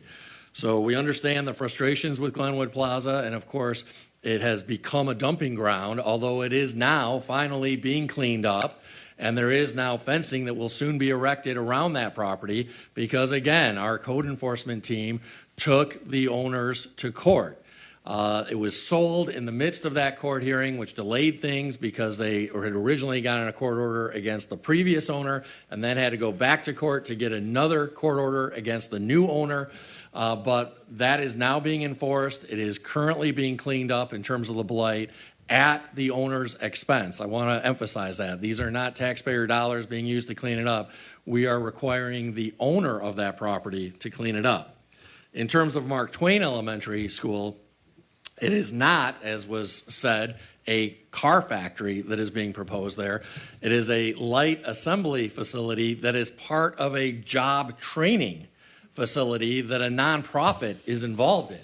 And so for those of us who care deeply about job training and workforce development, the proposal at the old Mark Twain Elementary includes job training and workforce development while getting rid of the horrible blight at that property. I also want to just touch on the golf course. I fully respect those who want to see it remain as a golf course. There was a comment made that the city is giving away assets or privatizing assets. I do just want to note that that occurred years ago, so I just wanted to clarify for those who may not be aware that that was done by emergency managers. And I fully understand the sentiment about believing that the city should seek all options in terms of rezoning or potentially even reacquiring that property. But the asking price has been quite high by the owner of that golf course. So about $6 million is what they've been asking for to acquire that golf course. So I do just want the public to be aware of the exorbitant amount that it would cost the city to try to reacquire that. The other matter that I want to, the other two matters that I want to just briefly touch on, actually three matters, is number one, I hear loud and clear the comment about installing sidewalks on Gulf Drive and Bagley. The work that is currently going on Gulf Drive and Bagley is underground infrastructure work, water and sewer lines that is being done by the Water Resources Commission. The city's work on the roads on Gulf Drive and Bagley will not occur until next year. The work done by the Water Resources Commission has to happen first, of course, because it doesn't do any good to put in new streets to only have them torn up to put in water and sewer lines. So first, the Water Resources Commission needs to finish its work, then the city will be doing the road work next year. I will look into exactly what the plans are in terms of sidewalk improvements there. Also, speaking of roads, I received a question earlier in the day about the color or brightness of new line striping. We are getting around the city and striping pavement new. This has been a big problem, particularly in certain parts of the city where lines have been very worn, up on Pontiac Road, for example, by Galloway Lake Estates. So we are getting around the city after many years of this issue being neglected to put down new striping on the streets. The guidelines for new striping has changed, and it now requires brighter striping. So you will notice that the yellow lines, the white lines, are going to be brighter than not only than the worn lines, which of course they'd be brighter than lines that are worn away, but the newly yellow and white applied lines will be brighter than the lines used to be when newly applied. So that's the explanation there. The guidelines have changed to try to make our roads safer. Lastly, I know that anybody who has any sense about them at all, anybody with two eyes and two ears understands all too well that racism continues to be very real in our society. We understand that that has long presented challenges with a number of bad apples in law enforcement, as well as employment opportunities and housing opportunities and a slew of other dynamics in our society. When it comes to the flock cameras, I do just want to emphasize that they are license plate readers. They do not involve facial recognition. They do not take pictures of people. They are only license plate readers. So I do just want to clarify that because I think there were some comments made tonight that might lead people to believe that somehow they were involved in facial recognition or other profiling techniques. And that's all I have, Mr. President. Okay, Clerk Doyle, closing comment? No comments, Mr. President. Okay, Councilman Parker, closing comments? Thank you, Brother President. I just want to remind District 5 of their meeting October 12th, 6 p.m. in the Lions Den of City Hall. It starts at 6 p.m. If you are unable to come, you can look at the city calendar, go to the second Thursday where our meeting is listed, hit our link, and you can find a Zoom link to attend via Zoom. If you need the number to be given to you, you can't find that, please give me a call at 248-758-3019, and I'll make sure that you get the Zoom link to be able to attend the meeting. I want to remind everybody about the NAACP Freedom Fund Dinner, which is October 13th at 6:30 p.m. at the Marriott Center Point. Please, for those of you who are interested, please come out and join us as we continue to honor those involved in the NAACP. One of the things I want to say is, and I want to certainly continue to thank Brother Carlton Jones for keeping workforce development prominent in all of our meetings. I believe he always talks about workforce development and improving and on-the-job training for our citizens in this city. So I want to thank him for that. As I sit and listen to the speaker who spoke about respect, I think you can't speak about respect unless you also speak about tolerance. Respect is a subjective term. What is respectful to you may not be respectful to me, but what is also, we all should have is tolerance for each other. Just because that's your opinion don't mean that that's my opinion, but I certainly can respect your opinion. And I think if we can learn how to be more tolerant of each other, we will make this city a better city. And yes, I have seen folks use that Pitt Island on Perry. I've seen the students from the school. I've seen some of the people that come from the apartment buildings use it. To me, it's an inordinate location because it doesn't help. It doesn't get to a lot of things other than that little gas station store. But yes, I have seen some people use it, and I just hope that as we continue to try to serve this city, that some people will remember when you sit in this seat, you ask for people to respect you. Now that you're not in the seat, respect the people that are sitting in the seat.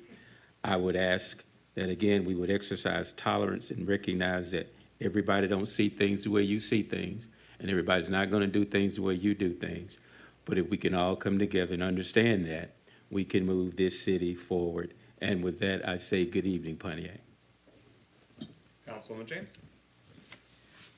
Okay, thank you, Mr. President.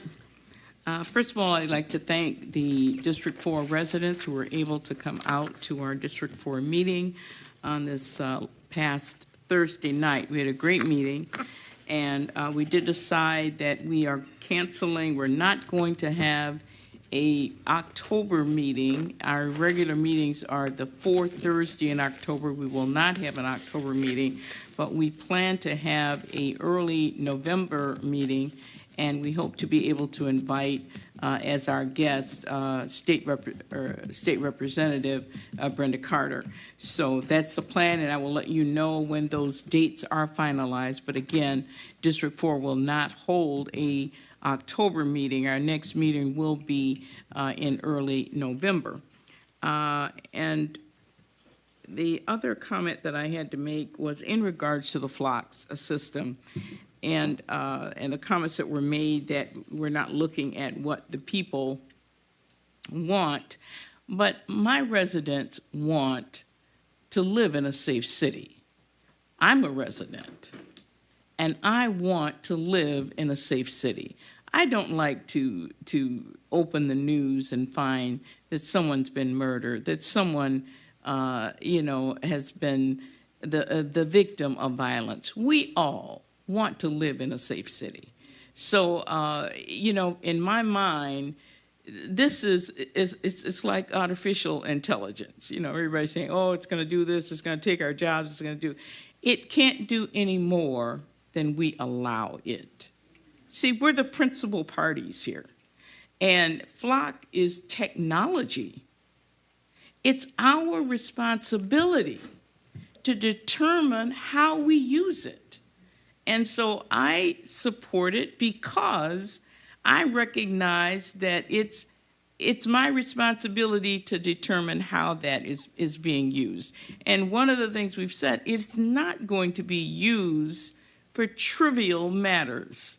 It's not going to be used to stop someone whose license plate is expired, and it will not be used for trivial matters. And if it does, then, you know, we as the people can say, no, that's not acceptable, and that's got to go. I understand that. But to assume that it's going to be used wrongly and not allow people to be able to do all they can to keep themselves safe, I don't think it's the way for us to go. I think we ought to take our responsibility to determine how something is going to be used. You determine what's used in your house. You determine what's appropriate in your house. And as a city council, it's our responsibility to determine what's appropriate in the city. So those are my comments. I do support my vote for the flock. I think that it makes sense for us. And I think, you know, when people say, well, you ought to ask your residents, I talk to my residents every day, and I've never talked to one of them that doesn't want to be safe, that doesn't want Pontiac to be a safe place for us all to live. So with that, thank you and good night. Thank you. Councilman Goodman? I feel like someone else is going to cover many of the comments that I want to make.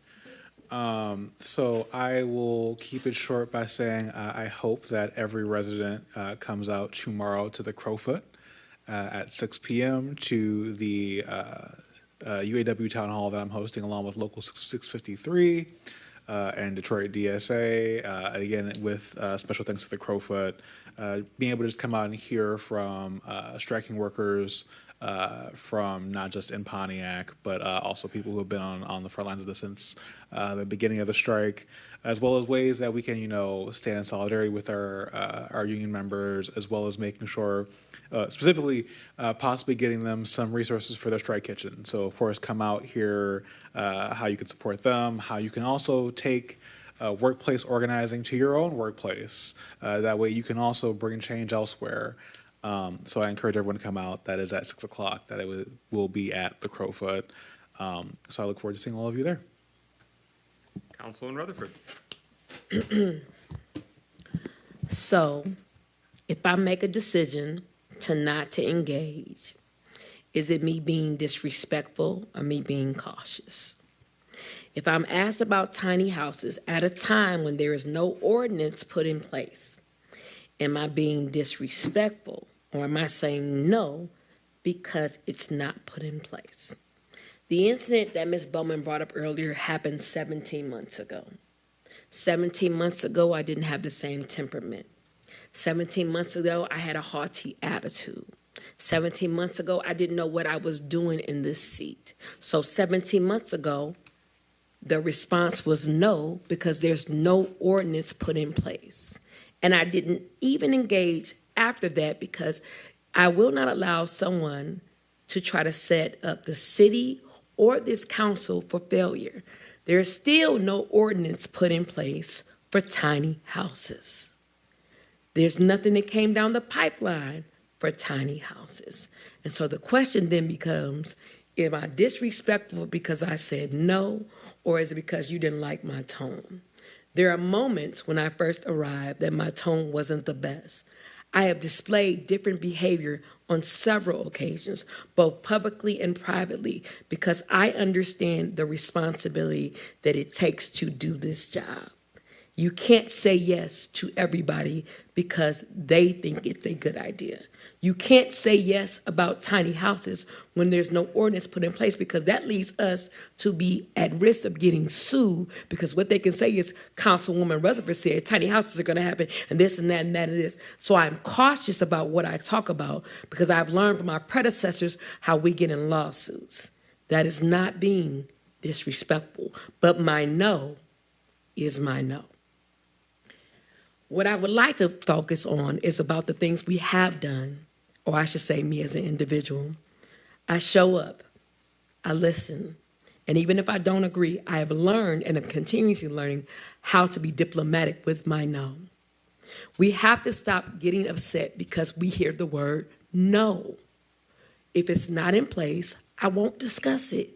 I will not discuss anything that puts this city and me as a councilwoman in jeopardy of being sued.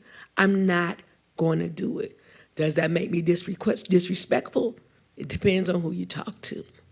I want to thank the 45 people who come to the District 1 meeting on Saturday. It was engaging. Mark Yarwood was there, who was overseeing planning, who was about to bring an ordinance down to talk about cottage houses, but not tiny houses, because it still hasn't occurred. I want to thank also Deputy McCray for coming and talking about how the crime has went down in District 1. We've actually had ratings where crime and drug sales have went down in District 1 under my leadership. That's what leaderships do. That's what leaders do. We make hard decisions and we get the results. I also want to thank the mayor today for helping me to engage again with the Phoenix Center. I thought he was going to mention it, but I will, because there's a real issue going on with the people that stay over there. There's a roach problem. There's a bug problem. There's a rat problem. There is a crime level, and they have one of the highest turnover rates in that building because the people are being underserved. So I want to thank you for helping me to assist with getting the steps done to make sure these things are happening. I understand the frustration about these roads. This has been in place since we got in office, and we have announced it for months. It is not to mess up the community, it is to improve the community, because you asked for results. You didn't ask for the nice, you asked for results. I take it personally offensive when people try to imply that our President Pro Tem does not do his job. I take it personally offensive because he's had to step in cases in my own district where I didn't know what to do and help me to facilitate and to navigate it so we can get the best results for the city.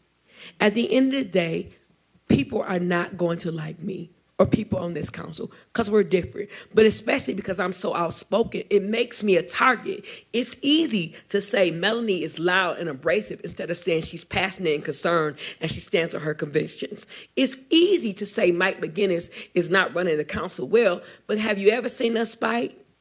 Have you ever seen us in the newspaper for doing things that would make us look in a way that is disrespectful to you as citizens? And some don't like what I'm saying because it makes them uncomfortable because I'm telling the truth. But at the end of the day, we are here to service the people, not ourselves. So let us continue to serve the people. And when there is a disagreement, just like I've learned the hard way, don't put people on display. People need to give us an opportunity to correct it. But you can't keep saying that things are not happening when there's proof otherwise.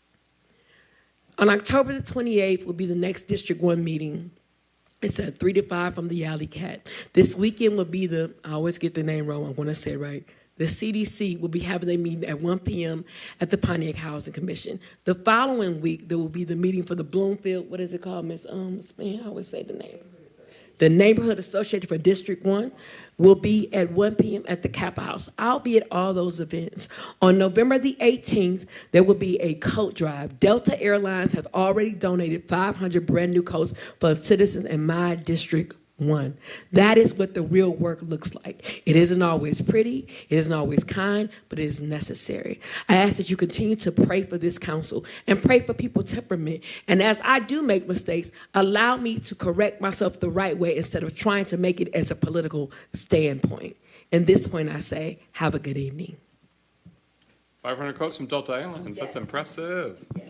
Pro Tem Carrington. Yes, thank you, President McGinnis. First and foremost, I just want to offer my condolences to Ms. Jacqueline Lee and her family for the loss of her son, Robert Lee, a.k.a. Pontiac Shakur. It's a tragedy when such a community activist actually died in this senseless murder here in the 6th District. District 6 community meeting is scheduled for Wednesday, October 11th, 2023, from 6 p.m. to 7:30 p.m. We discussed the facts about the Mark Twain project. This is something that I brought over 14 months ago to the project.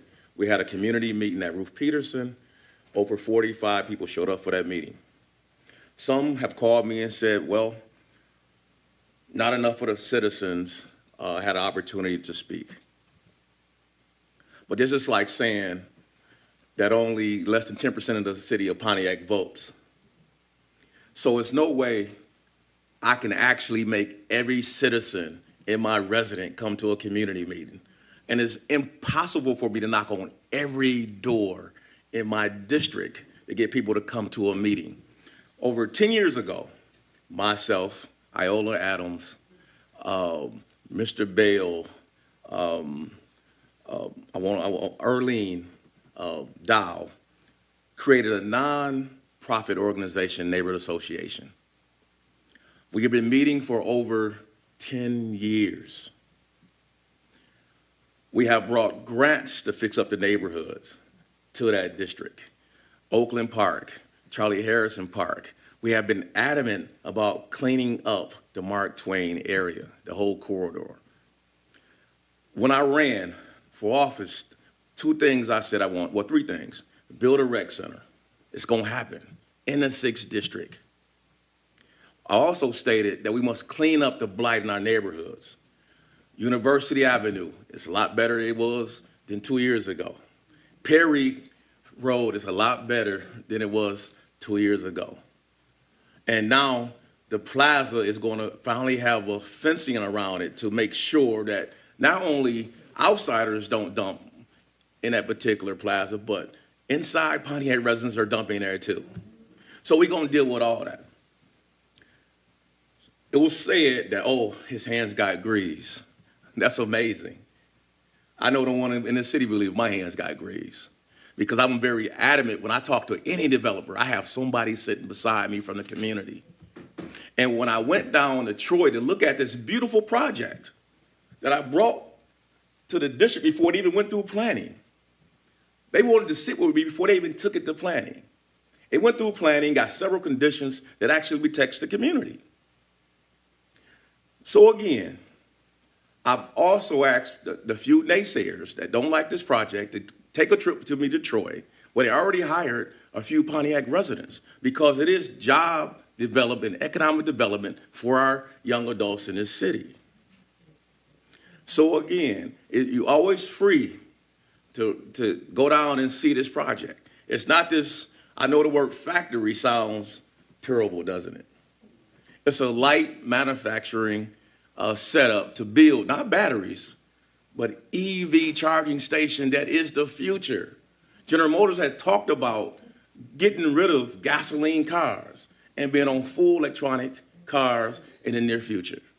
So either we think outside the box. In my district, we have all these dilapidated school buildings, Emerson, LeBaron, Mark Twain. It's not serving, the space is not serving our community. It's becoming blight. And if that doesn't hurt your property values, I don't know what. I used to be a real estate agent for several years. So blight hurts your property values. Economic development creates better outcomes for our citizens. And that's why I do support this project. And come out to the District 6 meeting. We're going to explain this project all over again. Just earlier today, I sent out 56 people the information. I'm not afraid to talk about any project that I support.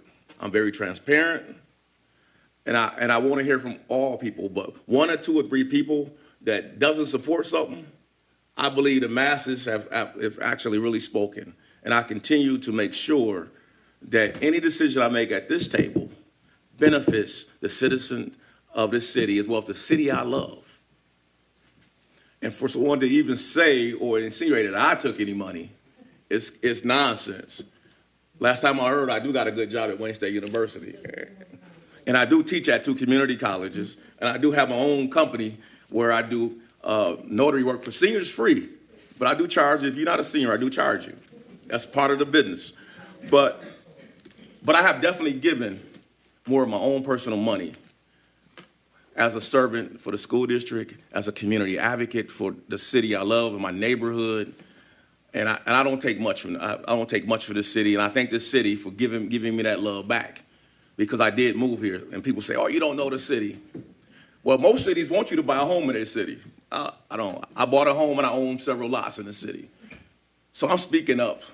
I'm speaking up and trying to make a difference for my residents as well as the city of Pontiac. And good night. I love everyone.